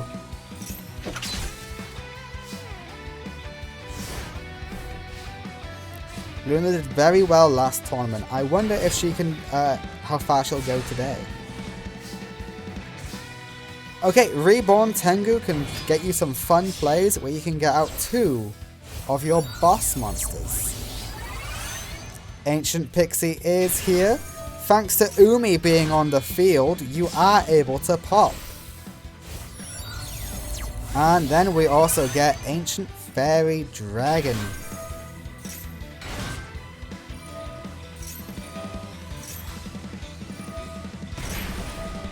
Oh, we're popping the wrong one. Are you immune to pops? Hang on. Special one, declare an attack. If I cannot declare when a card or effect is activated that targets this card on the field, you contribute one other fish monster. Well, there wasn't another fish. Well, there was actually. Yeah, no, you're right. You're right. You're right. Yeah, you distribute. Okay, I see the conundrum you were in. Oh god, Luna might be screwed. We add Chicken Game back to our deck. Bold Move being in attack mode, if he's got harpies, you're screwed. Yeah, he doesn't.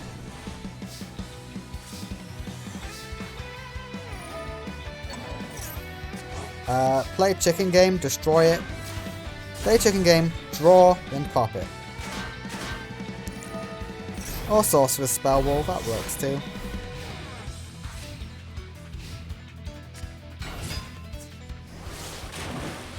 Ancient Fairy Dragon is gone. I can't believe Luna might lose this. After the amazing performance she had in the Christmas special. Fencing Fire Ferret works. But only if you did it aggressively, because now he's going to have another fish monster on the field. You got to think about these things, Luna. The AI is too dumb for that play. Never mind, the core camp is gone. It's anyone's game. Yeah, the unicorn helps it be Luna's. Negate attack is annoying. Am I being biased that I want Luna to win? Yeah. Oh god! That Cure Mermaid is way too powerful.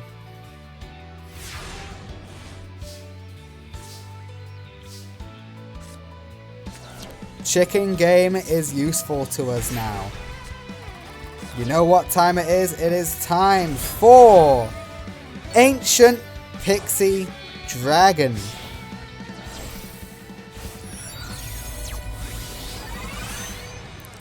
In attack mode. Because we're popping, bitches.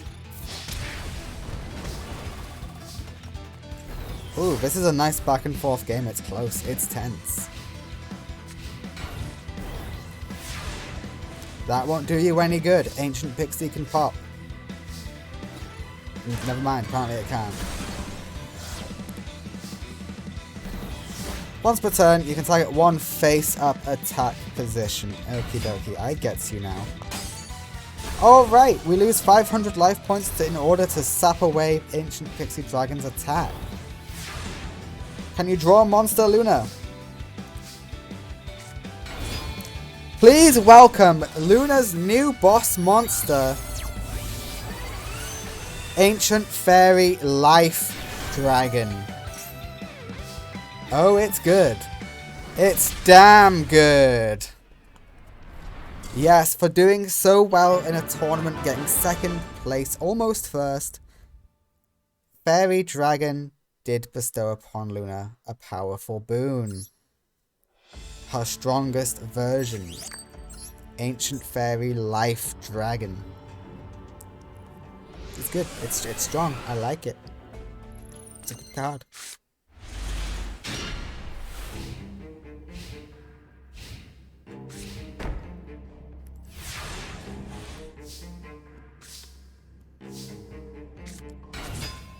Alright, Bird of Roses is mega buff now. And we just negate. We had no fish, no sea serpents, no aqua. Bird of Roses is gone and not through battle. God damn. But Rose Girl can help protect for life points. It's alright, we got Call of the Haunted in our pocket. Yeah, Call of the Haunted gets the Bird of Roses, and there's a plant on the field. Okay, we try and go in for more damage, but it doesn't work, so we just synchro away. Are we smart enough to go Pixie and Pop? We are not smart enough to go Pixie and Pop.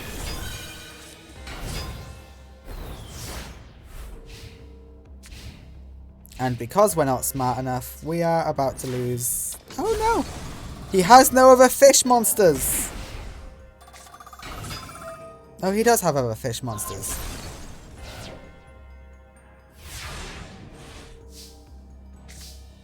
Monster Reap. What a poll! What a main character level poll. I think Luna is the new main character of 5Ds. It is not Yusei.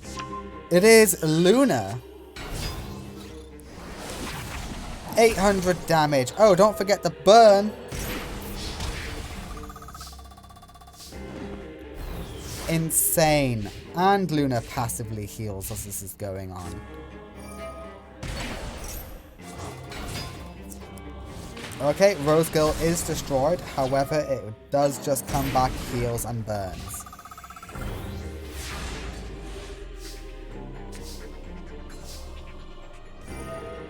Bird of Roses is another plant monster. That's it. It's done. Luna 2-0s. Lug, thanks to her main character level top decks. Game 1, right in the very end, she had a super weak monster. She had a top deck something good. She top decked a level 1 Tuna to get out Life Dragon. This game, she was screwed. She had nothing on the field. She top decks Monster Reborn. Tell me she's not the main character of 5Ds in the Millennium Era. And now that I said that, she's going to lose. Alright, Luna moves on for Hope. Next up is Dimitri versus Leo. It is the copycat versus Leo. Alright, let's see how this mirror match goes. To make it easier to tell who's who, other than the frames, I changed the field for Dimitri to be this, you know, this field. I forget what this archetype is called. But yeah, the streamer's one. Alright, scoping is here. Stapling is strong and Borden is gone.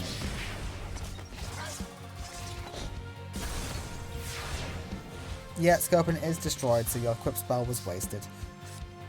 Okay, boomboxing is here. Oh, Leo. You're about to fall to your own strategy.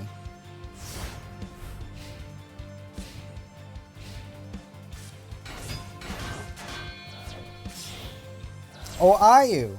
For you do synchro summon into the power tool dragon. Okay, United we stand. Double tool, double tool. United we stand is the one you need out of that one.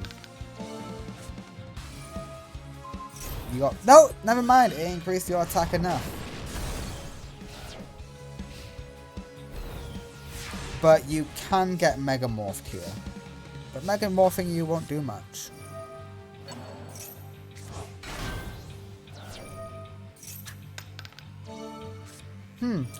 That's... Oh, you do have less life points. Yeah, you are fine. Oh, Boomboxing's got this. Dimitri with the mad plays isn't going in. And he's lost his equip spells. Leo is the counter to Leo. Alright, Mage Power. Unite we stand, unite we stand. Either way, it's a big buff.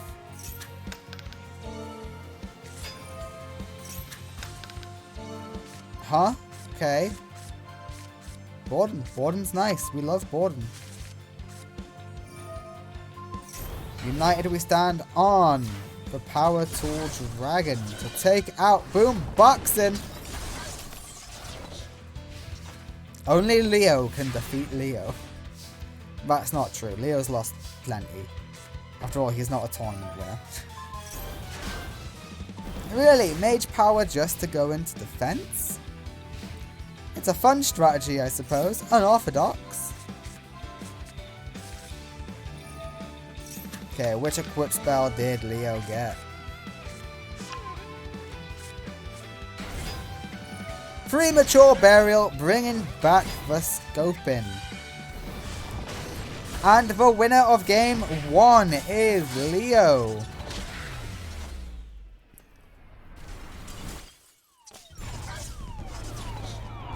Well done, Leo.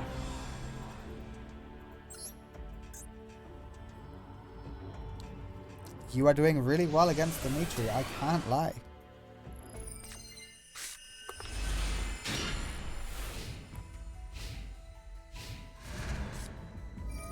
Incredibly good, actually.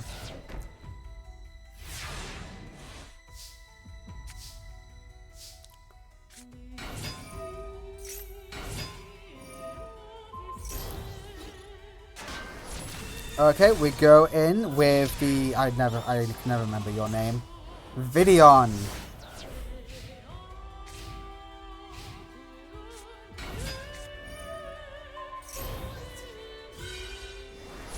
And we go in for massive damage with Vidion of ourselves. Anything you can do, Dimitri, Leo can do better. Except that Snatch Steal of yours is mighty scary. I will say that. I do fear it.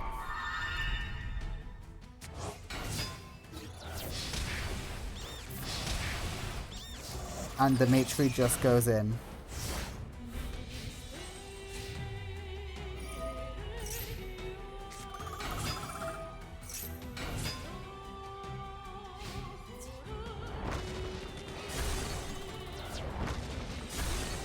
Leo is countering.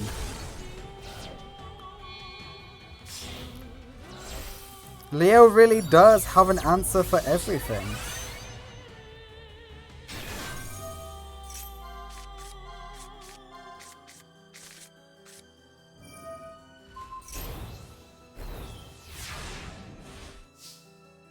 Alright, Power Tool in defense is a strange option, but it's an option.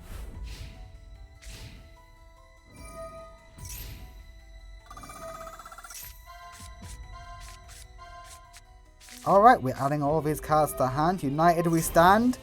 And Power Tool. I know it's not called Power Tool, but I like to think equipped spells also called Power Tool.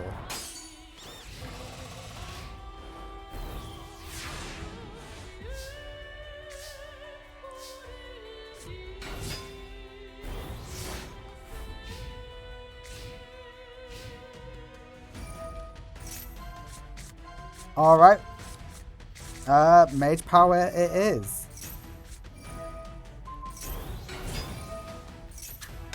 $9,200 on Power Tool Dragon. Can we get it any stronger? Please say we can. We don't, but you know what? You don't have to. Leo absolutely demolishes Dimitri. That means next round it is Leo versus Luna. Oh god, the siblings. They're fighting each other. I wonder how that's gonna go. Not well for Luna, I can tell you that much. Alright, next up is Flower versus Angie. Let's see if Flower can avenge her fallen siren. Because Angie did beat Ayu. Alright, Flower and Angie about to go at it. My money is on, let's say, Flower. I think the Arcadia still has some juice left in it. So far I think it's only Hellkaiser and Anchor who are in the top 8. Alright, Rescue Cat will do the Rescue Cat stuff. We have decided to go for a level 5 because it's Naturia Beast. Naturia's Blessing is on field. In hand even. And yes, please do Synchro Summon. Oh, you decided to go for Catasta.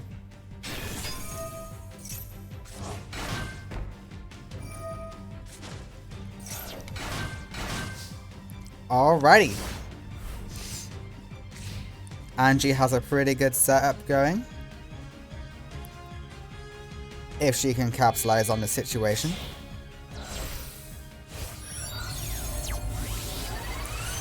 Barkion is pretty good.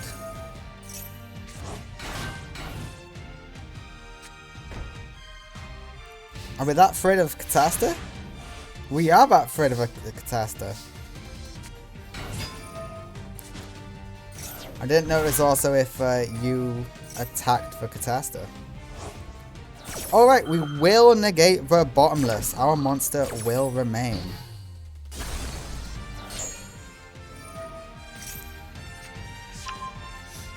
Mole Cricket is back in hand.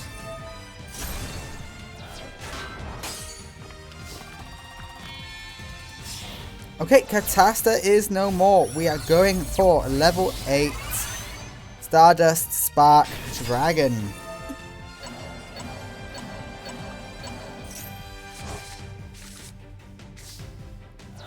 Oh, that's a good hand.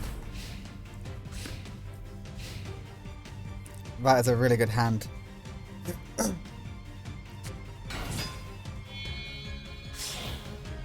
But Angie thinks her hand is pretty good too, because she is going for the Leo Drake.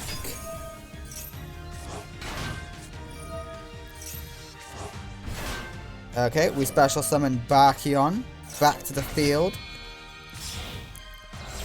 And Barkion is also used for a synchro summon to get out a second Leo Drake.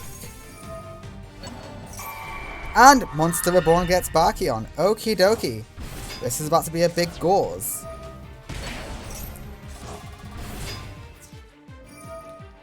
Yeah, you can protect yourself once.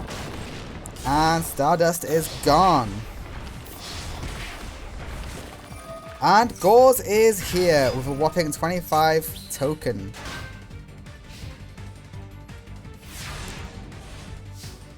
Let's see the art for the token. Oh, that's a really cool token. I like that token a lot. Alright, what are we banishing, Flower? We're banishing Rescue Cat.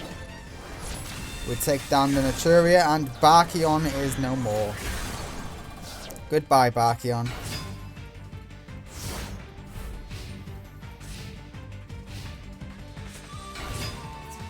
But I do see who the advantage here goes to. Angie wins game 1.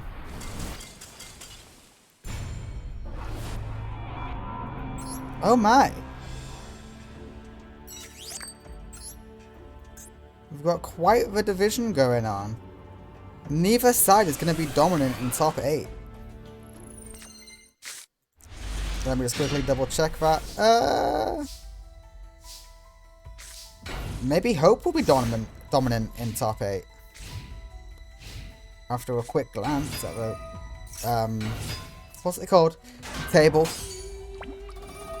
Alright, Spy will send a card back to hand, and we just set a card.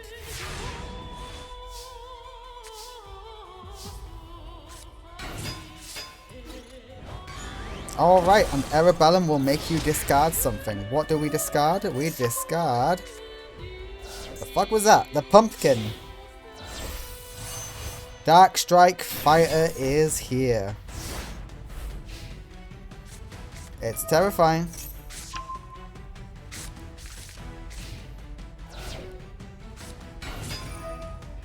Angie's good. She can get past that. You chose the wrong monster. Alright, this will get you a beast, which isn't strong enough to defeat the Dark Strike Fighter, but I'm sure you have a plan for that. Yep, Monster Reborn is your plan. And we are going into the Leo Drake once more. Bottomless Trap Hole will take it out, but the Exterio's Fang destroys the hole. How do you destroy a hole? Blocks the hole. Yeah. Exterio's Fang blocks the hole.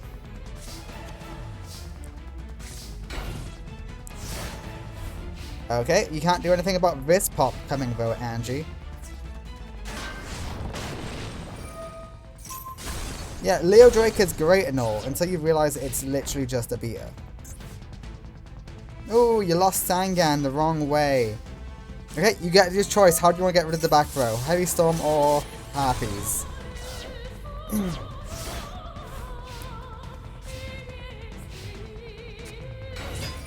Mole Cricket! Are you bloody kidding me? And Bottomless. Yes, yes, yes. That does sound about right. I do have to agree. TT will guarantee more destruction. But Flower, you need to get something offensive soon. You can only play Spoiler for so long. Yep, there we go. Graveskeeper Guard is a good one to do. You baited out a negate attack for just 1,000 damage. That's pretty good.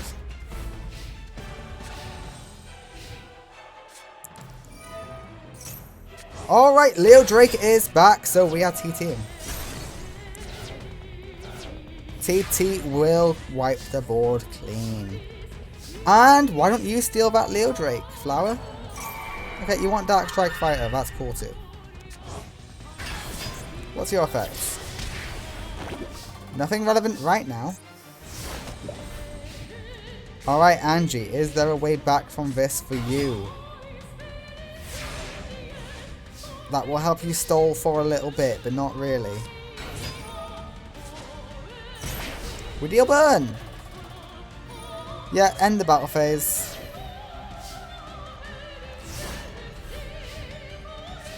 Angie, you need revival.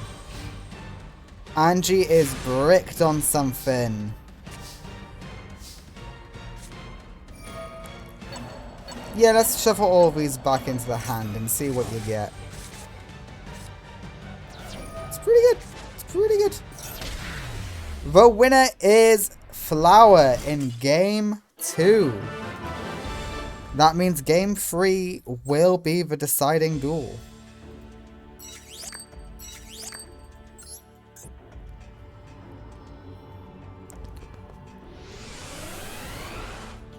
Will the Arcadia advance?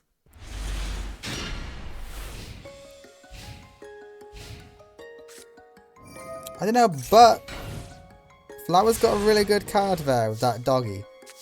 Ryoko is good. Summoning Monk is even better.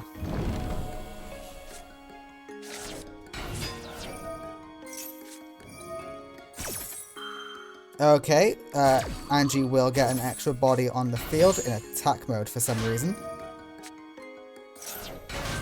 And Rescue Cat is gonna make this a horrible experience for you, Angie.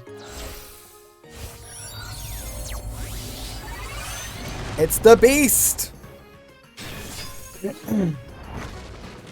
Yeah, Flower also has Naturias, and she's willing to use them on you, the Naturia user. Isn't that just great? Not at all rude. Angie's thinking. Alright, we throw away a mole cricket. That's useful. These two come together for a synchro summon. Funnily enough, also of the Naturia Beast. But Mole Cricket says, let's do this again. This time we go for level 6. This is Barkion, correct? It is. Barkion is stronger than the Beast. Okay, Naturia Beast will negate that.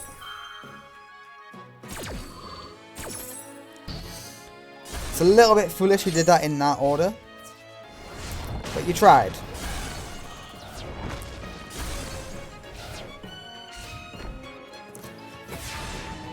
Gauze does beat both of these, and one of them's about to get destroyed by Ryoko as well. Yeah, and say goodbye to... Oh, wait, no, sorry, I forgot about the Beast. I always forget about Beast.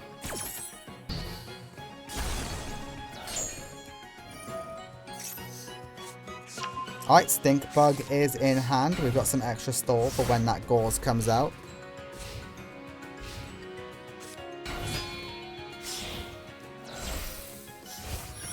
We synchro these two together to create Leo Drake, which... I might have to remove Leo Drake from your deck, Angie. Because it is just a beater. And Leo Drake has been popped.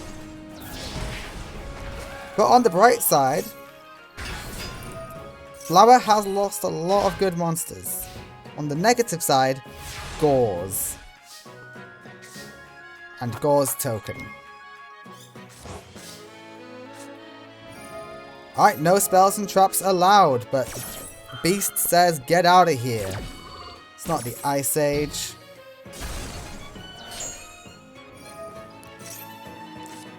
And we get a search. We get Mole Cricket. Oh god. Negate attack would have been good, but it's too late.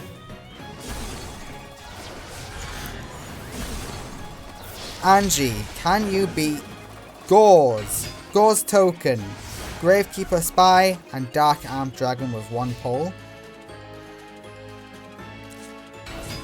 You're gonna try, and I like that.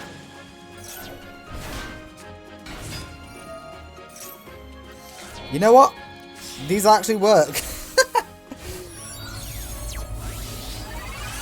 Leo Drake does that. I was shit talking Leo Drake earlier. Granted. I really, really was. But this works. Yep, Get out the beast. We destroy the spy and Dark Arm Dragon can go pop itself.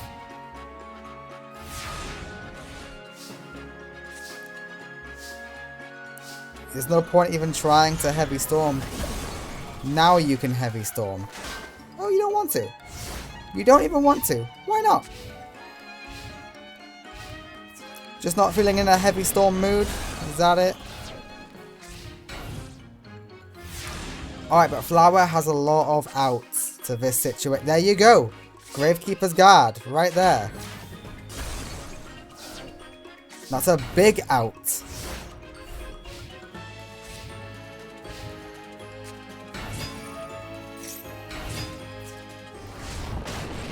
Yeah, and... Ooh, you attacked in the proper wrong order there. And that is game. Wait, no, Stinkbug negates attacks. Never mind.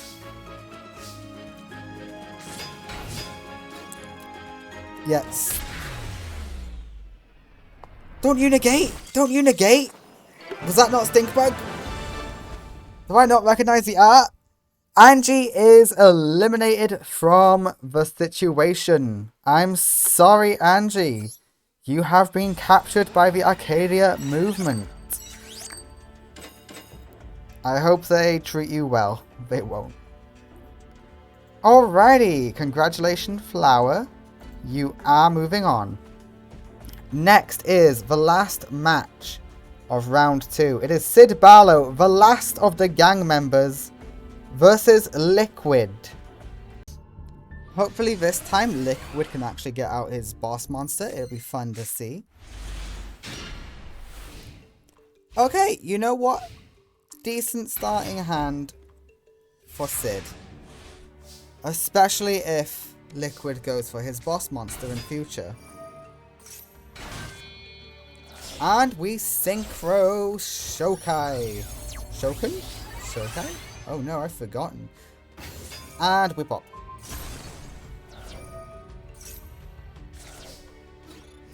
Alright, Liquid is gonna have Krebon soon. That's good to know.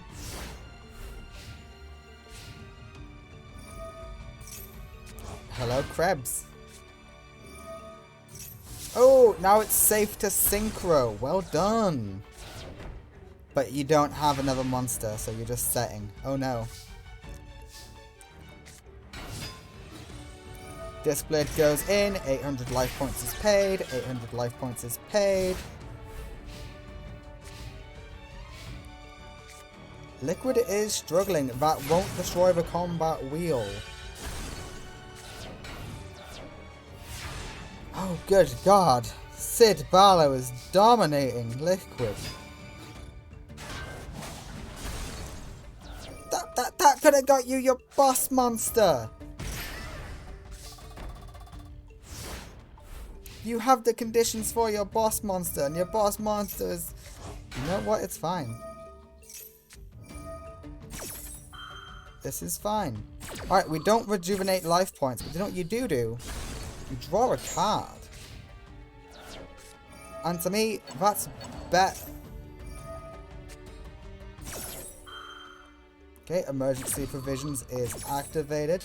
He heals 4,000.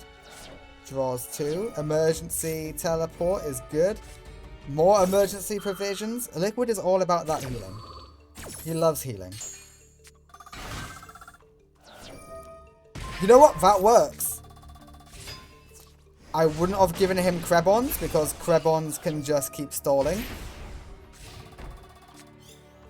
But you know what? It works. I would have given him that. That way he'd be wide open now. If you gave him a tuna. Though his monster's level 6. God damn it! You just gave him a second combat wheel.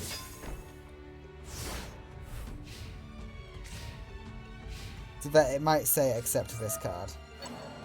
Accept psychic jump. Yeah, okay. Accept you. That's fair.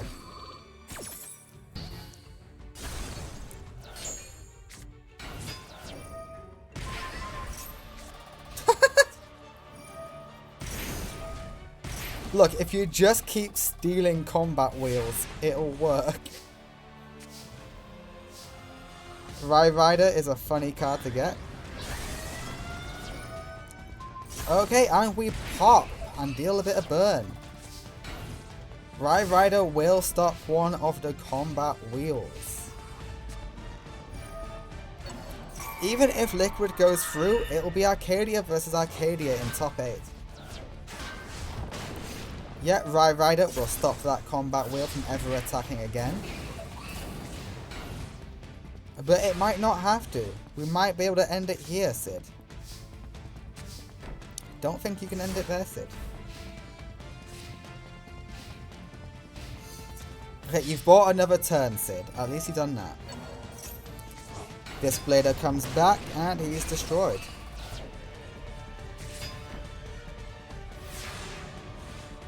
I find it funny. Liquid's not even going for his own boss monster. He's just going for the opponent's. Are we gonna finish things with Psychroid? Oh wait, no, they don't get destroyed in the first turn. Yes, yes, I remember now. Really, you're paying life points. Oh, be careful. Please be careful. And the winner of game 1 is Liquid. With a mere 400 life points left. And he did quite a lot of healing. He healed at least 4,000 or 5,000 life points in that duel.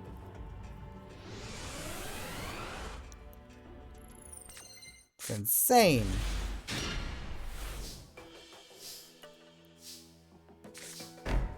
Oh my god, you're so bricked. I mean, you got negates. You're negating City.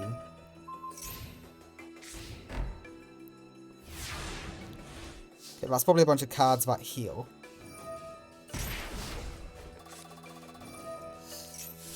Harpy's Feather Duster comes in extremely handy. They were good cards too.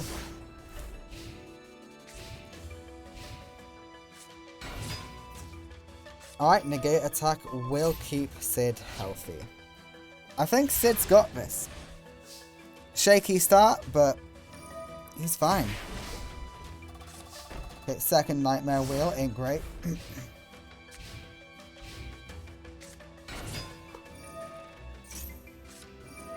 Don't use the Psychic Jumper. Please don't. I think it has to be face up anyway, so I don't think you can. Why are you attacking with 100 attack points?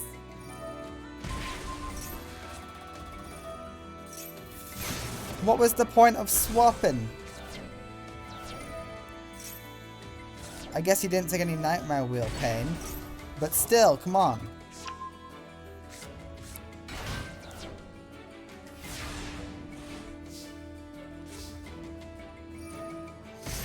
Okay, Nightmare Wheel kicks in. And we have a Synchro. No, we don't. The levels don't add up. You used Emergency Teleport for no reason, Sid. No reason at all.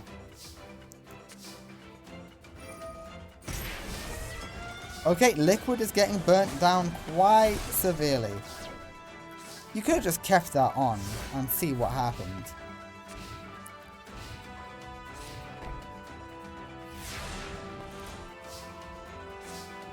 Okay. Another Nightmare Wheel is fantastic. You can just keep burning down.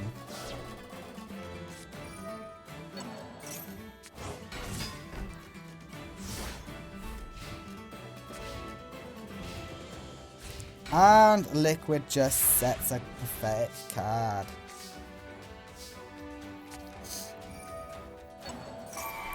Would have stolen Krebons, personally. Oh wait, there was no Krebons in Grave. And the combat wheel is here. This is match game 2 over. Because we pop.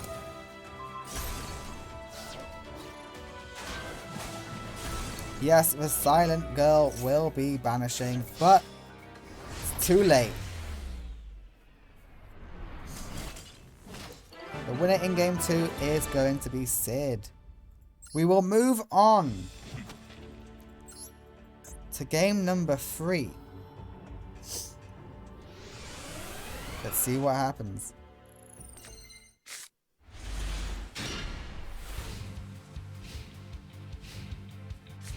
Alright, you know what? Fairly good start for Sid, and we can already destroy whatever that set card is.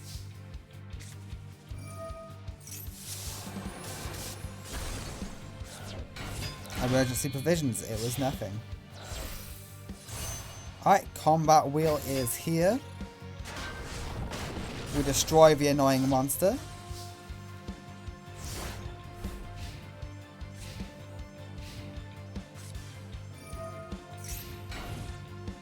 Okay, we got that set up for later.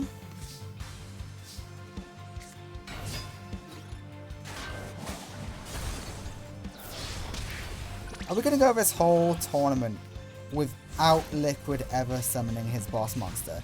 He has 5 duels and never summons his boss monster. I've seen him do it. He does do it. He knows how. We emergency provisions just to live with 900 life points remaining.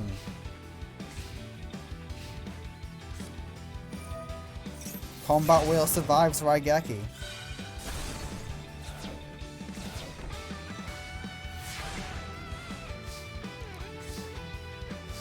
It's all it takes sometimes. The winner is Sid Barlow.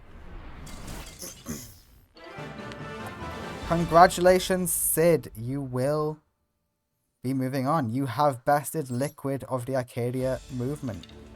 You have bested the murderer of Carly Carmine. Carly's just trying to make it in this world, and she died. First, she gets rejected by Eliza's new media company. And now she gets killed in the satellite. Ugh, what rotten luck. And then her killer loses to the very next person they see. Alright, we are in top 8. Hope actually has the best shot here. Far more Hope than anything else. There's only 3 Arcadia left. And 1 gang. Nice. Let's get into Sect versus Hell Kaiser. Okay guys, it is Sect Ijuin versus Hell Kaiser. This is going to be a very interesting duel. Also, my math has been off this whole time. I thought the Arcadia movement had way more members than it does. Oh hey, this is what Angie had when she died. Oh yeah, you are not the one I thought you were. I thought you were Stinkbug. You are Beetle. Again guys, I will get names wrong. I will get effects wrong. I will get everything wrong in Yu-Gi-Oh! You just have to put up with it. Why do I like doing this series? It's fun! And I like making up stories. And I like watching the CPU duel. Alright, we will get a search. We search for Kalkimeru.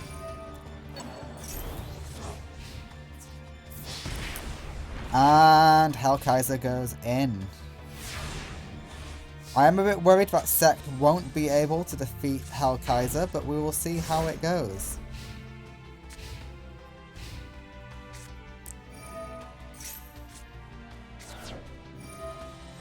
Okay, Painful Choice gets Cyber Dragon. And we are taking a Hunter Dragon. Yeah, Hell Kaiser's very powerful, especially with the Painful Choice.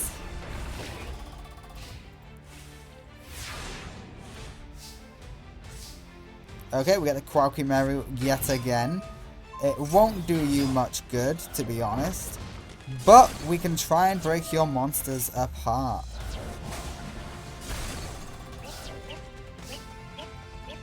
Why didn't the attack revert?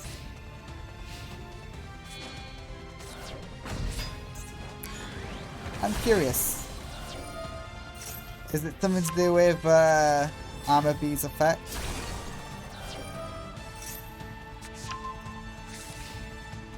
Okay. That's a whole lot of monsters. You need some support cards. You need a better support card than that. Now that's a good play. And we mill limiter removal. Oh, that was a good hit. Thank God you milled limiter removal. Okay, your Call of the Haunted is gone. Hellkaiser has an answer for everything. Cyber Dragon comes back. And the winner is Hellkaiser in game 1. It is not looking good for Team Hope. There's 3 Arcadia members, 1 gang member, and 4 Hope remaining. So it's an equal split on good ending or bad ending. But currently, Hellkaiser has the advantage on Sect Ijuin.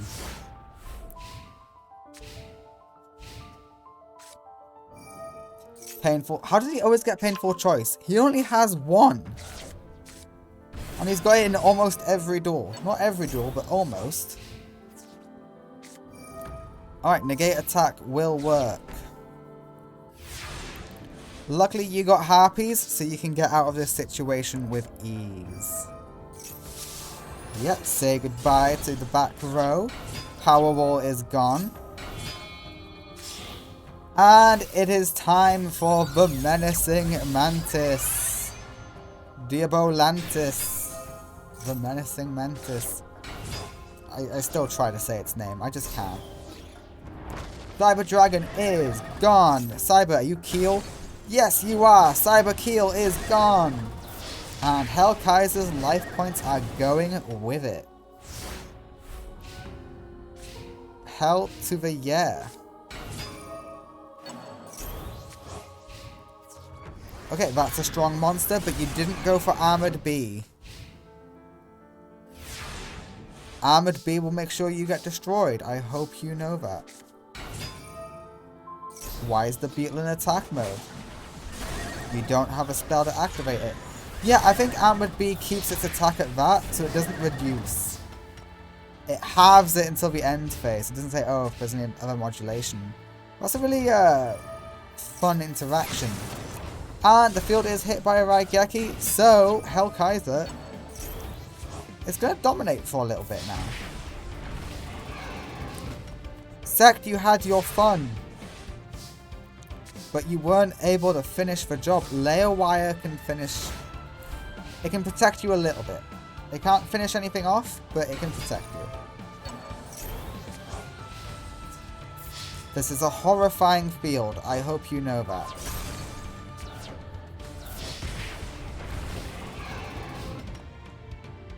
Okay, last turn. Did you summon your boss monster this turn? You did! You can get the Menacing Mantis out. The Menacing Mantis comes back with a vengeance. But you attack directly. We need to stop that immediately, Sect. Okay, Layer Wire is a beautiful pull. Even if he somehow gets something out strong enough to beat your Menacing Mantis, you can Layer Wire it. So if he somehow limiter removals, you should have Menacing Mantis. You should have No, you should have Layer Wired the Exploded Dragon. Oh, you fool. Now you need to top deck a monster. Oh, you lose. Hellkaiser could have beat you this turn, but he showed pity on you for some reason.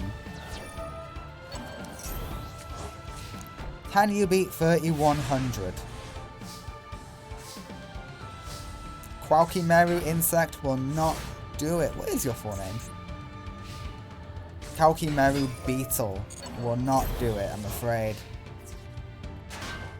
The winner in game 2 is Hellkaiser. Hope is being extinguished by Hellkaiser himself, the King of Hell. Dear God, it's horrifying. Alright, Hellkaiser 2 O's. Sect Ijuin. Next up is Crow Hogan versus Anchor. I think Crow will fare a bit better. Alright, it's Crow versus Anchor. I feel like this matchup has happened before, but I know it hasn't. Alright, Crow is starting off with a really weak play. Sorry, I've got a little bit of a speech impediment. I don't know what it is. Okay, the Tri-Edge Master is here. It will get Anchor another draw. And Gale will protect. The Tri-Edge Master is gone, but it just gets Anchor yet another draw. But we negate. No, we special summon. We don't negate. Negating would be good.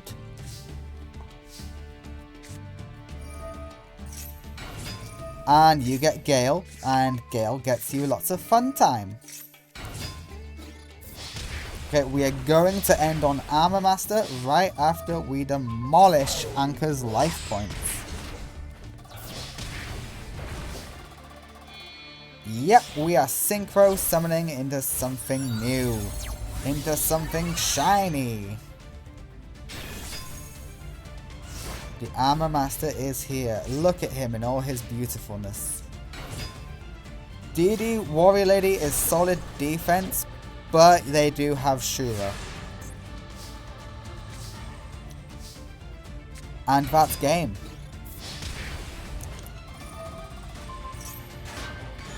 The winner in game 1 is Crow Hogan.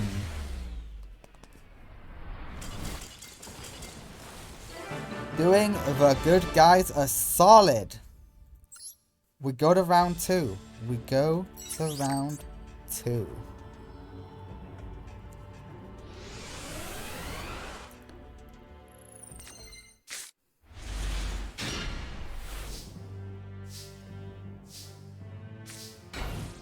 Okay, we got a set.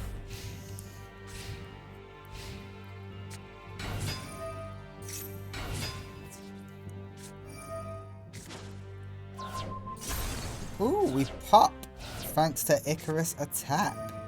It's not often Crow does that play, but when he does, it really works out. Especially since we like you in the grave, don't we? Holy shit. Anchor, you might just want to scoop now. Okay, once again, Shura gets hit with the magic Skillender. We don't really get Skillender finishes in this series because it's, for the most part, limited for people who do burn or for people who have story advantages. Anchor has a story advantage in the fact that she has a mysterious benefactor. And she has just let that benefactor down as Crow 2-0's Anchor like it was nothing. I'm sorry, Anchor. That's just how it was. Alrighty, Crow 2-0ing Anchor. We move on to the sibling fight. I don't know how to justify this one in lore. Like, I don't like it when people fight against each other. It happens. Like, it's fine. Whatever. But this makes no sense. I would like to skip it, but it feels unjustified and it feels a bit cheaty. So I will play it out. We'll just see who the better sibling is. Let's go for it. Okay, Leo versus Luna begins now. The battle of the siblings. I would like to see this match, just in better circumstances. My only problem with the match. Otherwise, it's A-okay. Oops. Sorry if that was a loud bang just then.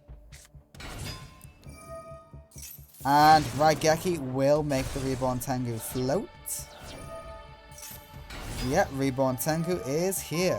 Stapling can go in for big damage though. And Reborn Tengu floats.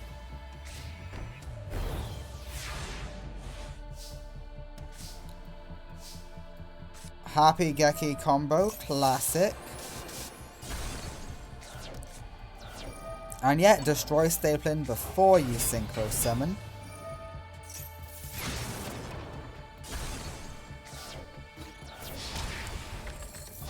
Okay, Luna is making this look easy.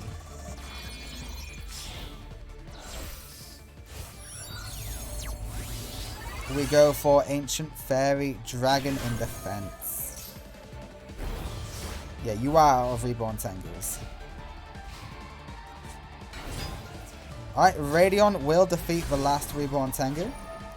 No floating for you, sir.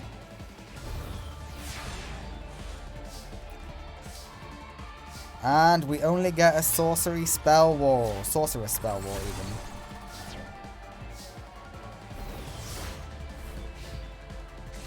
Okay, being in offense mode is risky for you.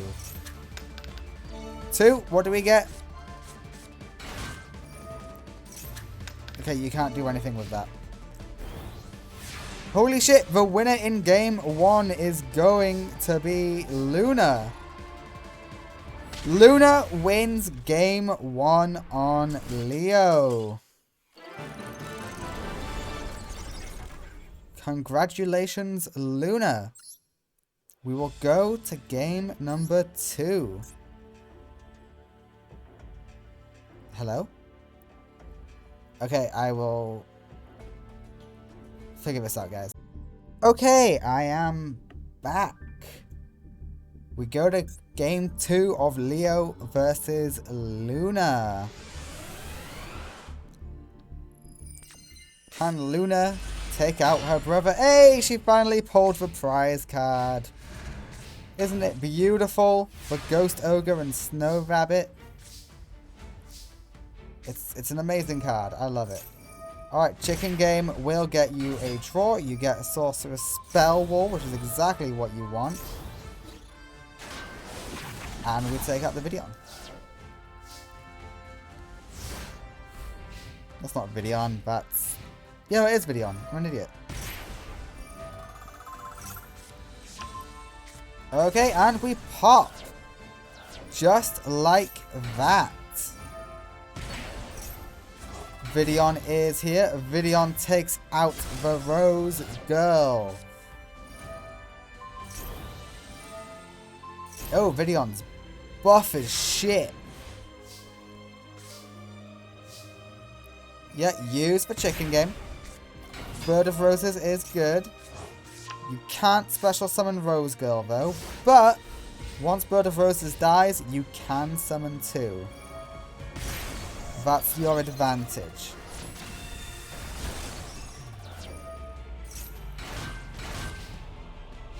Alright, Luna, you know what to do here.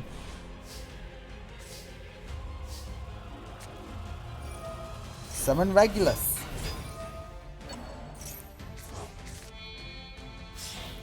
Ancient Pixie, here we go. Videon, say goodbye.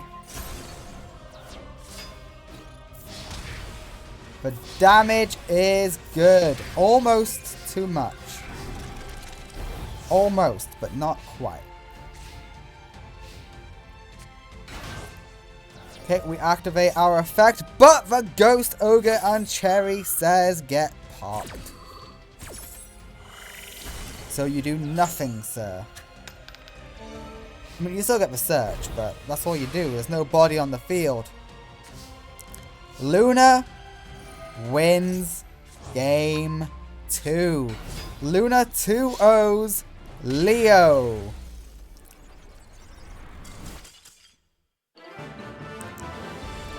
Congratulations, Luna. Honestly, you did amazing. And I'm sorry you had to fight Leo. I'm not happy about it either. Alright, Luna moves on for the side of Hope.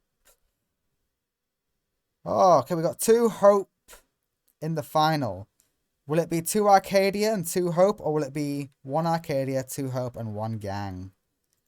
Let's find out. Alright.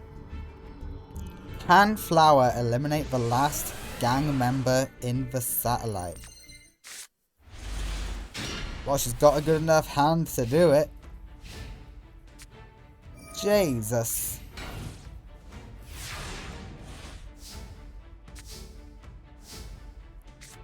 Alright, Rescue Cat will get her whatever she wants. Who wants these two? Okay, that Blast Sphere is going to do nothing. It's going to do double nothing. And we sync her off. You didn't even get to use your supply squad, Sid. Alright, Catasta is here.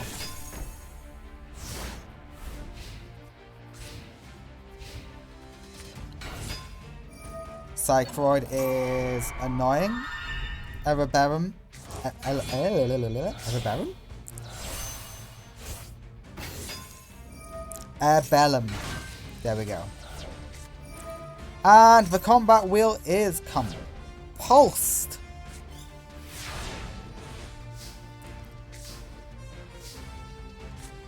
Yeah, Flower's definitely winning game 1, guys. Alright, what are we throwing away for a little bit? Rescue Cat. Okie dokie, cool.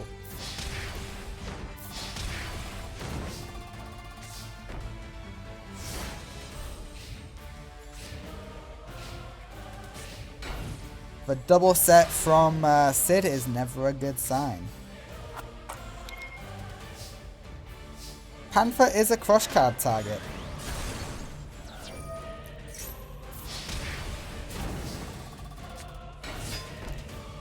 I don't know why he didn't summon Gravekeeper earlier, but okay, whatever. It's fine, it's fine.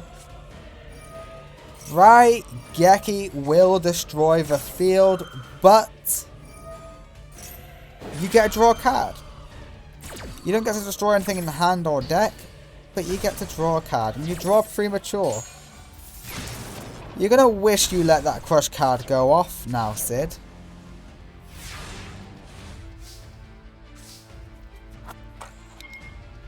Oh, and Rescue Cat is back. Oh no. Okay, we're banishing another card. We're banishing Dark Armed Dragon. We'll bring back Catasta. Rescue Cat is here. Rescue Cat goes for 2. Yep, that's game. No, it is not. Sid gets one more chance. Okay. It's no longer guaranteed pops on battle. But this thing's a pain in the ass to defeat. You need decent attack stats. And you need it twice. And your combat wheel ain't it, son.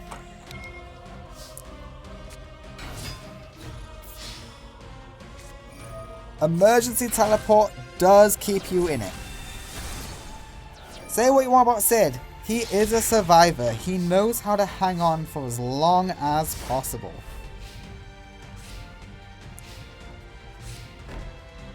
And he got 2 cards to set. That's pretty decent. And Dark Armed Dragon's here to destroy them. Okay, we pop Sangan, who can also be banished to pop something. Emergency Teleport.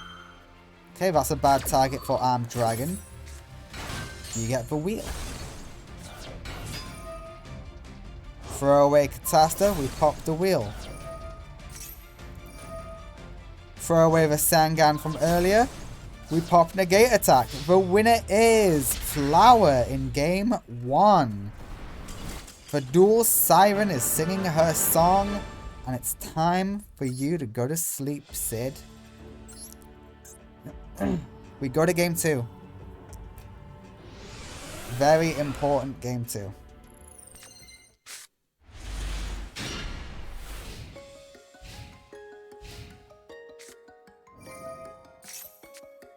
Okay, we've got some Pot of Greed action going on for Sid. And he ends on Sangan, a respectable end board.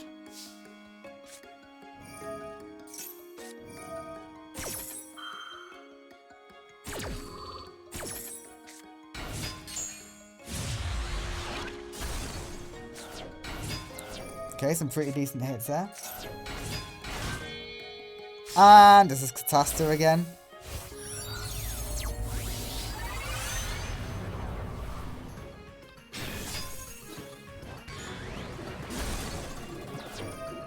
Sangan will search for Blastsphere. Blastsphere can get rid of Catasta quite easily. And it'll do a nice chunk of burn while it's at it. That is, of course, if Catasta's the one to go into it, or you can just Raigeki it. That is your second option. Yet you ran straight into that bottomless, I am sorry to report.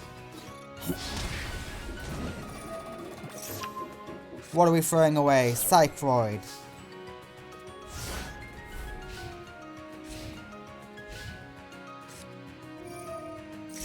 Supply squad is here.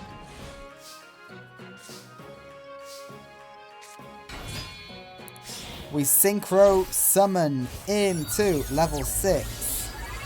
Bryonic. You always go for Bryonic. You do have another level 6 monster, but you always go for Bryonic.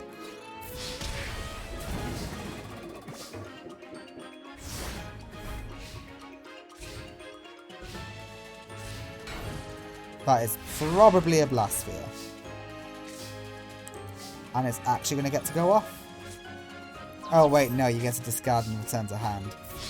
Sorry, my bad. I forgot who I'm dealing with.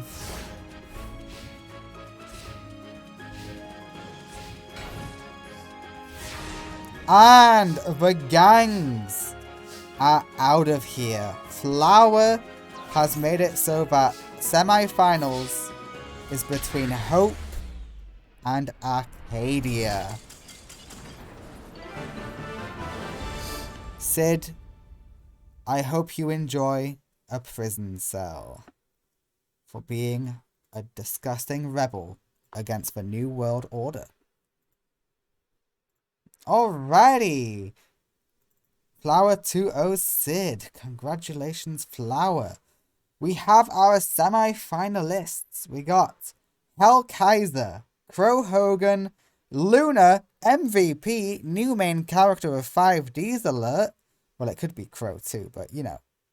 And Flower. Alright, let's get into Hell Kaiser versus Crow. Semi-finals begin. Hell Kaiser will take the charge for the Arcadia movement. Starting off with limiter removal is pretty good. We go with Mash Dragon and wait. That limiter removal is now vulnerable to a Harpy. Is this a Harpy Geki game? It is not. You are lucky about that. That gets you Breeze. Oops, all tuners though. Yes, this is a case of what oops, all tuners. Don't Monster Reborn. You are better off using your Cyber Darks, yes. Keel will take the Mash Dragon, and you can go in.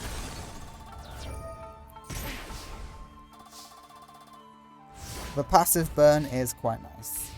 I do like the burn.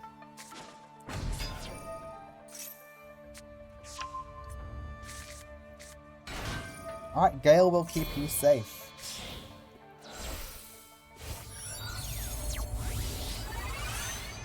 Oh, Black Winged is here. We destroy the monster.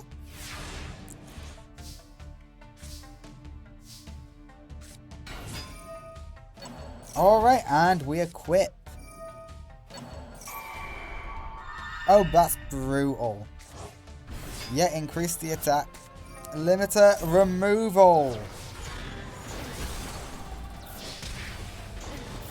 It's not enough to end game. But it's pretty damn close. Crow's gonna struggle to overcome that.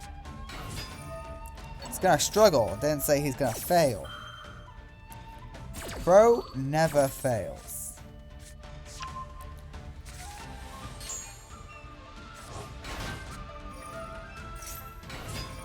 Oops, all tuners. You are the definition of oops, all tuners right now, Crow. And they're all quite small too. So even the twin head behemoth can take it out. Also, why is this a once per duel effect? I don't get it why. Like, it's not that strong anymore.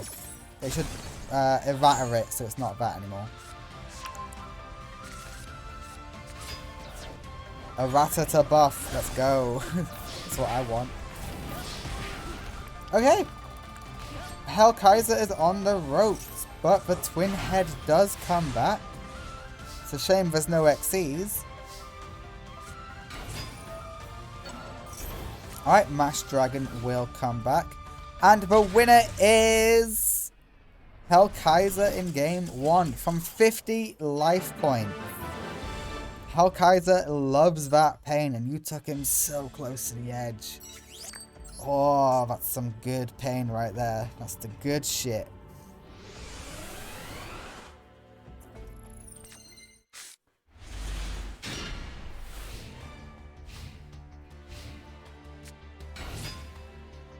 Alright, Bora is here.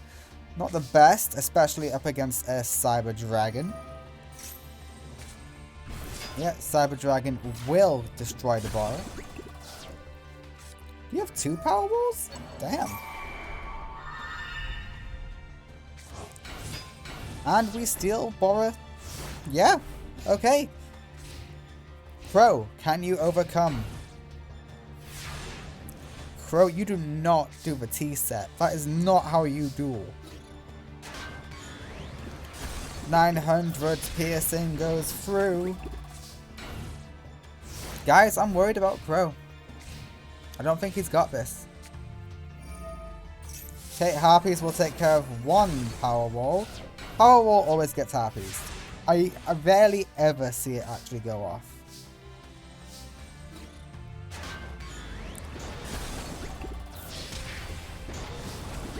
If they were in attack mode, you would have had game.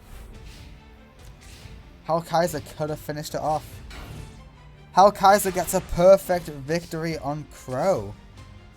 Crow is about to lose to Hellkaiser. Crow loses to Hellkaiser Zane in game 2. Luna is everyone's last hope. Oh my. It all falls on Luna's shoulders.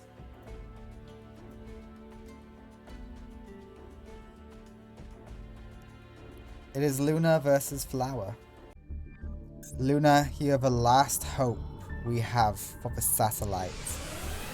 Please don't fail us. Oh my, I can't believe this is happening. I can't believe it's all on Luna.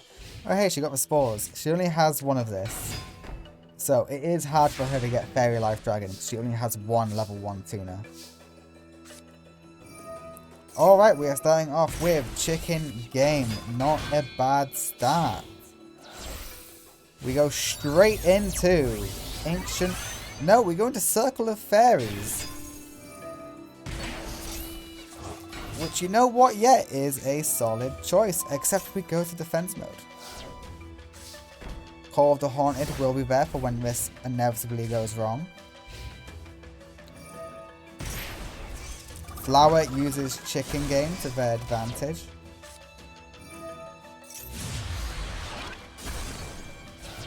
And yeah, Heavy Storm will do its thing. And we are synchroing up to the big boss monster. The Fairy Life Dragon is here. Bird of Roses takes out Airbellum and the Ancient Fairy goes in. But Gauze says hello. With 3,300 attack. But it cannot crash because it's in defense. Okay, we are stealing the spores.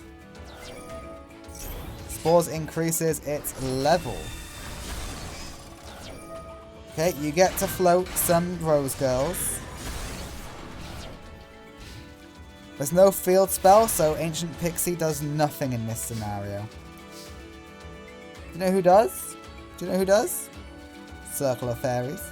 Gets to do a little bit of burn. but then it will lose straight away to Gauze. You can take out Gauze.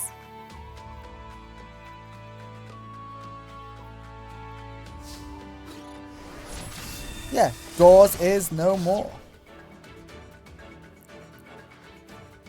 Set Fencing Fire. I said set Fencing Fire Ferret, not in attack mode. It's alright, the ferret can take out the token. It's just gonna cost you a lot of life points. Okay, if you're smart, you'll crash fencing first. And then take out the token. Come on, you're smart enough for this. Don't you dare synchro off the Fencing Fire Ferret. Okay, good. Are we going into Circle of Fairies or Fairy Dragon? Ancient Fairy Dragon is here in defense mode. Why in defense? Hey, you are smart enough to do this. Hell yeah. Because of Ancient Life Dragon, Fairy Dragon can now attack in defense mode and use its defense as its primary stat. Luna wins game 1 against Flower. We go to game 2. Luna, you are our last hope. Please. You did well in game 1. You scraped by. It was close though.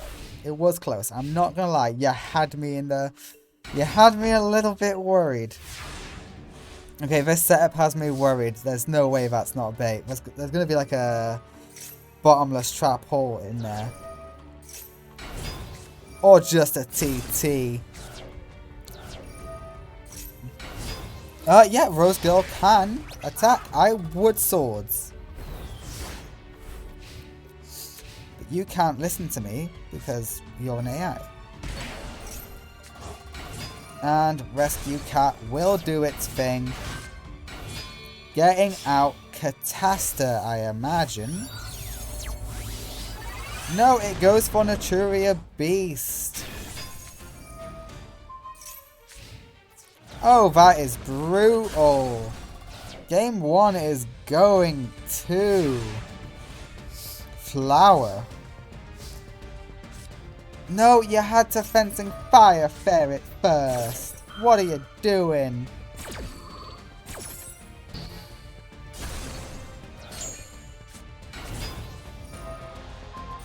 Excuse me, have you forgotten?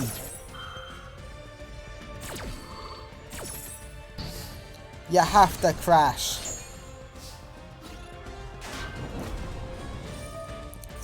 This does work. Yeah, now swords. For the love of God. Okay, good. You wasted 2 spells. But you did thin out her deck quite nicely.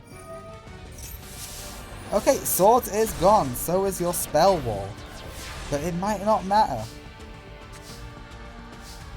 Okay, we're gonna have a Super Burst Fencing Fire Ferret, but watch that be guard. No, it's not.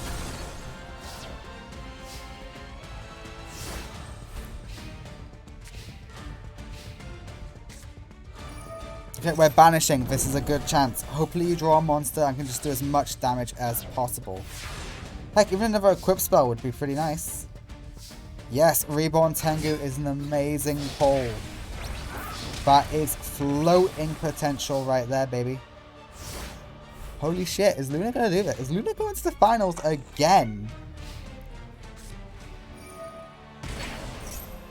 Holy shit, Luna's going to the finals again. Luna's just won. Fencing Fire Ferret for game. Ferret pops Gauze. Yeah, you may as well do it with your... Yeah, do it with Circle of Fairies. Fuck it. This board is diabolical. I love it. And the winner in game 2 is Luna! Luna has done it. She has beaten Flower. Okay. Alrighty. We need to move on to the bronze place Breather match. It is Flower versus Crow Hogan.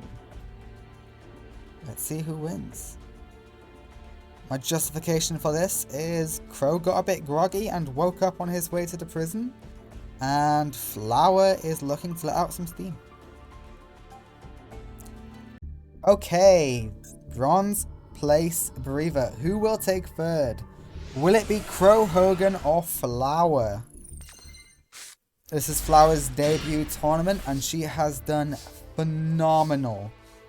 Her deck has been terrifying and I appreciate that. Thank you, Flower. You've been a good villain. Alright, Rescue Cat is here. Rescue Cat will get out Air Bellum and the Otters. What do we make? Do we make Catasta or Beast? We go for Catasta. In this case, Beast would have been better. You don't know that because you have no idea about the Raigeki that is looming. Okay, Mirror Force is gone. Crow is doing so good.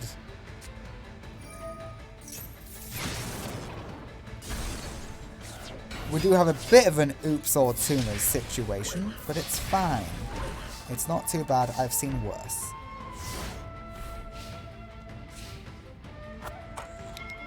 Yep, one turn's gone by. And just a set. Ugh. We know it's not Mirror Force. Her only Mirror Force is gone. She only has one.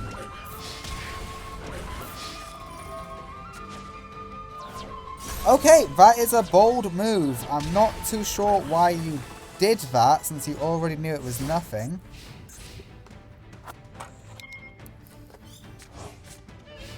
Alright, Dark Arm is in hand.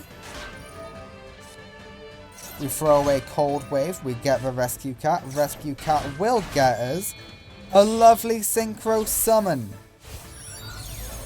It's level 9. It is the Mist Worm. She's had this the entire time. I'm surprised she just never summoned it. And Mist Worm goes in.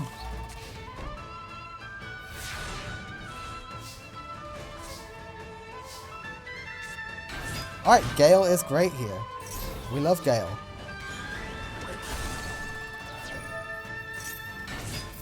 And the winner in game 1 is Crow. That was a good back and forth.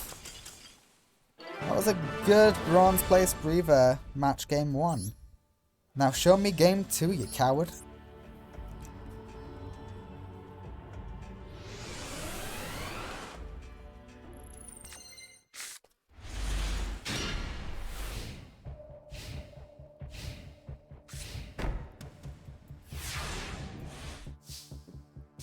Ooh. Okay. Not a great go for Crow. He could have done a lot better. Flower banishes the Rescue Cat. Okay, 2-turn timer. In 2 turns, Flower is going to be able to pop off. But Crow has to pop off this turn. Okay, it's got to pop off next turn. Crow, I know you. I know you can do this. That could be a Mirror Force. I would be careful. Okay, that does nothing to impede you. Mirror Force! Get out of here, Crow! What's this face down? Negate attack. Okie dokie, you're fine. You're fine. Never mind. Gale is safe as long as negate attack is on the field. Whatever they throw at you, you are fine. Unless it's a Bacchion. But I don't think Flower runs Bacchion, only Beast. Catasta is here and ready to do some damage. But the attack is negated. Oh, Bellum comes out in main phase 2. Don't know why not in main phase 1. Doing more damage and discarding a card. What use could that do?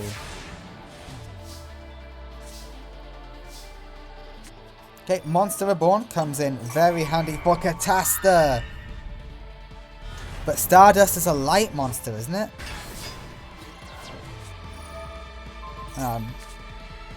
A non-dark. Oh, I thought it was a light, like non-light. Oh, I was wrong about the attribute. Okay. Oh, that's Gale. I always get Gale and Kalute mixed up. I'm such an idiot. Stardust will destroy the Catasta. It's funny, if Catasta even went in, it just uses this effect, and Stardust would have survived. Alright, we got a big ass synchro summon for Armor Master. Yep, you use your effect to survive, but a wedge counter is placed upon you.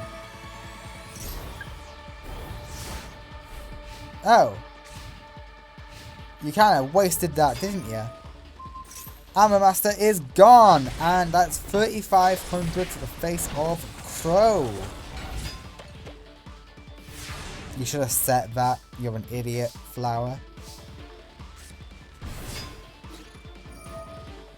Okie dokie. Stardust will protect the doggy.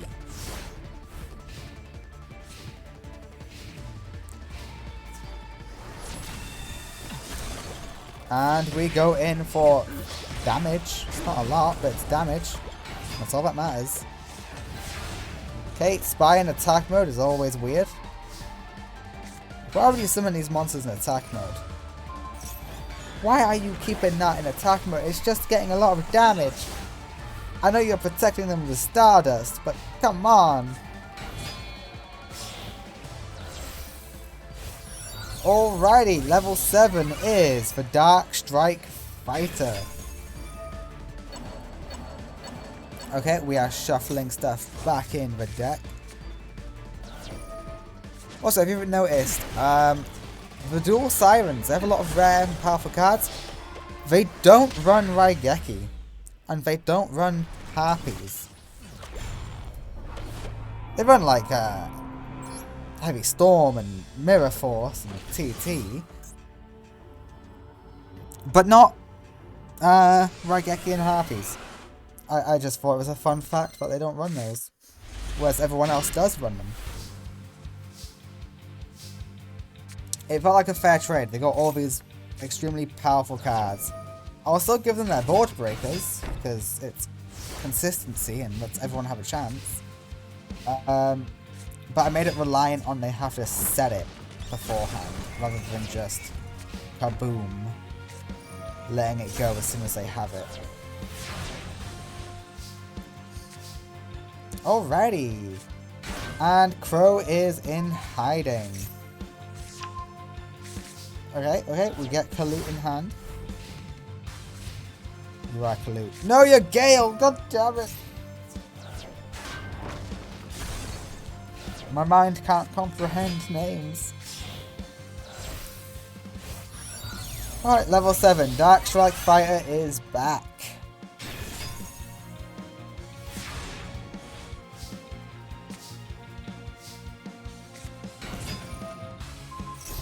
Gale is out and we nerf the fighter, but the fighter can distribute itself. Just the fun thing about the fighter is it can go, I'm out of here, peace. Bellum comes out to say hello, and Gale is gone, and we are bringing Gale back.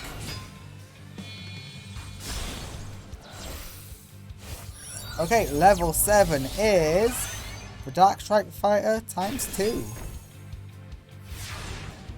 You got 2 Dark Strike Fighters. What are you going to do with them? What was the trap? Ooh, that's a good trap. Okay, Gale can take out 1 of the Dark Strike Fighters. Two Gales versus two Dark Striters. Who wins? Striters? Damn, I really can't speak.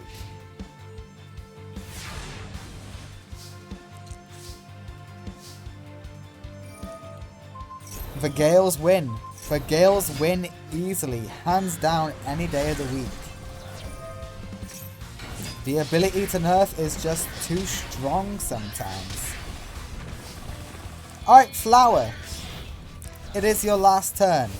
And you are up against Armor, Master, and Gale, and Kalute. Okay, you're no longer up against all of those.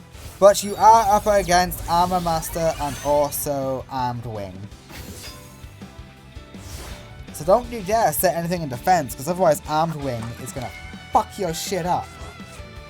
He's going to go in and just fuck it. Piercing with an extra 1,000 or something like that. Alright, I'll give it to you. Rescue Cat is a pretty good pull. Are you really doing the Mist Worm combo again? The Mist Worm combo will work, you son of a bitch. 2,500 damage does go through. Okay, you can stall a little bit longer, Crow, with negate attack.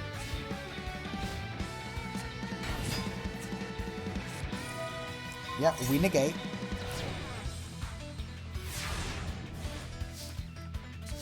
Even though we want that engrave, so that we can synchro summon. You are the one who synchros from grave, correct?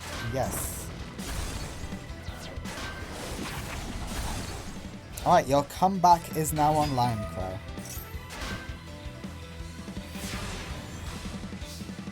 Show me what you can do with it. Excuse me? In your graveyard, banish both this card and that card. You can do special one.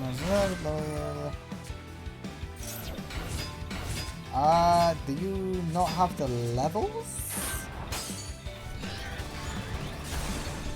I guess you don't have the levels. Damn. The winner is Flower.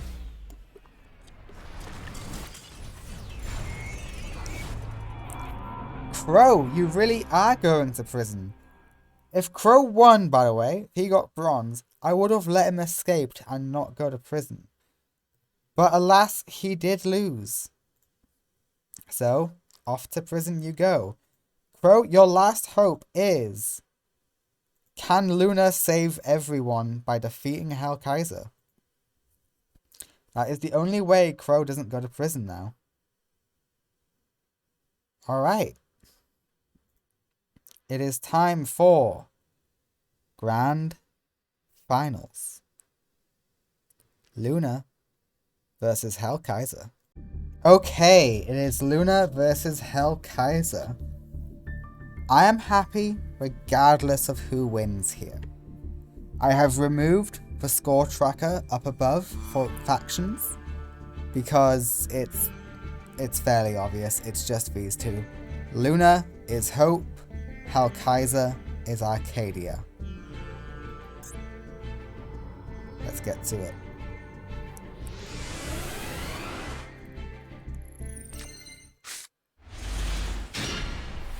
Oh, Luna's first. Oh, it's a sweep. It's a sweep. Get out of here, Luna. You lose. Holy shit, that's bad luck. And he starts off with a heart, with a fucking pot of greed. Holy shit, and piercing? Holy mother of God, Luna, you're screwed. Oh, double tunas. No. Ew. Oh, that's not how you're supposed to use that monster.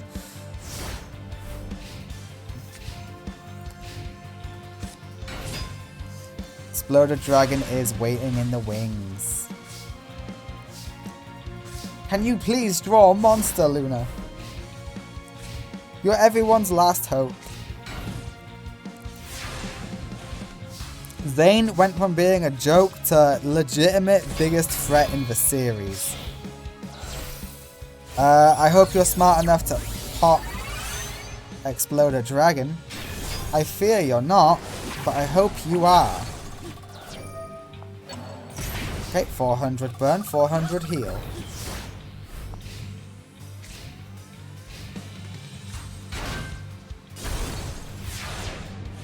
Okay, Exploded Dragon can now go after your life points. I feel like you should have waited before doing that, but okay. Oh wait, no, you don't have to. You do have the levels.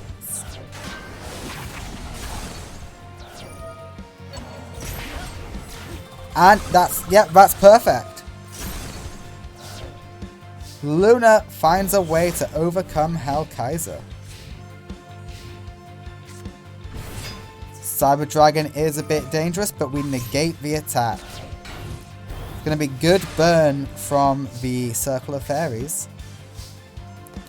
Oh, and Fencing Fire Ferret for extra safety. Hell yeah. Yep, 1050 burn.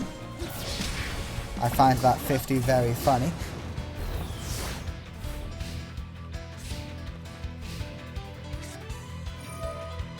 Okay, Harpies gets rid of the spell. Luna just won game 1? What? Are you kidding me? After that horrendous start, Luna manages to win?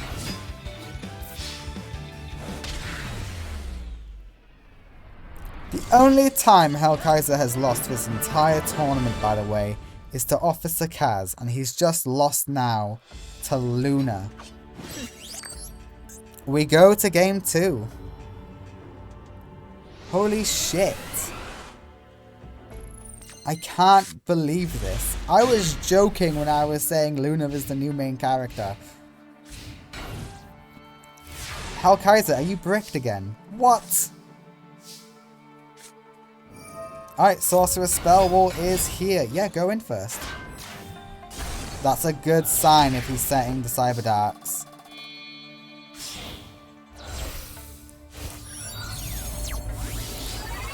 Hey, Ancient Fairy's a good pull, and putting it in defense. You are a smart person, Luna. I respect that. Okay, we lose them, but it's fine. This is fine. Oh, Mage Power. What the hell? That is incredibly lucky. Yeah, we don't want Chicken Game. We want Sorcerer's. I would have activated Chicken Game first, get a free draw. But hey, you do you, girl.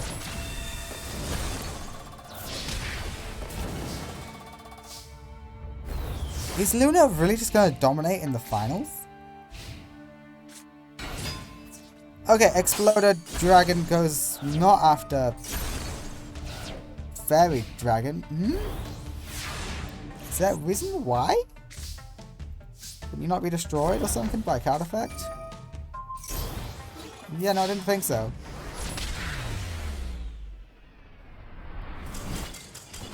Luna just beat Hellkaiser Zane. Luna has won her first ever tournament. Luna just saved for Starlight. Luna? What? Luna? I'm sorry, I'm finding this too funny. Luna? I mean, I love Luna as a character. I never thought this would happen. I think she's great. I think she's like, it's great to have a really kind character. Huh, and she won my series. Well, not the whole series. She won. Oh, Luna! Oh, I'm so happy for you, girl. As much as I would have liked to see a dark ending. We had too much of that with season 1. Alright, let's end the tournament with that. Luna just... I'm sorry, I'm in shock. Congratulations, Luna, winning your first ever tournament. You're getting a second prize card. It might not be the same as last time. I'll have to see what works for your deck. Hellkaiser, congratulations. You were amazing. Flower, for your debut, you did excelente. Perfect. You were terrifying. I thought you were gonna, like, destroy everybody. Crow, you did pretty good. Pretty standard for how you are. I think you'll do some deck upgrades. Sid, you did pretty good. You were vicious. You're still going to prison. All the gang people who lost, yeah, they're still going to prison. They're just going to the prison through Officer Kaz, rather than through the Arcadia movement. Arcadia people also going to prison. It's great fun. Sect Ijuin, you did great. I'm excited for what's coming for you in the future. You've got a lot of good upgrades coming. Leo, buddy, you did amazing. I'm sorry you had to fight your sister, who is apparently the new main character of 5Ds. Yeah, in this series, Marek is the main character of Yu-Gi-Oh! DM era. Atticus is the main character of GX. He never won a tournament, but that's because the villains kept winning their tournaments, or the teachers did. So Atticus is like the main character of GX just by how he performed and how his stories unfolded. And for 5Ds, it's Luna. Luna is the main character of 5Ds. I'm sorry. And Anchor, you're starting to do a lot better in tournaments. I'm excited to see that. And we will see how your story unfolds now that the Arcadia movement has been busted. I am sorry, that is a stopping point for the Arcadia movement. For a little bit, at least. Alright, guys. Next week, I legit thought it was going to be more Arcadia stuff. I was fully prepared. I had everyone listed out for who was going to be in there.